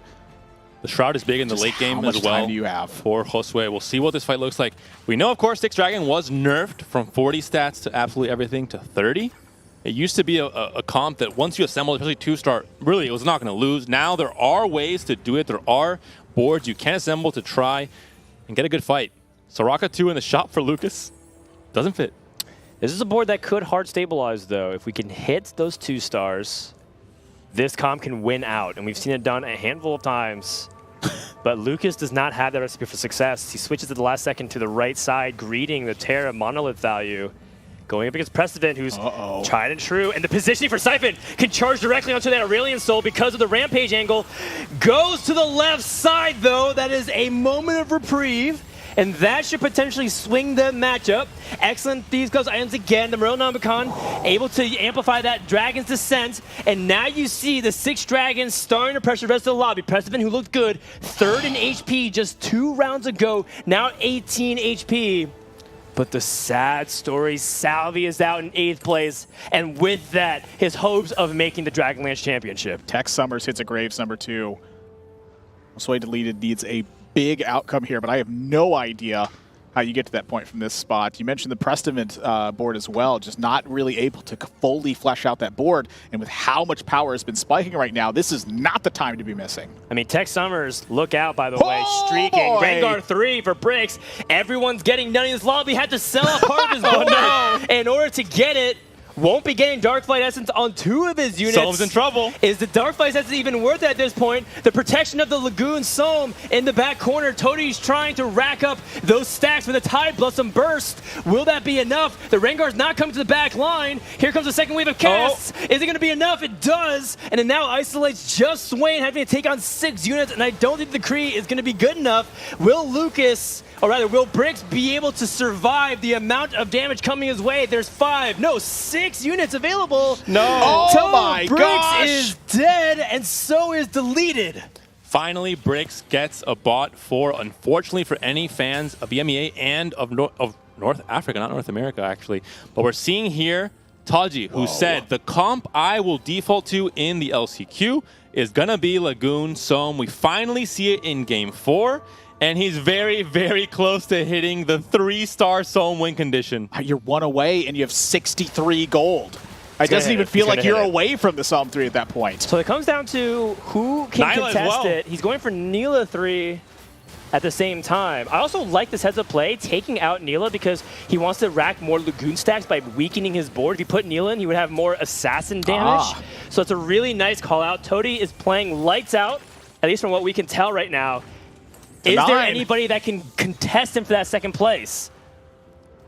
I don't think so. I mean, right now, this is looking so incredibly strong. It looks like a deja vu from game 2 where he was able to assemble so much gold, had such a dominating win. Looks like Solo Gasang's game to qualify to Day 3 of EMEA Finals where he had so many 3-star 5 costs. It almost seemed like he was cheating. Well, he is also not rolling, and this is kind of an interesting decision to be made. He is healthy. Kurum is in his pool, did hit Volibear 3. See what the Shroud hits. It's Lucas on the other side. Lucas Shroud just hits hit Shyvana. everything. That is money. We'll see now where this fight goes. It's Sohm, a single dragon against so many. The full 6 dragon is on for Lucas. He was 6 HP. He's trying to stay stable. No Soraka to heal him up. If he loses one fight, it's over for him. He needs to try and find a top 4 position. The Sohm is almost taken down by Zippy, but heals back up. The burst damage will come out. Now Tide Blossom trying to do it, but not quite enough. Toji lets his Brazilian compatriots stay alive in this game, secures the top 4, and Prestivan takes a 5th. We just hit a Shyvana 2 for Lucas in that one too. How crucial is it coming into that fight? Sohm skipped the Nyla. He's going only for the Sohm now. Oh, I don't know if that was intentional. I think that it's in his interest because, you know, at this point, you can even play for the champion duplicator at 400. Yeah. I mean, so basically in 23 stacks, he guarantees Sohm 3s, whether or not you want to play for that Nyla 3. So I think missing that was a big mistake. That's crucial. Lucas hits Terra 2. He needs to find the upgrades. He's going to need all hands on deck. We move the Shroud to the right side, but it misses the Kai'Sa. Not necessarily that important in this matchup, though, because she has such a low mana pool. Let's see if we can get this done. A good angle for the Tide Boss is potentially hit at the bottom right corner angle. Kai'Sa trying to work onto the front line. A big sweeping blade from Yasuo, able to toss everything up. But it looks like the Sohm is still going uncontested. It'll come down to the battle of the carries. Another sweeping blade stunning, and that might be able to swing things from Kermex. It's the AP carries Mono y Mono. It's called Tidal Burst for a reason. The Kai'Sa gets the kill, and Sohm in big trouble. Tex Summers for a 4th game gets a 4th place. Someone told him, Tex, listen, you have to be consistent. He's like, okay, I'll be consistent. This is never before. I think I've never seen this before. Hey. If he's able to get a 1st in the last 2 games somewhere, I think that puts him in a good spot. He's set up very nicely to have a top 2 finish. He One just away needs from to do both. strong finishes. And yeah, 1 away from both here. Sells a Sohm! Sells 2 Sohms! He's getting desperate. He thinks he might Sells 3 Sohms! No. Oh, he gets a Nyla 3. Okay, if he missed, it would not have been worth it. But he was 1 round away from going for Sohm 3 as well because of the duplicator that comes in. What's he going to do with that dupe? Almost nothing, but we'll talk about that in a second as Kermex going up against Lucas. 2 streakers facing off. The Dragon's Ascent does find and stun the Kai'Sa temporarily. Here comes the Black Hole. It still has not ascended, but all the aggression is onto the Kai'Sa, and she's fending for herself. There's just no one else to protect, and the Ascension of the Dragons is way too much damage. Kermex takes big losses here, and is now potentially going into seconds. We find another Dragon Carousel on stage 6. I There's feel the last like, Sohm. I feel like that Kurum has just been outscaled at this point. It's so surprising to see, but when you give players enough time and they have these compositions that just continue to build strength, it's going to happen. A 3-star 4 cost got hit. We saw the full Dragons board get 2-starred. How does Kurum recover? Lucas might win, but Kurum might have enough HP to try and get that 2nd place position. We'll see it now. Lucas, a game that's reminiscent of Double 61 in the last day of EMEA Finals. He had 6 HP and came back to get a 1st. Kurum hits Lee Sin 3, hits a Zac 3 as well. I don't think it's enough, though. It's a lot of 3 stars, but, you know, Lucas just made a Tactician's Crown because he picked that special off the Carousel, able to squeeze in a Rakan. That is not inconsequential whatsoever. The Shroud is big. Double Ice Cream Cone as well. One even a premium version for this Kai'Sa to try and do her thing frontline with the Battle Mage as well. But the Kai'Sa goes up into the air. That's not where she wants to be. The damage will come a little bit later. The Tidal Burst won't be as bursty as Kurum would have expected. The Nyla 3 shredding through absolutely everything with that slipstream all over this board. Can the Kai'Sa get the kill where it matters most? No. The answer is no, and that might be the end for Kurum. It's going to be a big loss, but is it big enough? Not quite. 1 HP. But Lucas picks up the win as well. I mean, it's hard for Lucas to get a stronger board right here. I look at this one, and I still have the question: is the Nila 3 enough to take this down? And frankly, after seeing that last fight, that was a decisive win. It's a decisive win against a comp that's not designed to beat it. This is a comp that's designed to beat everything in the game. Lucas is the primary win share holder from these 3 players, but can Toddy, for example, get the Nila to jump onto the right target? Can he make sure that the position is lined up correctly? Goes for the bottom right corner. And we have a potential double kill onto our hands Shrouded here. Zephyr. The Zephyr does miss, doesn't get it onto the Aurelion Soul, onto the most inconsequential unit. Nila is working onto Shyvana. Shyvana is not casting Dragon's Tent just yet. Great items, but now we're isolating the Aurelion Soul, and Nila 3 is going to be able to take it down while healing the back line. Wow. And Apotheosis follow up onto all the shielded units. Soam is still not down either, and it comes down to a Nila potentially taking out 1 dragon at a time. And I think that he's able to do it. Lucas had the 6 dragons, but it won't be enough to go top 1 in this lobby. Kurum won the fight as well. 2nd place for Kurum. The Brazilian capoeira coming in from the Nyla, able to get the win against Lucas, maybe able to secure another win game 2. He was able to do it game 4 maybe as well. We were questioning the selling of the Soams. Maybe he thought, hey, I'm in big trouble. If I win out here, if I get an Nyla 3, that's enough to maybe win this lobby. It seems to be the case for now. Excellent, excellent. I take back my words. The Nila looks like it's enough this lobby. I was worried with 6 dragons capping out that we'd want to go for both. We were in position for both, and Toddy able to making one of the hardest decisions we've seen today yet, and it's paid off. But job is not done. We've seen some miraculous Stage 7 come from behind victories. Both players are at 1 life. Whoever wins this head-to-head is taking that first. And Kurum X needs it the most. Back-to-back 8ths in games 2 and 3. Now finds himself in a spot where he's fighting for that first place, fighting for those 8 points. That might be the difference maker. This 1 point could be the crucial difference maker, and if he's able to bounce back in and try and fight for those top 2 positions. How much does the positioning come in here as well? 2nd Zephyr found for Toddy. Shroud sitting on the bench with it. A lot of scammy feels can come in with this spot right now. Does he have the spot to do it? Lances Zephyr, able to position for that Kaisen once more. Kurum X has been outpositioned, has been outgunned, has been outplayed by Toddy. The Nila is working onto these units, staying away from the Kaisa, but Kaisa is just in the face of all these units. It's Kaisa drops. Wait, Soam ends up dropping. Kaisa targeting the Nila. Nila still stalling on everything else. Working onto the Kaisa. So close. Taji gets the win. Brazil on top for a 2nd game in this tournament. And I'm honestly very impressed with what I'm seeing from Taji as a player. I think if he makes it to the championship stage, he'll do a very, very good job. What gameplay to make that decision for them to sell off those Soams, to say I'm in a spot where if I lose here, it's all over. But if I hit just one of these 3 stars, that might get me that win. And that's the case here. It's one of those moments that just look really weird if you're just a person watching the stream, but you're not in the head of Toddy. You're not understanding how he's evaluating board strength. He's saying, look, I have 17 HP, which is decisively, it's also kind of awkward, right? Because you're not sure if you can decisively roll or you have to greet it. Makes a tough decision to sell, able to get the victory by the skin of his teeth against players who are barely hanging on. Excellent job by Toddy in a really tough position. And again, to kind of emphasize that point where you're not in Toddy's head, he's also having to account for his own gold, his own positioning, what the other players are doing. When you go to 9, it's so much is going into play there. What you hold on your bench, how do you place it, where's it going to be partitioned out once the beginning of that round starts, and then also having to be able to land those spots at exactly the right times. There's so much going on in that spot, and it just really tries to highlight that point. Do you sell the Soam or do you sell the Nyla? Overall, a very fun game of TFT. Very unique game. We saw Soul Siphon as well. I mean, we saw a lot in this game that we have not seen in a long time, at least for me as a caster. So, very interesting game for him. I'm curious what the analyst desk will say about this one. There's a lot to break down. Yeah. We're going to do a very quick break, and then we'll throw over to Counterfeit and Weeda to break down this game 4.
Welcome back, one of those, the Western Last Chance Qualifier.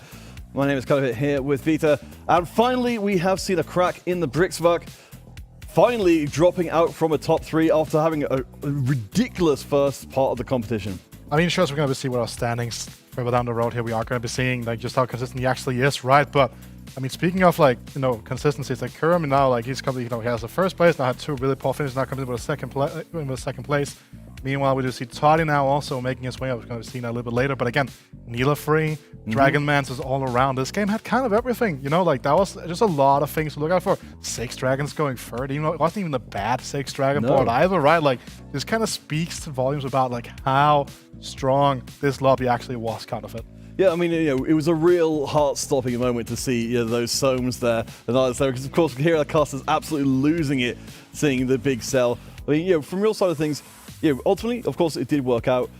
It's so tough to be in that kind of position here, where you know that it's such a tightly contested, you know, competition to make that kind of big, you know, big brain, big decision at that point. You know, a lot of players just wouldn't have the nerve. No, right, like it's a hard one because like what do you even think is the key one? Because in my mind, like as someone has quite a lot with Lagoon, in my mind it's always about that zone free. I would have prioritized way differently, to be honest, right? And again, we did see that he did survive the fight, whether or not that was going to be due to the Neela, whatever, but he did survive the fight at the end of the day. And there was a Dragon Carousel coming around, lying around, right? And zone free is just like, is one of the wildest units in the game, because when the Tide Blossom bursts, it is magnificent. But again, shows good recognition, gets rewarded for going for the Neela instead, and up carrying him to victory. Yeah, I mean, I think it definitely can be forgiven. Something a lot cheaper to try and put together than Lilo as well. I think that's going to be one of the sacrifices the players are going to have to make to get to those top spots. Is, you know, as much as you really, you know, you get so close and say, I should be getting this right now. If it just doesn't happen, you go for the slightly lower power, but still incredibly effective choice. I mean, also that the board set right there was also so awkward. He's so close to getting the duplicator from the Lagoon stacks as well, right? So had he had a bit more life and a little bit more cold blood, you know, play a little bit of a cleaner early game potentially, even right, he would have been able to go for the ultimate spike of like double freestyles here. But again, not necessarily in this situation, right? Again, speaking of freestyles for me, right, the Dragonlands Conference finally getting to see that really, you know, take its toll and really perform well in the game was just big for me, right? Because it's not when we see a lot of, we saw Mage Conference in the last set really have a big presence, but you saw freestyle Lee Sin, you saw freestyle Volibear, again, obviously the freestyle Kai'Sa. And again, we talked about this before, going back to, you know, when Golden Ticket is picked, that it is just really strong when you get those, that increased scaling on the Dragonlance. All right, let's take a look at the field as we're coming to the last part of the day. 2 more games to go. Brix still has that cushion of points, but that last game means we're no longer as confident they're definitely going to be one of our top 2 or even perhaps our top 1. If you look below them, a 3-white tie for second place right now. As you point out, we were preparing for the desk. You know, we've got a whole host of players, with the exception of Salvi, ready to really battle for that second spot at least in these last 2 games. Also, like a bit of a fun mini game, right? Like a lot of symmetry going on there. Like a lot of, you know, you have Hashidita, you know, 2-7-2, like just, you know, and you have Tech Summers who's gone 4th 4 times in a row, right? And again, we were talking about this before. We kind of want to be at a 5.3 point average, and he's just below that right now. Yeah, our admin's doing an amazing job of figuring out exactly what the point players need to do. So we have a real balance of consistency versus explosivity. Gentle friends, we'll be going to break. When we return, we'll be getting into game number 5. Very close to finding out who are 2 players who we can going on to the Dragonlands Championship from this Western Last Chance Qualifier. So don't go anywhere. We will return in just a few short minutes' time.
Welcome back, everyone, to the Western Last Chance Qualifier. Game 5 is almost upon us as we welcome Vita to join Nathan, that's Admiral Zora, and myself as we get ready for the finale. We're coming up on the end here, Vita. Who are you again?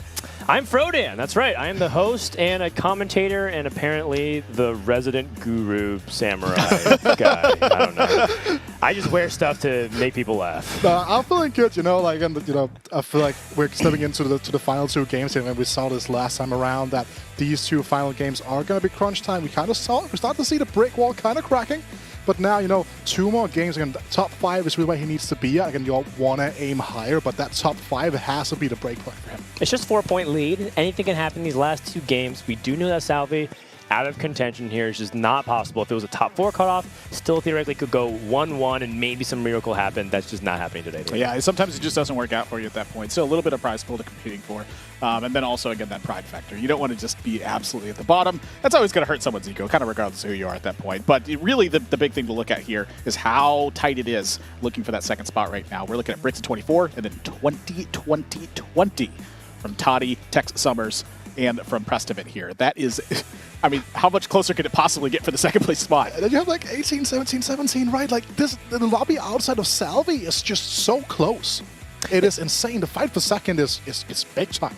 Yeah, it's just a couple of points that separate. And also it comes down to what these people are going to put into their strategy, right? You saw Kuramex have that success very early on with the Seraphine Graves and then try it again when 8th place. What's going to happen as we queue up game number 5? Ooh, there was a pair of cloaks, which meant that someone walked away with a cloak off the starting carousel. And Dan, I know that you've talked a ton about how bad it is, but Vita, I want your opinion on how bad an opening cloak is off the carousel. Yeah, tell us. It can sometimes be like a cloak of invisibility, right? Because you kind of go missing from the game because you're just going to start down one component most of the time. Yes, like Dragon Call slang would be good, BT slang would be good, but like those two items not very present in the early game. Yeah, you're going to have to make do with what you got. There is one composition that theoretically could want a lot of cloaks, and that's a Lilia reroll, because you want a cloak for a Chalice. Q-Cone. You want the Ionic Spark. Hey, maybe you can utilize some of those other cloaks for other items. I don't think you get to start off with cloak, though, and think that you have many options. And we did see one player attempt a Lilia reroll. It was not very successful. Kuramex went hard. Yeah, I mean, I thought it was a pretty bad take from the spot they were in. We're seeing that Mirage is Warlord's Honor, so a lot of different spots open for grabs on that one. A belt dropped here for Bricks. Not exactly the strongest on your starting items. I feel like we should probably just like have the soundbite of like David going "watch out" every time someone's considering, you know, like playing Lilia reroll, just like as a reminder of how bad of an idea it is. Wait, I'm missing context on this. What is this? Did he squeal like yeah, Lilia? That's his thing. He says, "Watch out!" It's just like it's like David's favorite like voice line in the entire game. So. I see. So he cosplays as Nidalee. He does the voice lines of Lilia. Is this dude just kind of like a fairy woodlands creature aficionado? Listen, David, I'm not going to open your incognito tabs on Google Chrome, but come clean, man. You've just been outed by Rita. Loving seeing the Malphite trap in the corner here from Toddy's side, emphasizing that point of start building up the extra stack early. Let's not get extra pressure onto the board. All right, down here. So again, you have the Euro Seraphine, you have an early belt. Scope Weapons, Ancient Archives, and Battle Mage. Battle Mage is probably the one that you're not looking to play into the Grave Seraphine, but like even Scope Weapons and Ancient Archives can be good here. Yeah, Battle Mage is okay in some of those compositions, as you mentioned, just taking the combat augments. We've also seen people take Ancient Archives in other regions. China likes Ancient Archives and manipulating it. Yeah. Rerolls and finds two pretty good options in Cybernetic Implants and Sunfire board. I'd be kind of surprised if he went for Triforce, given there's no 3 costs on his board already, so we have 1 commitment already. Ooh. Lootmaster? Okay. Lootmaster, pretty strong, right? It's like scaling. If you think about Draven's Axe and you like what you get from Draven's Axe, then you'll love Lootmaster. Yeah, but I see Lootmaster in a ratio component grab back, right? Like. yes, but you can't get component grab back at 2-1. That is true, so this is component grab back at 2-1, essentially. Yeah. Archangel's Staff being held by Kurim's Yone at this point, so pretty distinct little path for them right now, sitting with Metabolic as well. So, you know, the lose streak opportunity here for Kurim looking a lot better when you're getting free healing.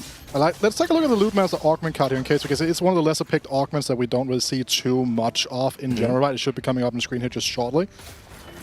Yeah, that's right. So Lootmaster is really powerful because Guild is just high tempo. So part of the reason what makes it good is you get a Twitch. Twitch is a very good item holder, even though it's on Nidalee at the moment because it's a 2-star unit. The fact that you get a component the longer you live makes you feel like you're scaling in a different way. People want scaling through different ways, like maybe itemization or maybe the amount of gold that they critically mass and get these dragons. But ramping through item generation is also another legitimate win condition because you could just have so much. And also kind of shores up a little bit of the weaknesses of things like the Xayah composition because you just want to have so many items for people. Like the Xayah, you want to have my Shyvana, maybe you want to have some of those items on Jace as well. That's why you go for these gloves a lot of times. Maybe you don't have to because of that Lootmaster. Yeah, I'm really surprised by the Gnar swap for the Wukong 2. Like, you are getting the Shapeshifter buff there, but Wukong 2 that's not a joking unit here early on. It's not a joking unit. could we have leveled to 5? Not without selling things. So I think I agree with it in principle because the Nidalee is the carry. And if Nidalee has 40% less HP, I mean, for one, she theoretically could be dead by now, but also it just makes it so that you're leaning into what makes your composition strong. I think I like it, but I see where you're coming from, and it's important that Tex keeps his doors open. You can even level next turn to play that Wukong too. Yeah.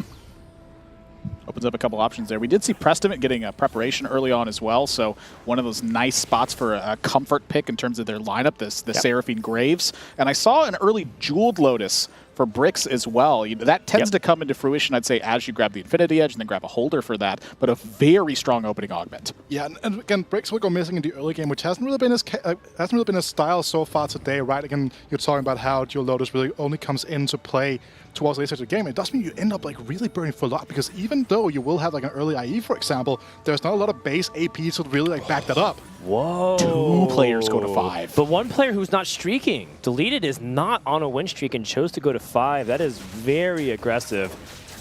It is, and it kind of sends the lobby for a spin as well, right? Because like, let's say you're someone like Preston right now who's kind of low on the HP, you just like randomly hit and delete it, just like trying to somewhat grief and trying to stop streaks, and just like they get absolutely railed and lose like 5 more HP than you should. I think it's probably a good take here, though. You know, Josue Deleted sitting at 18 points right now. You're in 5th place. There's 4 players ahead of you sitting at 20, 20, 20, and 24 points. So you have to have a breakout performance in this lobby in order to be contention for game number 6. No pre-level here either, right? So just gonna, level after the carousel, they have the Wukong 2 and doesn't necessarily need to look for unit post level, which is why you can take the extra econ. No Volley Bear with a rod. Always a good sign, always a good sign. Yeah, you're right. There is no Volibear. A lot of tears as well. Like, looking at the open components, that's an insane amount of tears, to be fair. A lot of tears. I just want to point, anytime there's a Volley Bear with a rod, it feels like there's just a beeline race for that one.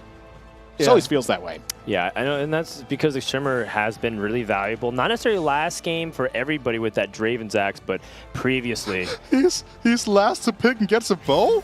He gets a bow, and it's on a Gnar, if I recall correctly, which means he should get Gnar too. Oh, I was about to ask, was this Bricks' perspective? But like, it is Salvi, I don't know if it's just like a unified EMEA thing, or we just get to see these early days. Is Salvi going to be the Dream Breaker here today?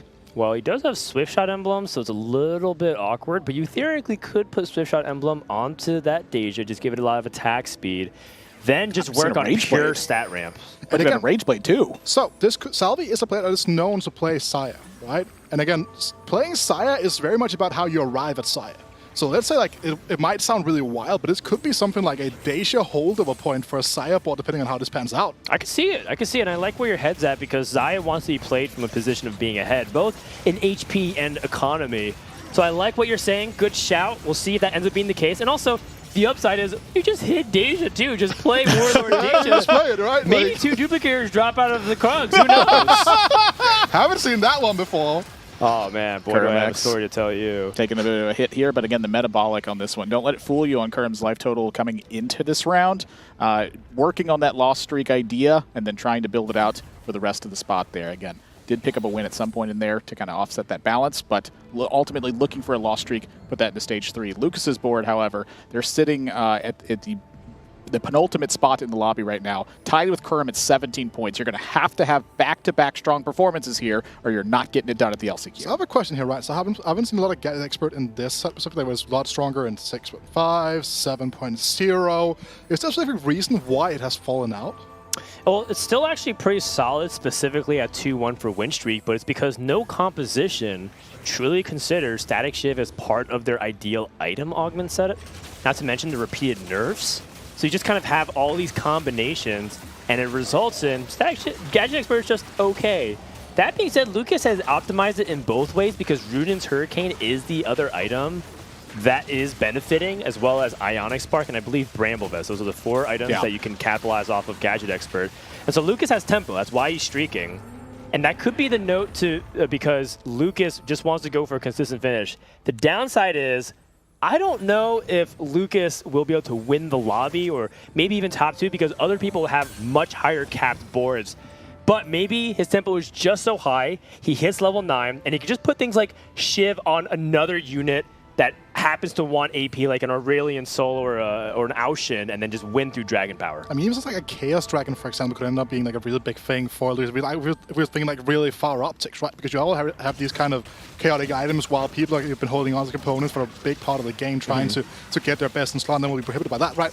You have to think about these things when you are as far down in the mod as Lucas is right now, and can you make a second Static Shift or a second Rune's Hurricane? Yeah, or even a Hand of Justice. So the reason why I point this out is because there is sort of an underground build of Zeri reroll. A lot of people, so the person I'm going to reference is Dish Soap from North America. He told me that he thought going into regionals that Zeri Guardians was a potential SS tier composition. Finds Goldmancer off of the Shimmer scale, which automatically solves some of the problems that Lucas was encountering in the mid game. This is an excellent position, but other people are going to scout that and maybe consider rolling down for it. And Salvi just going for the Heartbreaker here. I mean, look at what's going on. Leveled up to 6, sitting at 5 gold left, has the Deja. They're trying to just disassemble everything and throw this lobby into chaos right now. And he is free streaking, right? So again, he can start his streak all throughout the stage here. Pressman Sport, we've seen here, has a fully prepped Volibear with Hand of Justice and the Goldmancer staff. Facing against a Swift Shot Rage Blade Deja, though. Yeah, it just puts the onus onto whether or not you can crack through the front line fast enough because the Deja will ramp up, has had a couple of wins. 3 wins to be precise, so that way he can get the big amount of stacks. And this should just be a pretty easy win for the Deja because there's no damage remaining. Pressevent also in general was probably hoping not to face Salvi in particular because he was trying to capitalize on some of the other people that didn't level, but Salvi is the only person streaking. Lucas did end up losing, by the way, as we head into the 3-2 augment. Oh boy. I mean, that was the component grab back, so it did show up, it did talk about it, and it's getting picked as well here, going for the maximum tempo right here, right now. Prep has better late game optics, but that's not going to be the case here. Yannick Spark, you're talking about it. Okay. Hero in training, not so much a thing anymore. It was kind of like a thing we talked about for a while. Rerolled it in here, Bruiser Crest and Ascension, but doesn't that really take any things out right as well? It goes for the Ascension. Xiaoyu comes into the play. So when you're talking about Ascension, works really well with compositions that like to stall. Jade, stall is one of its win conditions. The longer the fight goes, the more you're going to be stacking that healing percentage and attack speed. I mean, if you just like visionize, like, imagine this Volibear being turned into a Siphon with these items, right? Like you already have like your entire level 7 game plan panned out in your head. Yeah, the only downside is that he's kind of like one off of a lot of things. One off the Shimmer, one off the Lagoon. Just kind of wish that he had Jax so he can get this Volibear up to full power. But it's okay. This is still a pretty reasonable spot. He goes up against Toti, who does have not 1, not 2, but 3 tiers employed right now. Blue buff plus a tier on his Vladimir. We saw Toti also, be part of that Lagoon situation where it worked out. Gets that rod off of the 80 score reward for Lagoon. So things are looking okay component-wise for Toti. Can he find a way to piece together a good enough run to stabilize his board for Lagoon? And again, right, and we're talking about Lagoon, right? I think the trailblazer for Lagoon, like this set, the one that my price for going for is guys at 200 Deja in shop, that has been this shop, right? And again, what is best in slot on Deja, on Zone these days, right? Because like you had the whole blue buff, Morello, Giants, and you had the full burst setup. Like, where do you go?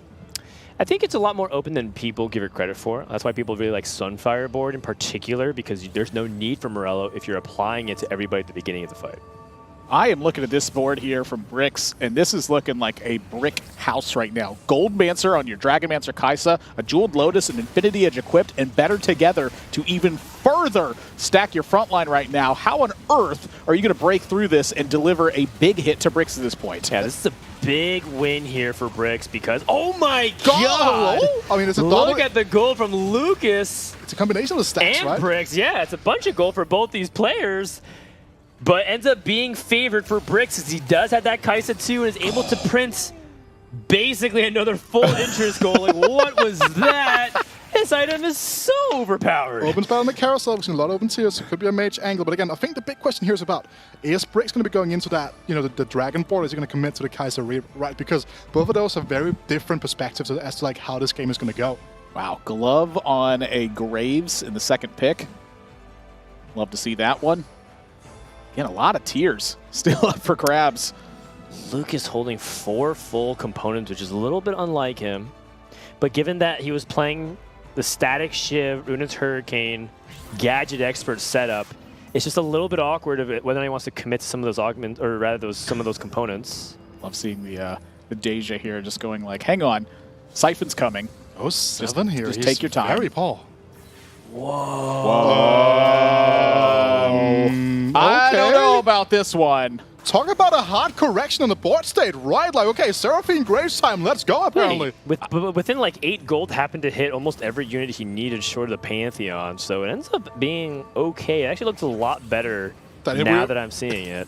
You wouldn't imagine this being the case, right? But again, he's going to be floating a full item here because he's doesn't have a second Graves here. Says I'll rebuild. And the issue is here, right? If he finds another copy of Graves, he's going to be down on the power level. He's 62 HP as well. The chance of him ending up like bleeding out here could be quite high, to be honest. Yeah, I actually really don't like his spot whatsoever. I understand the idea, but I think that he weakened his board repeatedly in 2 rounds that we've seen, and he's about to take another big hit. Now, Brix is streaking. Brix is one of the strongest players currently in the lobby, so it's understandable why that is. But this is just the beginning of what things to come unless Deleted hits a double grave shop to start things off. Is it a sign of nerves? Is it a sign of like not thinking clearly? Or like, what is this, Nathan? I think it's really boiling down to risk at the end of the day. You're going to have to make something big happen, and at times you're going to have to take big risks off of that. When you're sitting in a 5th place spot, you're going to have something really take place on this one. Now, I'd say that this one is a bit more of a question mark and an exclamation point, where this is a very unusual play. But if this is the take that you have on it, this is the take that you have on it. You know, we're ultimately trying to look at it from the player's perspective. What do they have to do? What are plays that they're going to have to make right now? You are set up for a major power spike. The question is that power spike ever coming into play at the right time? Going up against Tex Summer, who's still playing the Nidalee carry. Nidalee has very much fallen off, so Tex is just playing with house money, saying, yeah, I'm at 82 HP. I know that my board isn't super strong, but thankfully, Deleted's got him because his board is even worse somehow. Taking a 6-0 loss. Goes level 7, breaks his entire economy, and still just loses 14 HP. Like, lose like 20 HP out of nowhere. Like, this is a huge issue for Deleted right now. 2 players. Oh, I'm sorry, Brix got taken down in that fight as well. Tex Summers, the lone player coming into stage 4 that is going to have a win streak on this one. So now taking a step back and really looking at this, who's going to have to take these risks and who's going to be comfortable and able to coast this one out? So I wanted to spice this when you were saying like the Nidalee has fallen off. I would say like I've been in a lot of similar spots to this one where Nidalee 2 has kind of been able to carry these items incredibly well in my own games. Again, I do play a fake Elo. I don't think that is safe to say, right? But I don't know what this says about what's going on. But like a cell phone. Yeah, to be fair, but at the end of the day, right? Like if we have seen a lot of the boards around. Like they're not incredibly strong, right? So Nidalee 2 here, that is a lot of gold being produced here as well. Even has another off to pick off. Gets a rage fit potentially even here. Yeah, and you know, the Nidalee should be falling off, but the reality is a lot of the people are not strong right now in this game. And now, because of the HP lead, can even skip 7. I don't expect this to actually do well in stage 4 for the first half, but the point is that's why we protected our HP lead, as we mentioned at the beginning of the game. You'll notice there's not a ton of gold movement that's happening on this sidebar right now. I mean, players right now, they're looking at the augment and a level 8 perspective right now. This is going to be a tooth and nail fight to assemble the strongest board you can, because if you are not Brix right now, you need a top finish. It's a Deja 2 for Salvi. It's 1-star almost everything else outside the Ezreal. We'll see whether or not this Leona can hold for long enough. There's 3 items onto her. And now the second wind does kick in, healing for a little bit. Can this Deja take down the Nidalee? And yeah, that's just the start for things to come, but an excellent loss for Tex. This is exactly what he's hoping for. If I have to lose the first 3 fights of stage 4, this is how I want to lose, just by 1 or 2 units at most. Hostway falling at 25. Kurama going to be joining him down there at 43. Both these players need big wins. A gold augment coming up in the 3rd spot, so pretty powerful lobby setup. Stand United comes up. That is massive for Tex. That is the best augment that you can ask for offensively for a Xayah-based for composition, excuse me. Simply because that combat power is so important for all those units, plus you're playing Guild, so you amplify it all across the board. So in terms of what Tex hit, it was one of the best you could possibly ask for. So they went 8 here as well, worth noting here. Salvi, he really needs a healing coming through here, I would say so, right? Like, Deja has a lot of damage, a lot of attack speed, but not a lot of healing. Do you reroll this, right? Steady Knight would talk about it. It's incredibly powerful as an augment. But Deja has, just the HP and the base stats to work with. No healing, no Celestial Blessing, no nothing. And right now, Salvi just looking to stabilize the board and say, hey, you know what? I don't feel like finishing 8th right now. Let's just make this a nightmare for everybody else. so unusual. His front line is so bad on paper. It's 1-star Leona, 1-star Rakan, and then 4 upgraded Swift shots in the back, including a Deja 2. This is one of the most lopsided upgraded boards you'll ever see in Stage 4. If you delete the damage, you don't need any defense at that time. This Deja is packing right now. Prestovant, there is no way he gets through this board, but there is a way that he's taken a pretty big hit. 19 seconds that Leona lasted. Really impressive stuff and great recognition from Salvi. That was about the same amount of time that Leader was going to last. Like, he's 25 HP. He has to, the pair on the bench, but this is rough. At the end of the day, the Evoker Crest is going to mean there's going to be a continuous flow of CC coming through from the Seric and a little bit of extra damage on the way as well. But Graves to stop. What do you even do here? Like, you don't want to sell Seraphine 2. Seraphine 2 is a massive spike for your composition as well. Like, you have to lock this and just wait a turn. Well, you're going to want this Rage Blade, I feel like, perhaps onto this Graves as well. This third item that you're putting in here could be a lot of different things. So if you're going to sell something here, the question is, what do you sell? And I think this round in particular, I'm happier to have my 2-star Cannoneer sit and play and not have to sell this off and cripple the Graves' power. Yeah, I agree. I think selling this Zeri is a giant mistake. Unless there's another Zeri in the shop, which I can sort of see if that was the case. Actually, I could definitely think that's the right play. As we watch Toddy's Soam get online with the blue buff and Morello, the standard build has kind of an unusual dynamic with the cybernetic implants, but it's still fine because Cybers is a lot of tempo. And look at that tempo. Pressure deleted now down to his last life at 10 HP. And if deleted goes 8 here, pretty much removes him from contention for top 2. Prestovant takes a pretty significant loss as well and is now down in 7th place. That's 2 Deja 2-stars in a row that Prestovant had to face there as well, as we see Lucas cooking up a big win streak here, and that was 80 gold that popped up on that sidebar right now. And as we come into this carousel, this is pretty much the high-stakes spot. I feel like this is fleshing out a lot of the players' boards, and it's going to be tough if you're in that bottom 4 spot right now. And again, you're talking about the gold here, Nathan, right? This is going to be a massive 4-5 coming from Prestovant. He has his back against his wall right now. 30 HP to work with. That is not a lot here. Again, we haven't really gotten a full picture of this, but you're talking about he has to face 2 Deja 2s in a row. Level 8 roll downs 4-5. They're always somewhat sketchy, right? You have a bit of gold to work with as we're going to be moving back to Joshua the spot here. He's just going to be making that. We're going to stand the Last Whisper. Yeah, settle for Last Whisper here, I think, is a pretty... A lot of level 8s. Pretty reasonable call here. As you just mentioned, we saw so many players go up and a ton of 2-stars being found right now. Prestovant, we saw him hit an Itis 2-star as well. That is one of the strongest front lines I think you could put together here. All the pressure right now and all the focus is for me on Josue Deleted here. If you finish in 8th place, if you finish in 7th place, that is all but out of contention for the rest of this tournament. Wait to see who's on the other side here. It's going to be Brix. And Brix is at level 8 with the Kaisa 3. He is so filthy rich and in prime position to capitalize. An excellent spot here for Brix, who has just been lights out so far in the Western LCQ. Taking down that front line systematically. He's just down to the Graves. And I'm pretty sure this would be the end of Josue unless Graves will take down both these units. All of a sudden, showing you why Graves 2 is incredibly important, but not enough to win the fight. Prestovant picked up a win there, so a bit of stabilization on the board as we saw Lucas take a bit of a hit. And then again, the rest of this filled out pretty much in the middle. Still a big contention for any spot here. Prestovant, not a great carrier for a Draven's Axe, I would say, in this position. But I'll tell you what, the board is cooking right now. And when you have that Goldmancer's, anything is still up for grabs, I feel like, as long as you're not taking gigantic hits. I feel like this boy it might be cooking for now, but we are going to be going into like 4-3, 5-3, sorry, those type of situations where like coming out the opposite side here, that's kind of board that will kind of start to fall off again. Volibear 2, good for stage 4, good for start phase 5, but 2-star Dragons gets found on the back line, and this is a massive fight here. Wow. Salvi does have that 2-star Deja wailing away. That Graves gets disarmed and now being focused. Drops aggro because of the Veg of Night, but now starting to be focused once more, and that Graves doesn't have enough range to compete. And that is going to be it for this fight. Salvi once again able to show you the power of this swift shot. Deja Deleted is gone, 8th place. Eyes on Prestovant here though. He is going to be facing against this massive board from Brix.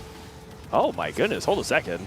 The electro charge almost be able to bring it back from Prestovant. Yeah, those crits are always going to be there from Kaisa's side. So if you get close to there, that damage can definitely build up. It is not a crazy-looking dragon that we have in a spot like this. Prestovant taking a small hit in that one. But what are you looking for in a spot like this. Almost exactly the shot. You have a Dragon's Claw that you can make. A Gunblade's really good. He's looking for Deja or Aurelion Soul. Clearly lining up for that Guardian. And this is a story of the other side of Salvi's game, which he just has not hit. That's a pair of... Terras. What? That's just Terra 2. And a Deja! Oh my god! This is a whole new direction that Prestivant now gets to take from this spot. You already have the Shimmer Scale, and you have the ideal opening item for it on the Goldmancers here. You are now effectively a level 8 endgame Dragons board. Wow. I feel like Prestivant is in a prime spot at this point. You have decent frontline items. You have good backline damage. It really is going to be whether or not players can crack through that front line when you're looking at Prestivant's board. Yeah, we'll see. I mean, it is a little bit awkward because he doesn't have like the full 4 Guardian, but Terra is really strong. We'll catch up with Prestivant in a sec as we take a look at Brix, who does have that blue buff now to complement his Dragonmancer. Part of the reason why he was keeping himself so high in gold is because he doesn't have a third item for Kaisa. Going up against Lucas, who has an all 1-star board and a 2-star Soraka. The Kaisa's on the correct side as well for this Deja because you can focus it down with Tidal Burst based off her range. She's trying to work onto the Ice as fast as he can. Ice gets kicked by the Lee Sin. Now can focus onto the back line. Deja's not minding the Kaisa whatsoever, and that's just going to be a deletion. That is why you frontline the Kaisa if you know you need access to that back line. That was great movement there from Brix' side as well. Dodging the Zephyr, moving everything around, making everyone have to guess because it comes in that last second point. When you're able to dodge that Zephyr in a spot like that, that is absolutely securing the win when you also land the great position. Big time win for Prestivant as well, able to get that dub over Salvi, and now start to fight back into a lobby which felt like he was behind for the longest time. And then right behind him is Kurum X in 6th place. Can North America pull themselves out of this deficit and a crucial round to determine who's going to be joining us for the Dragonlands Championship next week? Kurum on a 3-loss streak with this board as well. Like, honestly, I'm a bit surprised, but when I look around the board, it's not like too much of it. Where do you put this Goldmancer staff? Do you have a strong carry for this? Like, everything is boiling down for these next couple of rounds for Kurum. It's his front line. His front line is very weak. It's just a Deja 1. He gets Zephyr as well. Talk about front line. Now he's just Shiou with mediocre items trying to stall, but Lucas only has, again, a couple of 1-star Dragons and some 2-star support units. Maybe this is the fight that Kurum was looking for. The Ascension's about to come in just a couple of seconds of the Black Hole.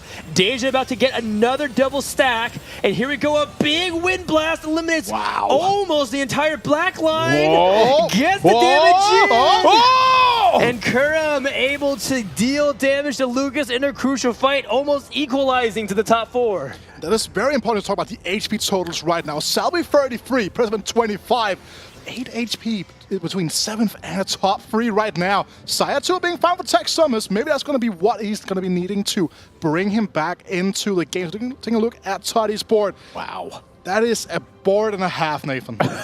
I mean, it is really tough to imagine too much that you're looking for at this point. It's like, you know, you could find a Neela upgrade here. A lot of this is going to boil down to the Zephyr and the Shroud positioning. It's going to heavily influence the fight here for Toddy. Toddy and Brix currently on the only win streaks right now, and your front line is looking pretty solid when you got a blue buff and a jewel gauntlet. Oh, Neela's on the right side, but you might get Zephyred. And that's a big-time Zephyr for Tex because it stalls just that much longer for Zaya to work onto that front line, and Neela has to now work through the front. Excellent micro, but the raw power of these Lagoons are really strong.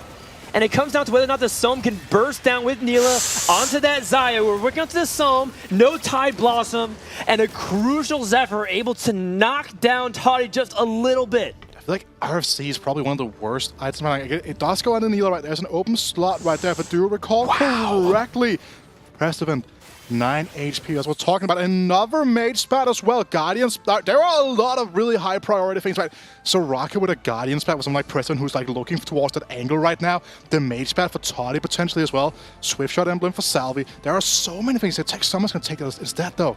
So we're able to shut down a lot of the crits that are taking place there. There's just nothing wrong with any of the takes that you're going to end up from these kind of spots. Brix is going for the Dragonmancer spot. Not too much of a surprise, I would say. Toddy, QSS? Interesting. So Toddy takes QSS. It might be a nod to his Neela or his front line, just maybe trying to avoid it being CC'd down. But the moment of interest does go to Prestivant, who is going to have to roll down, see if he can hit any other dragons. I just don't think that Deja 1 can do this. Not to mention that he hasn't been winning all of his fights, so he's not even at full stack. Oh! Hold on a second. That is a Yasuo too, and we've seen some big comebacks from a Yasuo player. Or Guardian as well. This Yasuo's going to stay alive for such a long time. Doesn't matter there's no blue buff. Doesn't matter there's any sort of ability. That shield is going to be massive. And that right there, when you see Preston itself, the rest of this board, that is high confidence in this holding up. But again, your backline damage is a 1-star unit right now, going up against Liquid's Kurum X in this spot. Is this enough to hold it down? I'm seeing that Dragon's Claw put a lot of time into play right now, but I'm not so sure about this. The board getting chewed down, and if that Yasuo is going to stay alive the whole time, we know what that final hit's going to do. That third ability will slice through anything that's in play right now. The Yasuo getting focused but gets taken down, but ultimately, Preston makes the right call. These Dragons and that Yasuo too able to hold down this round. Salvi ends up taking another loss as well. We do see a little bit of separation from the top HP. Kurum finally hits Idas too. Salvi, we're checking on him. Also has Terra Pair, but just looks to be the slightly inferior version of Prestivin's board. As we see an additional sell-off, everyone getting the Dragons online. But Lucas, we talked about this possibility that Lucas would go for Fast 9, just say, hey, the Gadget Expert was just to carry me early game. Can I find a way to get the Dragons in? A little bit of rearrangement at the last second. And the Kaisa is on the correct side for Brix. Brix has a lot of gold to still work with at level 9, and we're now starting to focus onto some of the Dragons. Here comes the Black Hole onto the front line, not targeting down the Kaisa. Kaisa is cutting through the front line like hot knife through butter, and we're trying to see whether or not this ASO can get the Ascension here on the next Black Hole, which is about to hit. Kaisa is focusing down the Aurelion solo, and I think that's just going to be enough. Look at how much gold appears all of a sudden for Brix. And Goldmancer Kaisa able to get it done. 2 players eliminated. Kurum X out in 7th. Salvi out in 6th. Free items as well coming through here. Now, these Dragon boards that are all around, they're going to be able to itemize every single Dragon. Well, this is actually not good for Lucas because he itemized almost all of his Dragons already because of that Thieves Glove. Yeah. So, if anything, it might be drop some of these items. Like maybe you sell the Shield with the Thieves Gloves, put items you want on the Shield. Talk about secondary carry setup coming through with a Brix. Triple AP support. Wait, that's incredible because we could put blue buff onto the Yasuo. We could put JG. Well, you don't really want JG nearly as much onto the Kaisa, but you do want to spend your gold, so that dynamic's a little bit awkward. Either way, a fantastic pickup for Brix. I mean, Archangel's could work, right? Again, it's not like the immediate power spike, right? Again, but it is still going to be something. These fights are going as long as they are. It is going to scale quite well here. This roll down is big. Again, like looking for a Jack 3 potentially, looking for just anything. Soraka even. There are a lot of things. Yasuo is massive. The blue buff we're talking about being picked up here. That is going to do a lot of work. And now the big decision point is this Goldman staff going to be moved off of this Kaiser to be exchanged for that Archangel staff? A lot of extra 2-stars as well to put on the bench there. Preston, though, they're the player on the chopping block right now in 5th place in this lobby right now, but sitting in the top 4 where points are concerned. But Preston's board is pecking. Well, he gets shrouded and Zephyr'd in a way that he doesn't want to. But then Neela is also working onto this Deja. Neela not able to get the job done because she's at 1-star, but still enough chip damage just clipping this Deja. The Guardian finally kicks in. Can this Wind Blast restore enough HP? And there's just so much stuff. And now this Deja, the secondary Wind Blast, able to clean up some of the back line. Neela also goes down. A crucial victory here for Preston because his Dragon board is just too strong. Preston is coming for that top 4. Look at the damage total as well. It's hard. He's like, every time we see Preston win fights, he's just bringing everyone else closer to his HP total. Doesn't matter, he's at 9 HP. He's so strong right now. We'll see. Another thing that to call into question is that Preston is greeting these Monolith Hexes every single round, making his positioning quite predictable. He does do one thing. He moves his Banshees to the front to try to get Idas to dodge things like that Zephyr. But Preston, a player who's very good with his micro, can he find a way to continue to get that positioning edge? If you're not facing up against a player who's going to be able to Zephyr or Shroud in an important manner, ultimately you do want to just place on these spots. But I'm seeing the Kaisa on the same side versus this Deja, and that is a bad thing to have happen. Well, it kind of depends on how this Yasuo tracks as well. Right now, Deja is still safe. That Dragon Claw on the Idas is really huge, plus that Gunblade to get that healing. What a kick! Idas has kicked him to the other side, so he's able to deflect a little bit more. Kaisa can't get through that Dragon's Claw very quickly, and now it's 4v1 with 3 of these being Dragons. Look at that.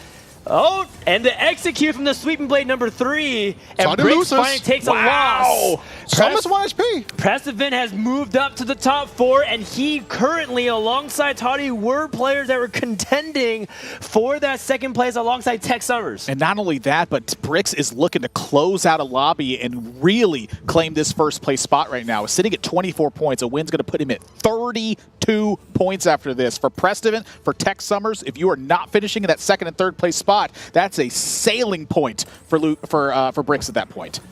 I mean, look at this. These boards here again. Like, this is the board for Tech Summers. We talk about how hard these sideboards are to pull off here. Is this another 4th? It looks like it's going to be. This is such a hard board to deal with. And this board gets stronger every round. The more goals you get. Nice Zephyr onto that Deja, able to stall just for a little bit. The predictability of Prestivan positioning. Will it cost him? That Dragon Scent lands. Bard. Chain CC. Another cast trying to stall this Deja. We have the Zaya starting to work onto the front line as best as we can. But this Itis just refuses to quit. Look at the Guardians work together in harmony. Prestivan able to go Rage Blade. Hold on a second. Oh, that Wind Blast isn't enough. Wow! Prestivan is out of here. Unbelievable narrow victory for Tech Summers. That Zephyr was everything, catching Prestivan with his pants down. Right, this carousel, Nathan. Like, you look at these things like the Soraka with a Death Cup here for Tech Summers right again. Just getting that extra item for that Shyvana just to bring those multiple massive damage sources into play. Nobody else wants a Yasuo with a blue buff? They already have it! It's only like 19 of them. It felt like we saw this lobby so far. My goodness. And again, just look at the lead that Bricks has. We brought this up at the start of the show as well, where Bricks is just very confident in capping out their boards in spots like this, and it just continues to seem like it's the case, where Bricks just time and time again in these back-to-back tournaments having lots of first-place finishes. Huge upgrades coming through all around now. So many like Shroud, Zephyrs. There are so many micro things going on right now. Like every little movement is going to be so important. And Lucas knows that the matchup is Tech Summers, trying to dodge the Zephyr himself. Where does Tex also aim on the other side? We're getting the Zaya potentially. We miss on both sides. The Shroud does catch the units onto the left. Here comes that Rakan with that infinite range. Dragon Sen's about to hit the board. Aurelion Sol is going to ascend in just a couple of seconds. There's a lot of fireworks, but can we deal with this Aurelion Sol that's about to hit for a million? Oh my. And there's just no stopping this Dragon board. We're almost out of damage completely. It's just up to this Shyvana from Tech Summers. Ascension though. And that's just going to be it. I don't think there's any way for the Shyvana to get it done. Oh, unless able to get it done. And Lucas able to fight for that top 2. Bricks has done it once more. A top 2 finish will put him in that almost guaranteed spot. We'll take a look at the standings at the end of this game. This is the Bricks that we were talking about. We saw on day 1, day 2. Didn't show up day 3. But here in the Last Chance Qualifier, you gotta say, like, he has just been putting in absolute work. This is the day 3. This is Bricks' day 3. And that's what I'm looking forward to right here, right now. For Lucas, we saw a big difference in that Bloodthirster holding on the last fight. We saw how crucial the Zephyrs can be, and that it just barely missed that positioning change that we saw on the Kaisa at the end. Is this enough to get it done right now? This Kaisa feels like it's just going to be untouched. I mean, it's right in the face of the Itis, so it's kind of clumped up. Oh no, catching a lot of strays. The Dragon's Ascent, the black hole. Oh no, the group. Oh dear, that was not exactly what Bricks was wanting to see. That was a disaster. You know, I saw exactly what they're trying to do there, but ultimately the club, it really cost them that fight. And again, yes, we said the Zephyr misses. It didn't. It locked down the Soraka, meaning that like that like the healing coming through, that could have kept some of these units alive for a while, maybe made the Frill have an impact. Just didn't have time. Well, okay, so that didn't work out. Maybe we can try something else. I mean, now we have Jaden play. Did we have that before? We've had Jaden play for quite a few rounds now, but I think that the problem is that there's no easy backline access. Lucas was trying to catch, or rather Bricks was trying to catch these backline dragons and was not successful, even busted to the front line. It's like the Seek's been put onto the Soraka now, right? So that does telegraph a little bit in terms of what he wants to do positioning-wise. Again, that is going to be a huge thing as well. Because again, Shroud, Zephyr, all these things have to be dodged. When you telegraph what you're going to do so clearly, that is going to, have to be a big thing to talk about. Or it could be a red herring. Maybe it can mislead. Oh boy. You don't necessarily need Zeke, because we do see the Volibear. That is really nice. A little bit extra HP and the ability to pump up your Kaisa that much more. Shiv got added to play as well too. A bit of magic damage shred that's coming into the play for Brix now as well. But I'm seeing a Shroud, like you said, and then again this Zephyr. That's really what it boils down to. I feel like that from Brix's spot, dodging this Zephyr properly is a big deal. Okay, ends up going for that Zephyr, or rather the Zeeks. Can he dodge any of the Shrouds? And the Zephyr does manage to navigate around both. We'll see if this fight is going to change things up and whether or not Brix can finish what he started.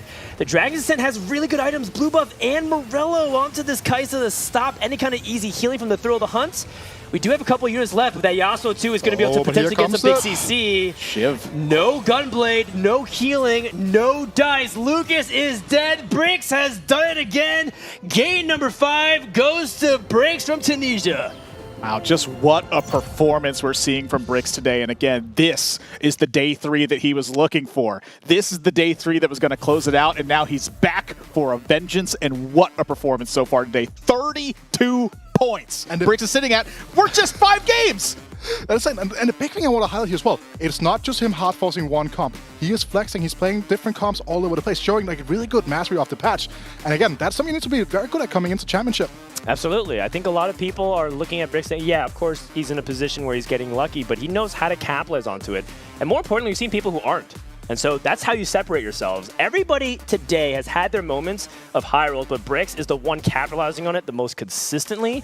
He's showing he understands how to cap the boards. He understands his win conditions. He's playing into it. And outside of maybe 1 or 2 minor things that we're nitpicking on, the man has been playing lights out. Absolutely. And this is the Brix that I've been talking about, I've been seeing all season. Like, finally seeing him perform like this makes me so happy. And this second place finish here from Lucas is something that they absolutely needed to get back into this one as well. You're now sitting at 24 points. You're going to need another strong performance in this one, but just a couple points behind the second place player right now. Who is going to get that second place finish? It looks like it's all but Brix to lose. We're going to take a little bit of a break, and when we come back, game number 6 of the Western LCQ. Don't go anywhere.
Welcome back, everyone, to the Western Last Chance Qualifier. We are on the precipice of our final game of the day. But first of all, our main headline, Bricks gets clicks. What an incredible game. We saw the chat blowing up for the Tunisian player.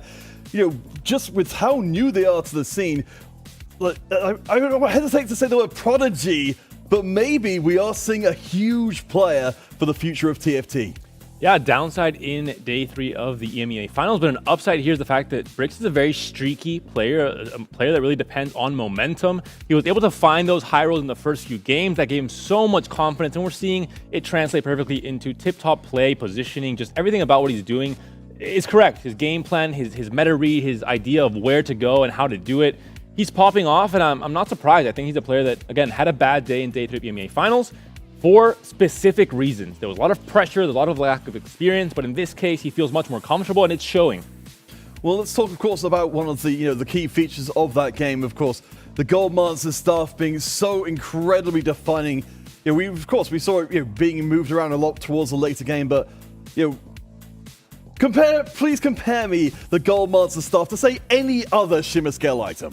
It just doesn't compare. I think it's just so far ahead of everything else. You see the immediate effect, how it warps the lobby. The moment Goldmaster Staff is available, players know to give it maximum priority because Volibear is also a very good unit to have early into the game because Kai'Sa holds it so well, as we saw Brick show us with this first place in this Game 5.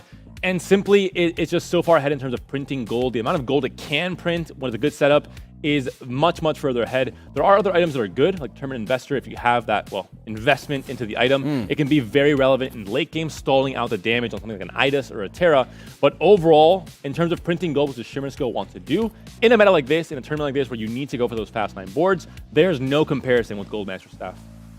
So in terms of looking forward to our final game, of course, we're not likely, though, of course, we could be blessed and get ourselves another Gold Master Staff game. But in terms of the comps you want to be seeing people play, because we're going to be having a lot of players very closely. Of course, we'll talk about that in specific detail, but just in general, we know this next lobby is going to be a hell of a close. What do you want to see these players playing? The strongest boards possible, because at the end of the day, Bricks is pretty far out ahead as a first place in the current standings. I think pretty far ahead as a guarantee to make it in that first or that second place position if you get them eighth maybe.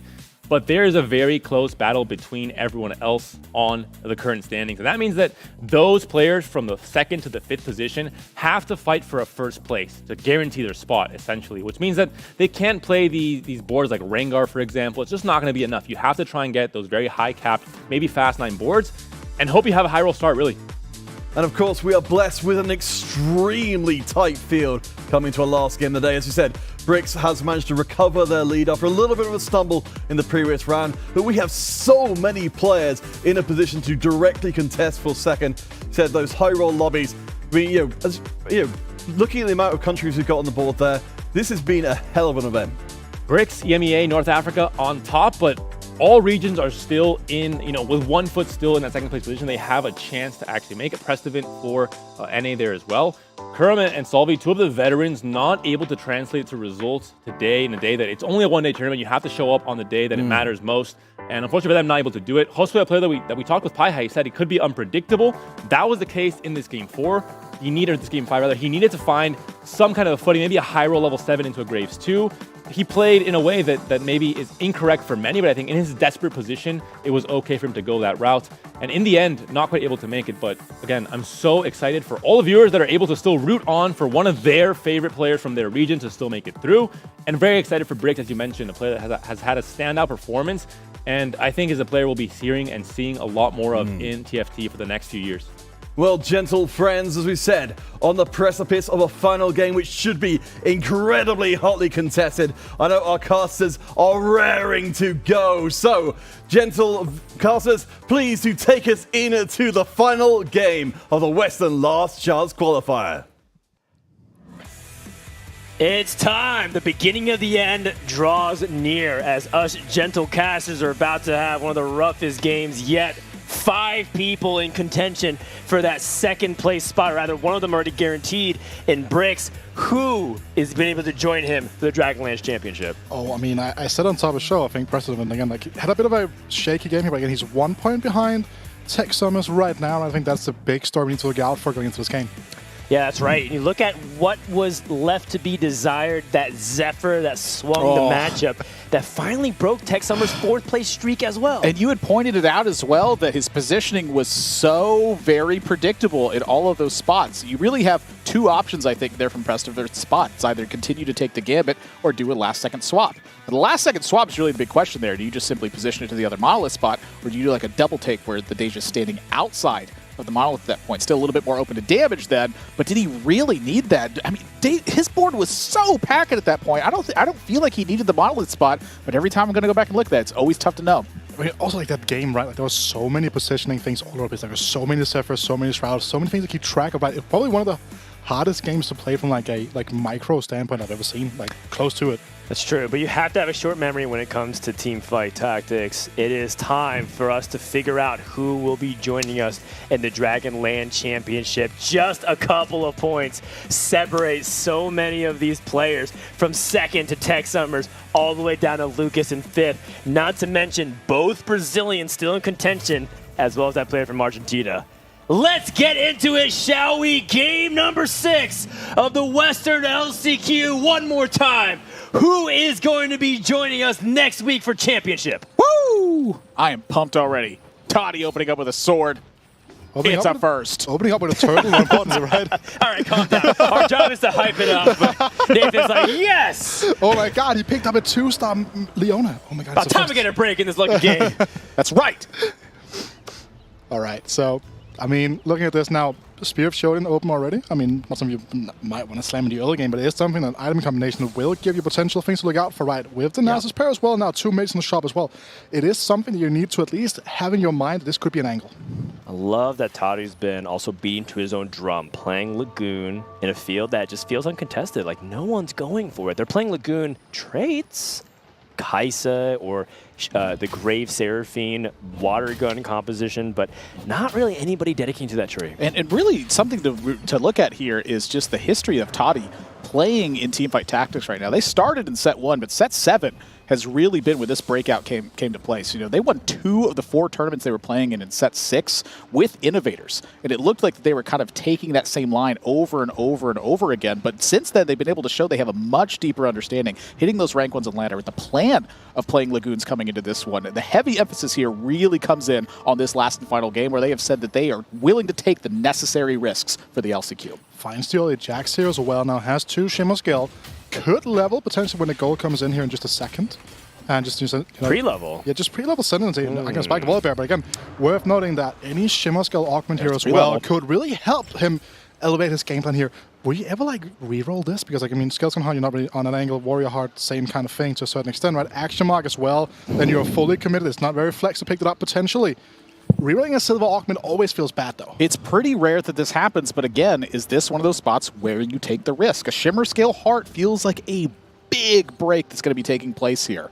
But it's the opposite as well, which is taking a big risk unnecessarily could also throw your chances out the window. It's a true story. I mean, he's only 2 points behind Tech Summers right now, 1 point behind Prestivit. Those are the 2 players that are ahead. They're going to settle for the Axiom Mark. They don't hit the Volley Bear right away, but again, there's still multiple opportunities to pick this up. Still ways to capitalize on the early game board. Well, we need a level in order to get access to that Volley Bear, and I anticipate it coming through. An awkward start. Didn't want to commit to any hearts. There was a possibility that you can go for a Warrior Heart. Warrior Heart's actually quite good in Yone because it means that you can play 4 Warrior very easily or even go to 6.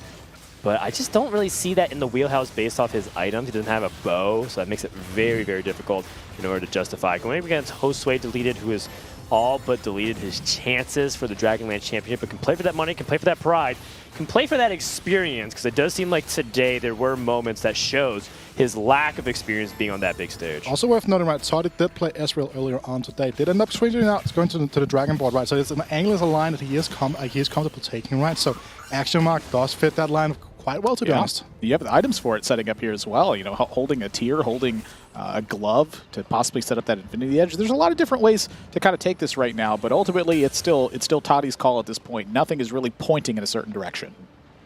Do you want to say that we have a Mirage Duelist variation currently in the lobby, and many people perceive that to be one of the top 2 Mirage traits you should play around? When all else fails, you're not sure what to do, and you have things like Axiomar, kind of these generic AP augments that you're not entirely sure, you can always default to Deja. So it's on the table for Toddy. Hey. The name of the game is whether or not we can get to that spot. I mean, how many stage 2 Dejas have we seen hit today as well? I mean, it's almost every game. Honestly, the narrative is lining up for it. It just feels like everything's coming down to this, like who's getting it. And we do see Shimmer skill. It is going to be Draven's Axe here, right? Rageway being stacked here is going to be one of the better combinations, but as you were talking about earlier on today, it's not necessarily the most flexible one. It's not the most flexible one, but if you're able to play around it effectively, if you find a Varus, you're able to get the Ezreal too, the Twitch, put together a decent amount of front line, Guardians, Cavaliers, whatever, you can actually get a decent amount of value. And if you can just get even 1 or 2 components, you can theoretically ditch the Shimmer scale at that point and play around whatever you want, or you can lean into the greed. That's what makes Draven's Axe so enticing, but also so frustrating. Yes, it's like those times where you're sitting at like 98 and you're like, no, this 10 would have been so crucial here. The item could have been so crucial. And then, of course, when you're not finding the composition to put together to really carry that Draven's Axe, that's part of the tough call for it. Yes. Look at the board here coming through as well from Lucas, right? Like has the Yone pair on the bench, has a Titan Resolve Slant, has a Celestial Blessing. This could be Olaf, it could be Stoifen, right? Again, I want to go back to when we had our EMEA Regionals Finals last week, where like Lelouch, who took first, talked about how Titan Resolve on Olaf is actually pretty good, right? So this could be an angle like Lucas is looking for right now. And for Lucas here also, we're not just looking at this, being like the final contention of this spot. Again, look at the backstory they're having for this one. We're talking about returning to the LCQ at this point. Set 5 at the Champs, set 6 at the Champs. Like, this is the opportunity to break that curse. You're also sitting 2 points behind the 2nd and 3rd place finishers right now. Tex at 26, Prestivan at 25. And again, like, going to 3 consecutive championships, like, it puts him in a very specific, very unique league of players that even have been at 3 championships whole, right? We talk about Juanmei, we talk about Double 61. Lucas never mentioned that conversation despite like his great consistency. It's true.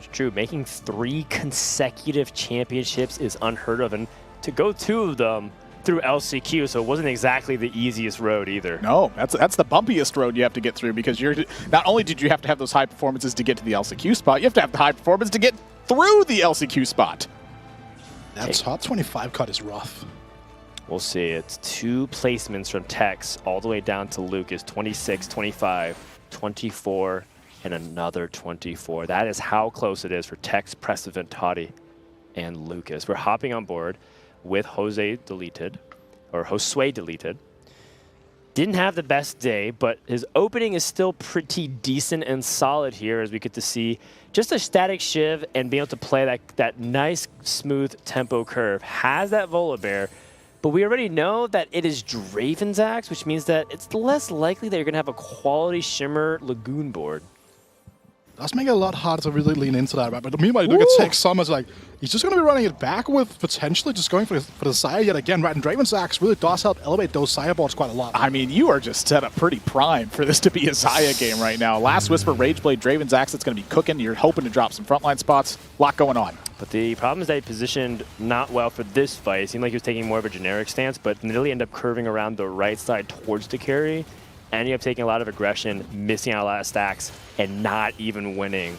That is the argument against things like Draven's Axe when you put him on melee carries. Indeed. Salvi, the dream breaker here today, sitting at the 4 streak going into this final round for stage 2. Salvi is out of contention for a top 2 spot, unfortunately. But honestly, when you look at how consistent Salvi has been, it's yet to have that breakout performance, but time and again, he's showing up to the opportunity. This is something you have to stamp on a player's tournament resume. I mean, it's been a rough day for Sal. We'll just call it. He just really low-rolled a lot of spots. Even if he went 1st place, he still can't avoid 8th place for this tournament today because he's behind by exactly 8. So it's just been really rough for the German. But you know what? It's a real test of whether or not he actually has worked on his mental. He talked about how he took some time away, focused a lot on the gym, stopped streaming nearly as much. In fact, I haven't really seen him stream at all lately. Yeah. And says, you know what? I'm working on me. And today's a really good test of that mental. Mortal's like, oh, really? Oh, really? I heard you got better at your mental. Well, what if I send you 8878? Yeah. you know, a little bit worse than than Soju's performance. But honestly, that is something big to point out. When you look at other strategy games as well, a lot of the highest level chess players that are out there, they talk about how their own physical health has been a major improvement for their performances in these high stakes chess spots as well. Salvi pretty much said this exact same thing. It was working on that personal health. You saw improvement in your game. It's a big thumbs up from this one. You know what? It's been a tough tournament here. Salvi, don't quit it just yet. I think you're doing all right. Where was this all day? His entire board is upgraded short of this Yone too, but alas, he is just here to play the spoiler. You know who isn't in his way though right now? It is Brix on the opposite side. EMEA with a nice thick sandwich with first and eighth. Brix once more streaking on stage 2. Again, he is right. And again, I mean, I want to talk about something here for Salvi, because this was also like the picture that we saw in the final lobby of the Rising Legends finals, where we did really see like Salvi had a lot of strong stage 2, stage 3s, but coming around the stages like 4 and 5, he would start falling off, and that was kind of the reason why he ended up like going to the LCQ. Looking around, Kurum sitting at the bottom spot right now. Toddy just above that. Seeing a lot of ticks in the gold here. So like a lot of like item community here, right? Like just slams the Ionic Spark, slam the Sunfire Cape, really just playing to play spoiler right now, right? Just trying to close down as many people as possible. Take them down. Show them what's what. Big flex. Yeah, it's almost like he, in a way, controls the fate of the lobby. It's like the most influential spot he's been in all day, which is kind of messed up. It's like, what a weird twist of irony as we take a look at Kuramex's board, checking in with the other players who are also out of contention. Early Neela. Does have an early Neela going on to this Ezreal, who does cast pretty often, but also taking the Mystic shots. Woo. The Onyx Spark just zapping away, and just like that, Ezreal's dead. And that's exactly what Neela was trying to accomplish. That's part of what makes Neela so strong in these Lagoon comps, and a large reason why those Lagoon comps are strong in the metagame, because you're able to target those Dejas, you're able to target those Kaisas and Luxes or whatever else is in the backline. In addition to that, too, it's just a natural stealing of that shield that works well against Guardians, which has been the preferred frontline aspect for almost every single build that we've been seeing here. Yeah, I think that when people really learn how to take those Guardians into the late game, it really became a big thing to look out for here. Preparation, right, one of the preferred augments for Kurum, mainly because of how he's just been playing a lot of Seraphine Graves. This game, however, not going to be the case potentially. Could still be, you never know. Sunfire board, like, what do you just like take on Sunfire board in general? Because like, it's one of like my most picked augments.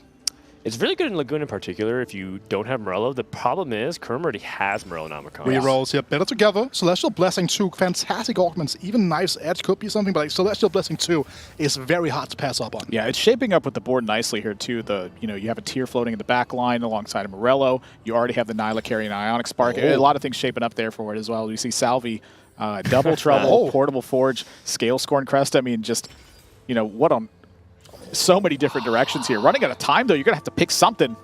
Yeah, Infinity Force is the best offensive item that you can use. You can put it on the Lilia or the Yone. It's probably best on the Yone just because it's going to be safe, and Lilia doesn't have any true ways to capitalize off the attack damage-oriented traits of Infinity Force. So I like where Sally's head's at, but a little bit awkward. I was kind of wondering if there was any room to commit to Scale Scorn, just because he has that bow. He does not have the Olaf, though, and he is not interested in rolling.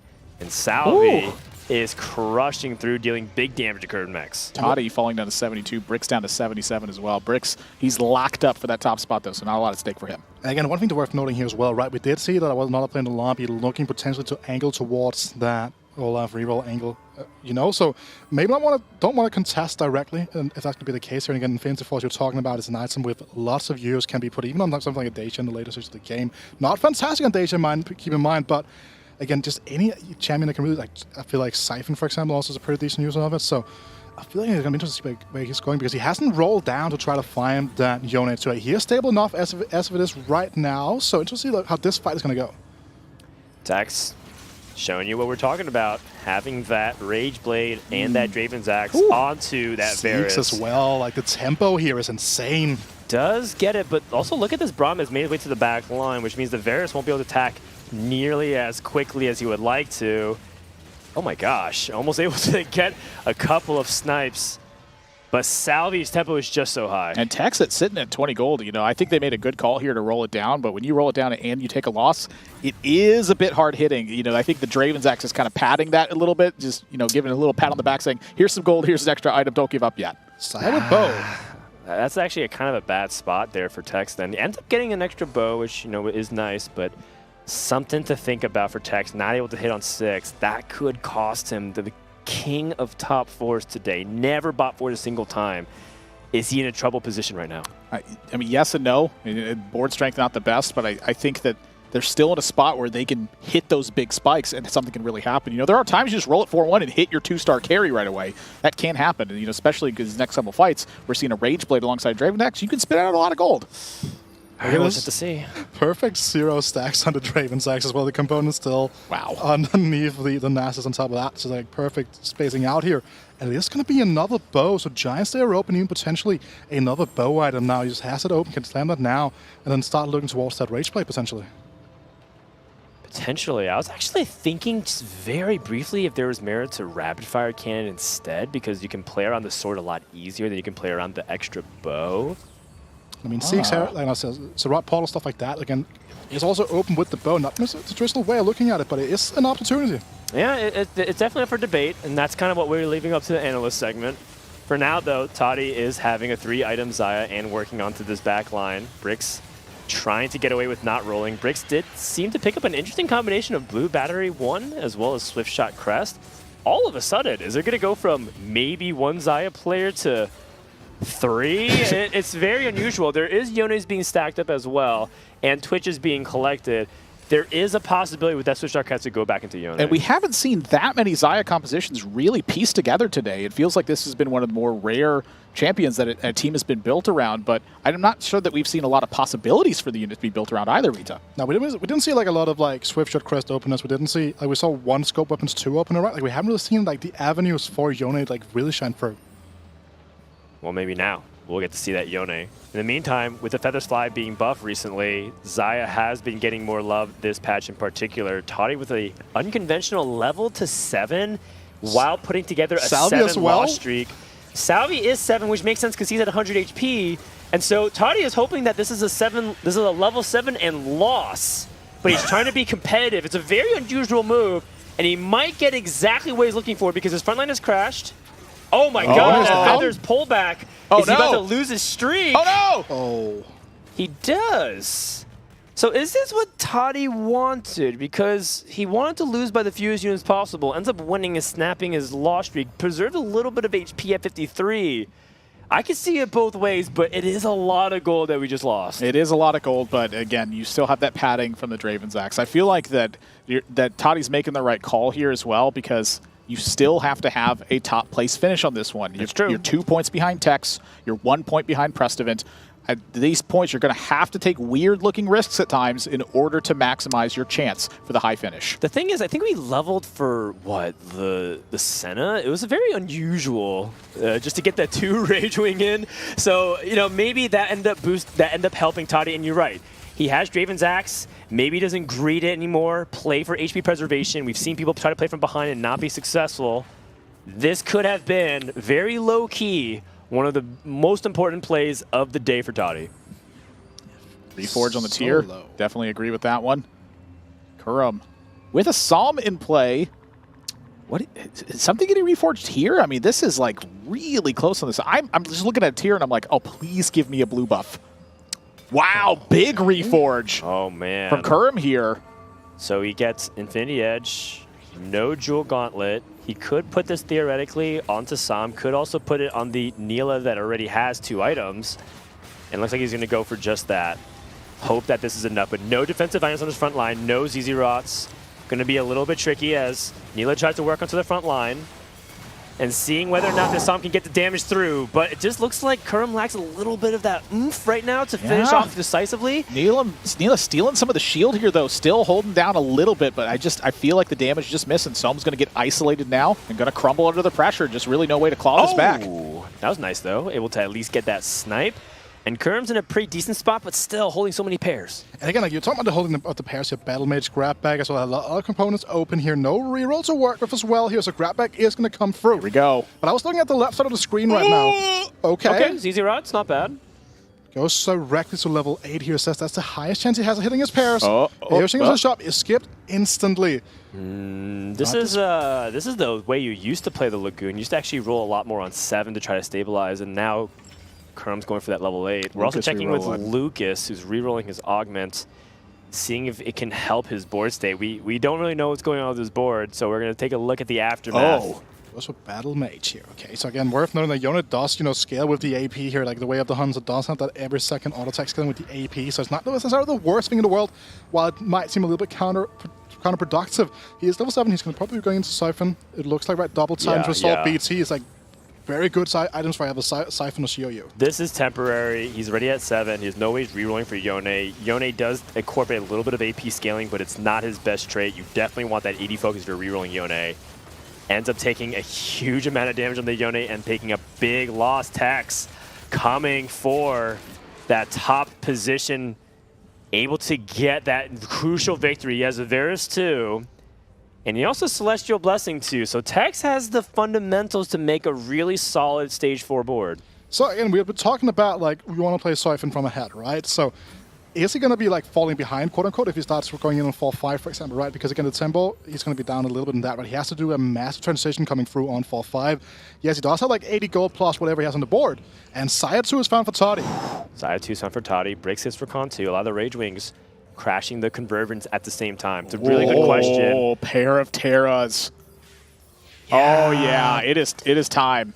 The world is just gonna revolve around Toddy's board now. That is just gonna be the case. It seems right? Maybe I feel like 1-star Terra in these spots definitely can help provide that front line, but also a lot of guild. It's taking a lot of spots, and his board is almost entirely 1-star, except for that Xayah 2. He has almost no gold for this Draven's Axe as well. And Toddy sending it at 4-2 might have been a move that can pay off for this fight. But is he going to cap himself up? Is he even going to win this fight? This Varus is about to ramp up. Another injection of Draven's Axe, and he takes a loss that is devastating for Toddy. I thought if he was able to get that win, it would have been not so bad of a spot, but now I'm not so sure. Well, you are it's pairs of everything, though, that you have going on here right now. Pair of Idis, pair of Terras at this point. You need a high finish. You're going to have to take these odd risks at times. But is Terra even that good for this board is what I'm trying to say. Because while it stalls, it does something fundamentally the same as Idis, and then you don't have a lot of board to support the Xayah in a meaningful way. I mean, I do think that the guild sacrifice is a huge call to make from that spot. I'm not saying that I agree or disagree. You just have to take it from their perspective and say, what is Toddy trying to accomplish? I think what's going on about this carousel, right? There were 3 spats here, which means that there are other people that might end up walking away disappointed because they just couldn't get a priority component, right? Again, you see 1 spat left over here. Precedent as well as I think Ursula Lucas are going to be very happy about some spats, but where they're going to be going, that's the big question here right now, and this is what Precedent, again, another fall 5, the fall 5 Deja angle is something that persisted all the way throughout Dragonlance into the Uncharted realms as well. And he needs to make ground. That's going to be super important right now because he needs a Deja too. Okay. That is the big thing about these fall 5 angles. They've been a lot more inconsistent because of the addition of dragons into Uncharted realms. And so far, he's not hitting here. Has a rocket though. That's one of the key units to help bring up his average placement, which is really what he needs right now.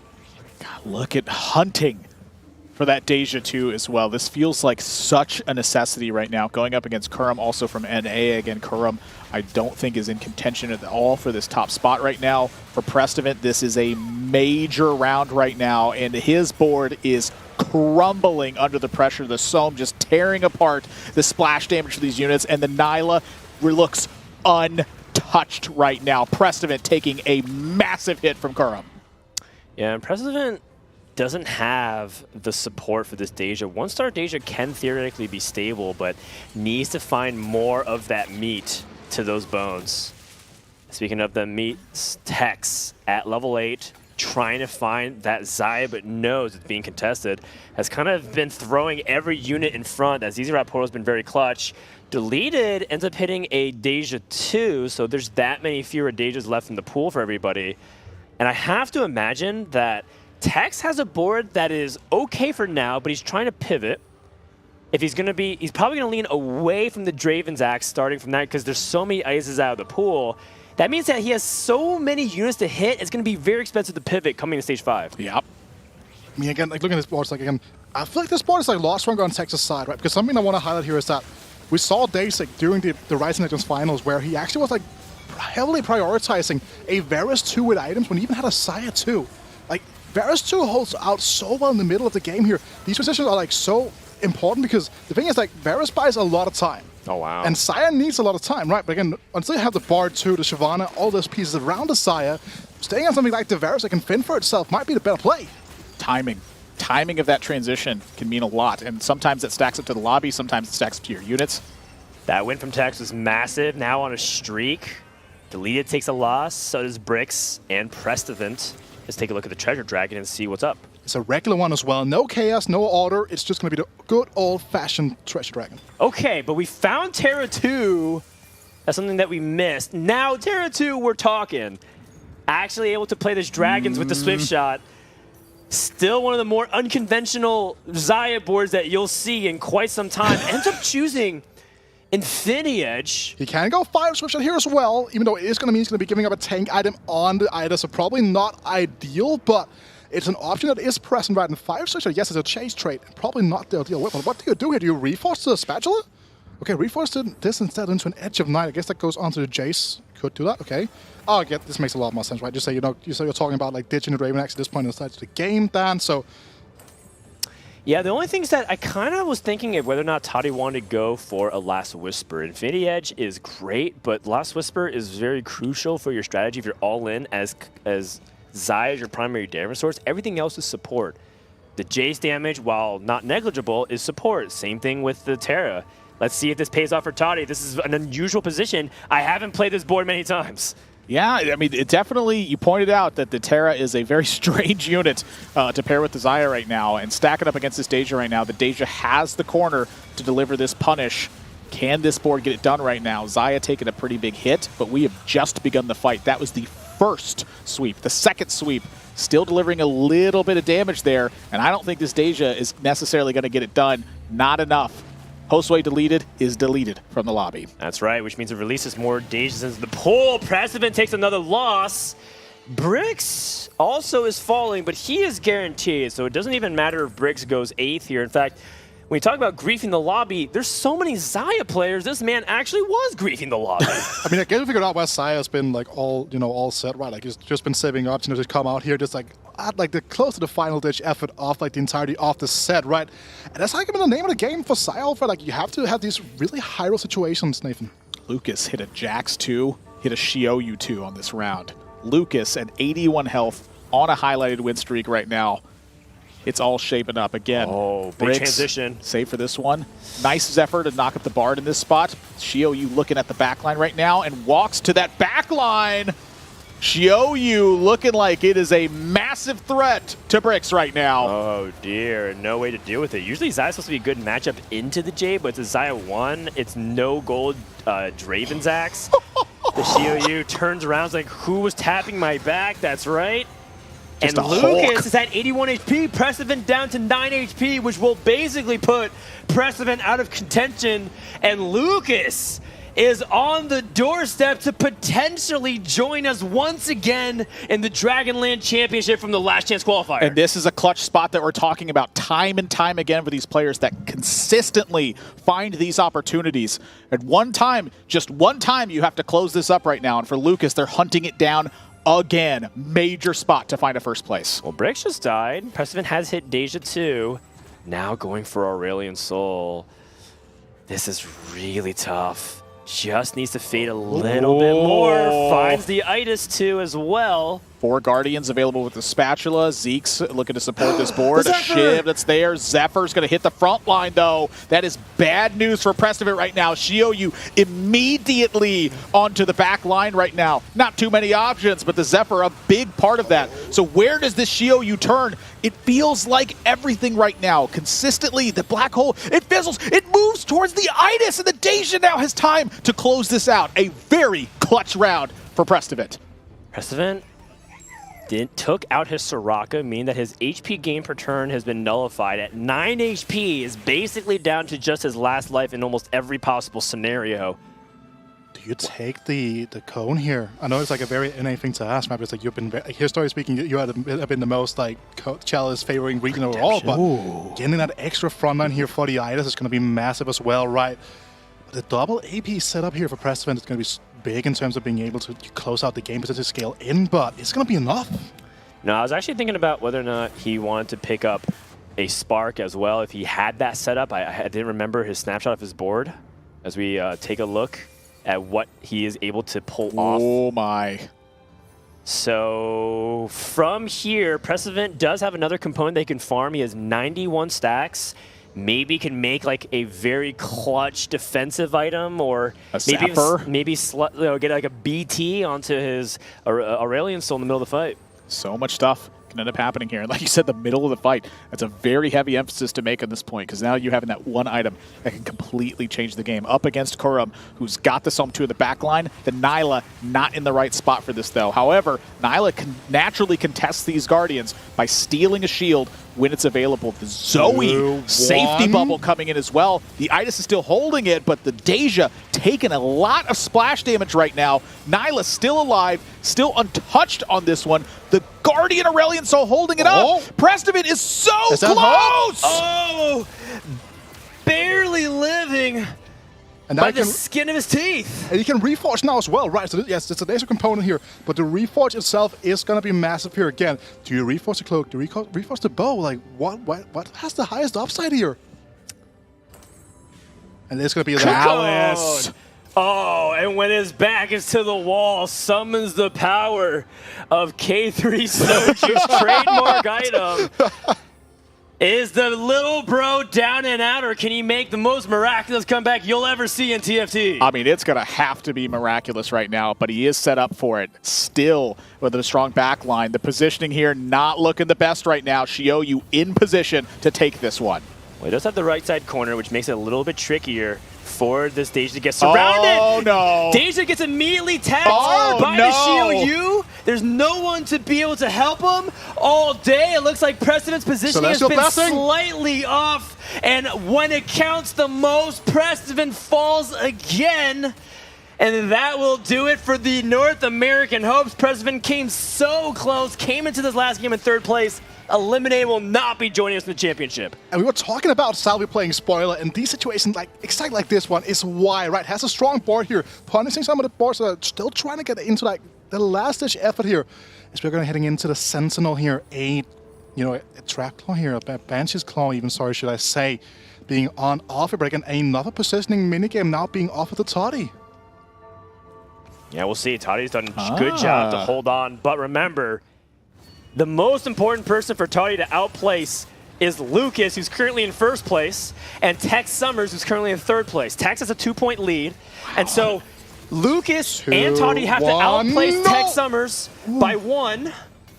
And that is going to be massive, right? Because he's looking at a level 9 angle right here. We'll like to see that final bit of economy just to get those extra few couple of rolls in. Still has a lot of gold to work with, so it's not the end of the world here. Aeosion 2 on offer, but obviously not going to be the case. Not what he's looking for right now. He's looking for something like a Bard, maybe?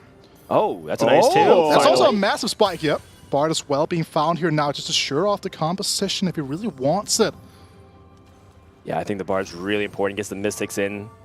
Not to mention the Bard's secondary effect is really huge. Toddy needs to come up big. He has Kurum who's streaking. He has Luke's on the other side. Does get the Terra, Zephyr, and the Shroud. Also, Shioyu is going straight to the backline access. Who is going to be able to get the edge? Lucas wants to finish off Toddy with his bare hands. The Shioyu stands in the way of the Xayah, and the Xayah is cleaning up the dragons one by one. Looks like no one's really taking down the Siphon, but it seems like all of the backline access has been dealt with.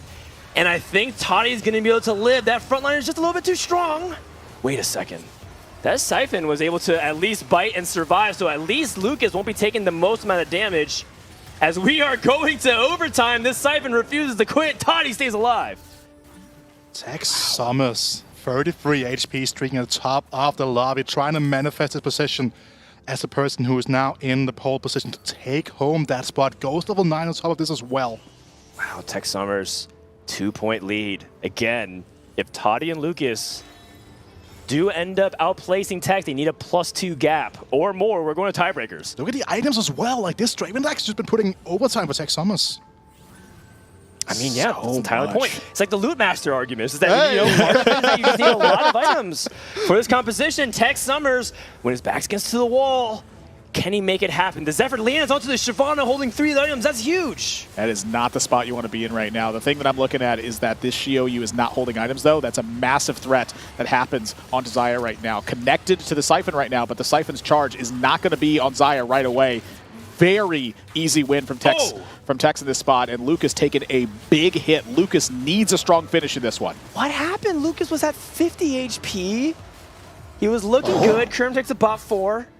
But the 3 players of focus are still the same 3 players, and Lucas, who looked like he was in a good spot, all of a sudden is down to his last life. It's just a complete flip that has taken place on this one, and Toddy with that strong board as well. And I just can't believe when you look at this, how many Xayah compositions have suddenly broken out in this particular game. And it's such a bad matchup for Lucas when he can't access the back line. Xayah has traditionally taken advantage of Jades going back to the beginning of the base set of Dragonlands. It's just been really tough for Lucas to get anything going against these Xayah comps. And furthermore to that, we saw Lucas hit the Xiaoyu too early, but still sitting with 5 items on 1-star units ultimately. Now, granted, Gnar much more of a utility unit at this point, but this is a crucial fight. And right now, frankly, I feel like they're looking a little outpaced. Salvi has a chance of eliminating Lucas from contention right here with the mirror matchup. Does have that bar too. The Temper Fate was not able to get a lot done, but the Siphon from Lucas is starting to get drained of HP. The big Rampage bite, but the Shio turn around with the Jant Stays, and I think that's not going to be enough. Oh no! Lucas is dead, and the dream of a 3-peat appearance is gone with it. And the dreams of Brazil might also just be gone in general here, right? Toddy took another loss here. Tex Summers is looking like he's just going to be the one to take it home. The only caveat is that Toddy does have the tiebreaker with more wins because Tex Summers has all top 4s, which is the second tiebreaker. So if Toddy can win out Tex Summers gets 3rd place, that is a tall order for Tex Summers, who has done an excellent job to put themselves on the precipice of qualifying for the championship. Again, Spear of Shojin here on the board. We talk about time is everything for this Xayah composition here. And just getting that Spear of Shojin onto the bar is going to buy so much time. Thieves' Gloves for the Jace in the backline. 2 massive tank that's shaping up in this spot. And what ultimately it always comes down to, Dan? Time. Xayah needs time, and that is it. If you have the time, Xayah can carry it home. Going up against Salvi. And again, it's a good matchup, so just to get that win and hope that Toddy loses to either Ghost. Tex can't die here either. But if he sends Salvi second in a miraculous 22-point swing, he could guarantee himself to the Dragonlands Championship. That is Siphon down. Xiaoyu is next. That is not many units dying for the side of Tex Summers. Is this a 22 HP swing? What on earth happened in this one? 2 HP is all that separated Tex Summers from being able to advance. But pretty much is unstoppable. Nobody able to get it done. That's a Shyvana 2. Lock it up. Wow. I mean, this could be a double knockout as well. Because Salvi is going to be facing against Toddy. It's not going to be a double knockout for Tex Summers here, right? But even then, like Tex Summers, he is in such a fantastic spot, right? And what again, none of us were talking about how LATAM was going to come in here and, take a spot from this channel. We're talking about President, Salvi, NA versus EU, EMEA. This has just been it's such a surprise. It's a fight for the life, but it's almost a no-win situation. Toddy, Salvi, no matter what happens, one player will be eliminated, which means Tex Summers has all but guaranteed him a spot in the Dragonlands Championship. A valiant effort from Toddy, who has put on some of the most interesting and hard decisions yet today. He's going to fall just a tiny bit short. But man, this guy has improved a lot in TFT, and he has a lot to be proud of. Tex Summers will be joining us as our 2nd seed. Wow. 1 point. Just 1 point is the difference in this one, too. Coming into this final round, Tex Summers sitting at 26 points. Toddy sitting at 24 points, but it's an 8-7 breakdown now. It doesn't matter where it finishes. Tex has locked it up. Both these players have hard games as well. You looked at Tex busting out things like the Cannoneer Namzi, the Mage Namzi, playing Xayah. He played pretty much off meta almost the entirety of the day. Toddy going off meta of the script as well, even when he's playing things that we've seen, like the Xayah. This Terra composition, again, I haven't seen too many variations of it. Hits that Terra 2, follows its instinct, and is rewarded. And I have to say, even though Toddy is third place today here, he is top 2 in my heart. I think he has captured me. I'm looking forward to the next time we can see him compete in international competition. This is just a wonderful day of TFT that we've seen take place. You know, it always has this bittersweet tone to it as well. Like, you see all the players just playing just absolutely to the extent that they can, and you're seeing those moments get displayed. Just do you have the opportunity to do it? A beautiful day of TFT. And here is the potential coronation moment. The Xayah 2 versus the other Xayah 2, but from 2 different angles. A great disarm. Good positioning from Toddy. Seeing whether or not the Xayahs can pop off. I think this last Whisper might make a significant edge onto that front line, especially with the Bramble Vest trying to stop everything. And there is just too much domination. Tech Summers, congratulations. We'll see you next weekend. Wow, just what a day, Vita. How much better can you possibly get? I mean, we've seen everything, right? Like, I feel like one of the most important things, right, is that we've seen like how this patch just highlights every single playstyle being viable. All of the small variables that can come into the game, the Mirages, the Shimmer Scales, just how much impact they have, and the players that are going to be able to fully, you know, adapt to those are going to shine coming next weekend. Yeah, absolutely. And, you know, Tech's able to stick to his guns, and we see Brick sticking to his guns. And ultimately, these styles shows you there's multiple paths to success in TFT. I think too many times you see people say, look, you have to play the meta, you have to do these XYZ things in order to succeed because the game isn't balanced, or these things are way too overpowered, or all these design elements. No, these players stuck to what they were good at. They were rewarded, and while not everybody can be a winner today, these 2 absolutely deserved it. I mean, again, like, I've been talking about Breaks. Again, I didn't mention him top of the show. I didn't want to jinx him, right? That's easy for me to say. But I have been talking about like how he's been, you know, one of my favorite players to watch all throughout the entirety of this year, right? With Rising Legends, and seeing him, you know, make it again. We see Africa for the first time at a championship. Like, that is also like another massive storyline. That's awesome. So when do we see Antarctica represented in Teamfight Tactics? Come on, Mork Dog. I mean, I'm loving seeing it here today as well. You know, you mentioned it with Northern Africa being brought into the scene, largely because of Brixton that went from Tunisia, and then Argentina also making it here. It really starts to capture that global essence as well, the international competition, that every single region has a player that's able to make it to that top level and really shine in performance. But now, a tall order comes up against you for next week. Another international championship taking place, but that one is do it all or do nothing. It is a first or last. It's just the icing on the cake, but we are not done here. We're going to have an interview. We're going to close everything out here from the Western Last Chance Qualifier. Don't go anywhere. The ending of the LCQ right after this.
Welcome back, everyone, to the post-game analysis desk. It's Frodan with Counter and Panda here to cover the last game as well as talk to the winner of today. So let's start things off with Game 6.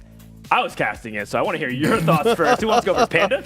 Yeah, I mean, Xayah was, I think, the key factor in this game. It was contested 3 ways. Both players in the top 2 were playing that Xayah. We haven't seen much Xayah today or really in the past few patches. But you did get a buff recently. Feathers fly up that damage. The 3-star as well. We didn't see it here because they were so contested. But overall, we talked about players having to play high cap boards. Xayah has historically throughout this entire set been one of those boards that if you hit everything, more so before with all the different CC chains you have with Shyvana and Jace, it is a board that can win lobbies, and that was the case here as well. That's right, and I think Tex also capitalized very well on exactly what we're saying about Dravenzax. Many people are saying, Dravenzax with the Shimmer Lagoon, not great, F-tier item. But if you shift your philosophy, and it all started with Tex choosing to roll in an unconventional spot at level 6 at 3-2, I thought that spot was very sus, right? It was very dicey, easy to bot for from there.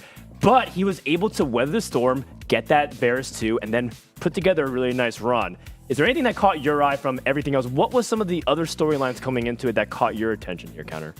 I mean, from of course Jersey's side, it was really unfortunate for them that they kind of ended up really going out in a tailspin towards the end of the event. I think, again for Salvi, they got to be at least the dream killer in that last one. I think Salvi's sort of developing a little bit of a pattern of really performing their best at the end of events, which isn't ideal, but at least perhaps, if they can shore up the early performances, maybe we could see Salvi make some bigger impacts and then another event. I think so as well. I also want to give shout out to every of the players that didn't make it to that top 2, but were at that doorstep. Toddy, hell of a day, really good game, showing off the Lagoon tree that people were not playing, tough decisions that recognized that he knew his spot in the lobby better than anybody else, and was making some tough, unusual choices, even within established lines. And then you look at Lucas. Oh, man. Lucas coming so close once again to making, kind of history for Brazil in this sense. 3 championship appearances in a row would be unprecedented, but he came just a little bit short. A very fun narrative as well. Brazil versus Argentina. Anyone that's a fan of football here in Europe, we are, of course. And traditional sports in general. This is one of the rivalries that's been around for so long in South America. We saw it play out here as well. 2 Brazilian players, 1 Argentinian, Tex Summers. A player that Pi Hat said was his favorite to win the LATAM regionals. Wasn't able to handle his nerves. Today, so consistent, 4 fourth places in a row to start things off, and then capped it out with a win, which is, I think, the formula that players have to follow to do well in an event like this. The final shout out I want to give is Prestivan from North America. He was in the running until the very last game and really put on quite a show. And remember, he's only been competing for an entire year. He started in set 5. This is set 7. And set 6 was like his first attempt into competitive for real. So if this is his growth curve, a lot of people have been playing since like set 1 or the early days of TFT, but where is his potential ceiling, Counter? Well, I mean, I think we've seen that across multiple different players here. That, hopefully we are really just at the beginning of what we get to see from these players. We've got the huge growth potential. Of course, Prestivan has the very generous position of being in some extremely good company when it comes to their growth potential, but besides, so many other players, I think we're seeing the future of competitive TFT really coming together here. Absolutely. Let's take a look at the standings one last time to see how everything shook out from top to bottom. Starting off with our top 2 players who ended up tied in points, by the way. We were kind of highlighting the day of bricks, but the thing I want to say, Tex Summers, not a single bot 4 all day. So I really wanted to highlight this from Texas side of things, because we were discussing before the tournament started, do you want to play the really high roll style, which Bricks was doing, or do you want consistency? Tex Summers with so many top 4 finishes, but when the opportunity struck for them to go for the big finish, they put together the whole day strategy so well. And I'm very happy to have an EMEA player making it with Bricks. Obviously, I think the big thing is for North Africa as well, but for EMEA is making it through to the Dragonlands Championship. We have 6 players now. And Frodan, you have 5.5 players. We take those. With the half player making it through, Tex Summers, I think, really displayed very good confidence, very good. Just wasn't nervous. That's the biggest thing. First time international stage. It's going to be a good setup for next week. And I'm very curious to see if they're both able to translate this great play in this fairly stacked lobby into what is going to be the most stacked lobbies they'll face all set long when the big regions come into play from the east as well. It's important to note the LCQ, the Last Chance Qualifier, is still a step below the Dragonlands Championship in itself. In terms of the stakes, maybe the player skill can be comparable if you want to argue one way or the other. But in terms of who gets nervous, who's able to clutch it out, we're about to find out. Speaking about, let's find out. Let's talk to Bricks, shall we? The winner of today's LCQ, purely off of the amount of first places this man was able to route together. Bricks, are you with us? Hello. Yeah, I'm here. Awesome. Congratulations. First of all, the generic question. What's going through your mind? How are you feeling right now? I'm very happy because that was my objective from first day final regions. But I failed the day 3 in EMEA, but I trained this week and I do my best. Bricks, you're a very streaky player. We talked a few days ago. You said it yourself. You're someone that, if you start off hot, you're able to translate that confidence, that momentum into a good result. I think it's hard to say, you started off so hot in EMEA finals in days 1 and 2. Now as well, the same thing. If you're going to do the same at Worlds, you're going to be a very, very scary player. But how important do you think the mental is for you? Do you think it's really the make or break thing for you to do well in a tournament? As I said, if I start with a top first game, so it will be easy for me the next games. So with my stars, I high roll the first game, the start. So if I have the start, I can control the game. So I do so much pressure with my push, with my aggressive plays. So I can control the game. The second game, I think I get Deja 2 in level 5. So yeah, I can't say anything about this game. But the first game and third game, I get a good start, so I can control the game with the pressure and get so much HP in the end of the game. So I can secure top 4 easy. So to build on David's point, of course, you told us that coming into this event, you were much less, much better in the mental space with the Last Chance Qualifier. Looking forward to the Dragonlands Championship, then. How does that seem to you from where you're sitting now? Does it feel like a winnable event? I think I saw the meta Chinese. They play very, very aggressive. They can roll down on third 2. So that gameplay.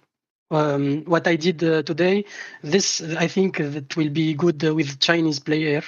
So I think. I will try to train for championship next week. Yeah, looking forward to it. It's Frodan again here. I want to ask about Tex Summers. Any commentary on this other player that qualified with you alongside the Western SCQ? By the way, thank you to Lekoko. He gave me so much advice before the tournament. He said me. How to play aggressive, how to make the right items in the champions. Like Rengar, I hate play Rengar. I bottom with it today, but thank you so much, Lekoko. I think Lekoko is a very good player with double 61, and Lelouch will be make it in the worlds. Yeah. You're totally right. Great players. I was also asking about your opinion on Tex, the other player that qualified with you to championship. On Tex. Tex. So I know you ran away with the lobbies today, but there was there's a second spot, number 2, Tex Summers. Yes. What are your thoughts on him? Yeah, Tex was very very good today. He did not only one bottom, so I think he's good player. I don't know. I don't know. GG will play Tex. I think consistency was definitely rewarded here today. I think the players that were able to top 4 the most were able to make it through. Bricks, you are of course from EMEA. We're very happy to see you making it through. But you are also from North Africa, from Tunisia. You're one of the few players representing this region in EMEA and now in the Dragonlands Championship as well. How do you feel? Do you feel pride? Do you feel like you're kind of a trendsetter in this case where maybe other players are going to be looking up to you, are going to be trying to follow your position in competitive TFT right now? Of course. I'm the first. And I hope I will not the last.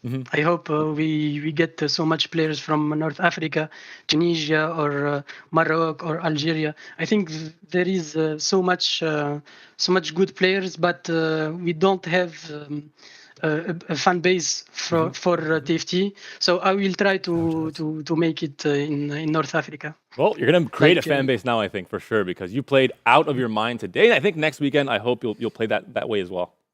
All right, Bricks. Well, I think you might have already covered this ground a little bit, but just in case there's anyone you haven't mentioned so far, in terms of your preparation and also, of course, looking to the Dragonlands Championship as well, is there anyone you'd like to shout out from the TFT community or from your personal circles you feel it's made a significant difference to the fact that you've won here today and perhaps you'll win again at the Dragonlands Championship? I want to shout out to my team because I joined the team before the regionals EMEA, Boldi Esports. And shout out to, as I said, Lekoko. He gave me so much advice this week. And Yobidashi, my teammate in BDE. And thank you to Tunisian and French community who supported me in social media and in the DMs. I love that. I love that. Your shirt says Bricks, by the way, right? I think I saw Bricks down your shirt. Is that what's going on? Can you show the camera? Yeah. Your shirt, it says Bricks? Is that true? Yes. Oh, here we go. Oh, the unveiling. He was prepared. He was prepared for today. A man that bets on himself. You got to respect it. Congratulations, Bricks. We'll see you at the Dragonlands Championship. All right. Really fun to catch up with him. And what a fresh face to Teamfight Tactics. That's kind of what it's all about. It's never just the same names you always see every single set. And yes, they're here contending, right? A lot of the players that were familiar, Kurum, Lucas. But it's great to see new people make a name for themselves. Let's get some final thoughts here before we talk about what's coming up next weekend. I think very rewarding day of TFT. I think the players that played the best made it through. I think Bricks, we're talking about it, I think he's been fantastic throughout set 6. He really blew up into the scene. When I started casting, I'm like, this guy's been around for so long because he's playing so good and so consistent. And then I found out it's actually kind of his breakout set, and now follows it up with a chance to go to Dragonlands Championship as well. I think it's just great to see. I think he's a very wholesome guy. And overall, France also getting a bit of a half player coming in as well. He's part of the French community. We saw. Oh, so you do accept these terms, okay? That people can kind of play for multiple communities. We said France was kind of out of it a bit in this set, but we saw Lekoko and 61 still showing up, and now Bricks as well, who has prepared a lot with the French players, with Lekoko, as he was mentioning as well. So I think it's nice to see France being a contender in this Dragonlands Championship as well. Love it, love it. I mean, while we didn't necessarily see history repeating in terms of repeated visitors from the LCQ, I would like to again remind you though, Ging last time round came in through the LCQ, got their spot from there, and then went on to be the strongest EMEA player. So I hope we get to see history repeating in that kind of regard. I think we've got an incredibly good Dragonlands Championship still to come. I think so. EMEA looked stacked coming into today. They did fulfill half of that prophecy. But what is going to happen next weekend for the Dragonlands Championship? This was all setting the stage for the final list of players that we have. We do have China Regionals that's going on. Make sure to check that out very soon, actually. I think it's happening in just a few short hours. So make sure to find out who will be joining us next Friday, November 18th at 10 a.m. Central European Time. Thank you so much, everyone who's tuned in. Make sure you also get those last bits of conversations. Were you happy about Bricks? Were you elated over text? Were you heartbroken over some of those players? Hashtag TFT Western LCQ. That does it from us, from Frodan, Panda, Counter, from Admirable, from everybody else part of the broadcast, from Vita and Calypso. We miss you. We'll see you next weekend for the Dragonlands Championship. Have a good night.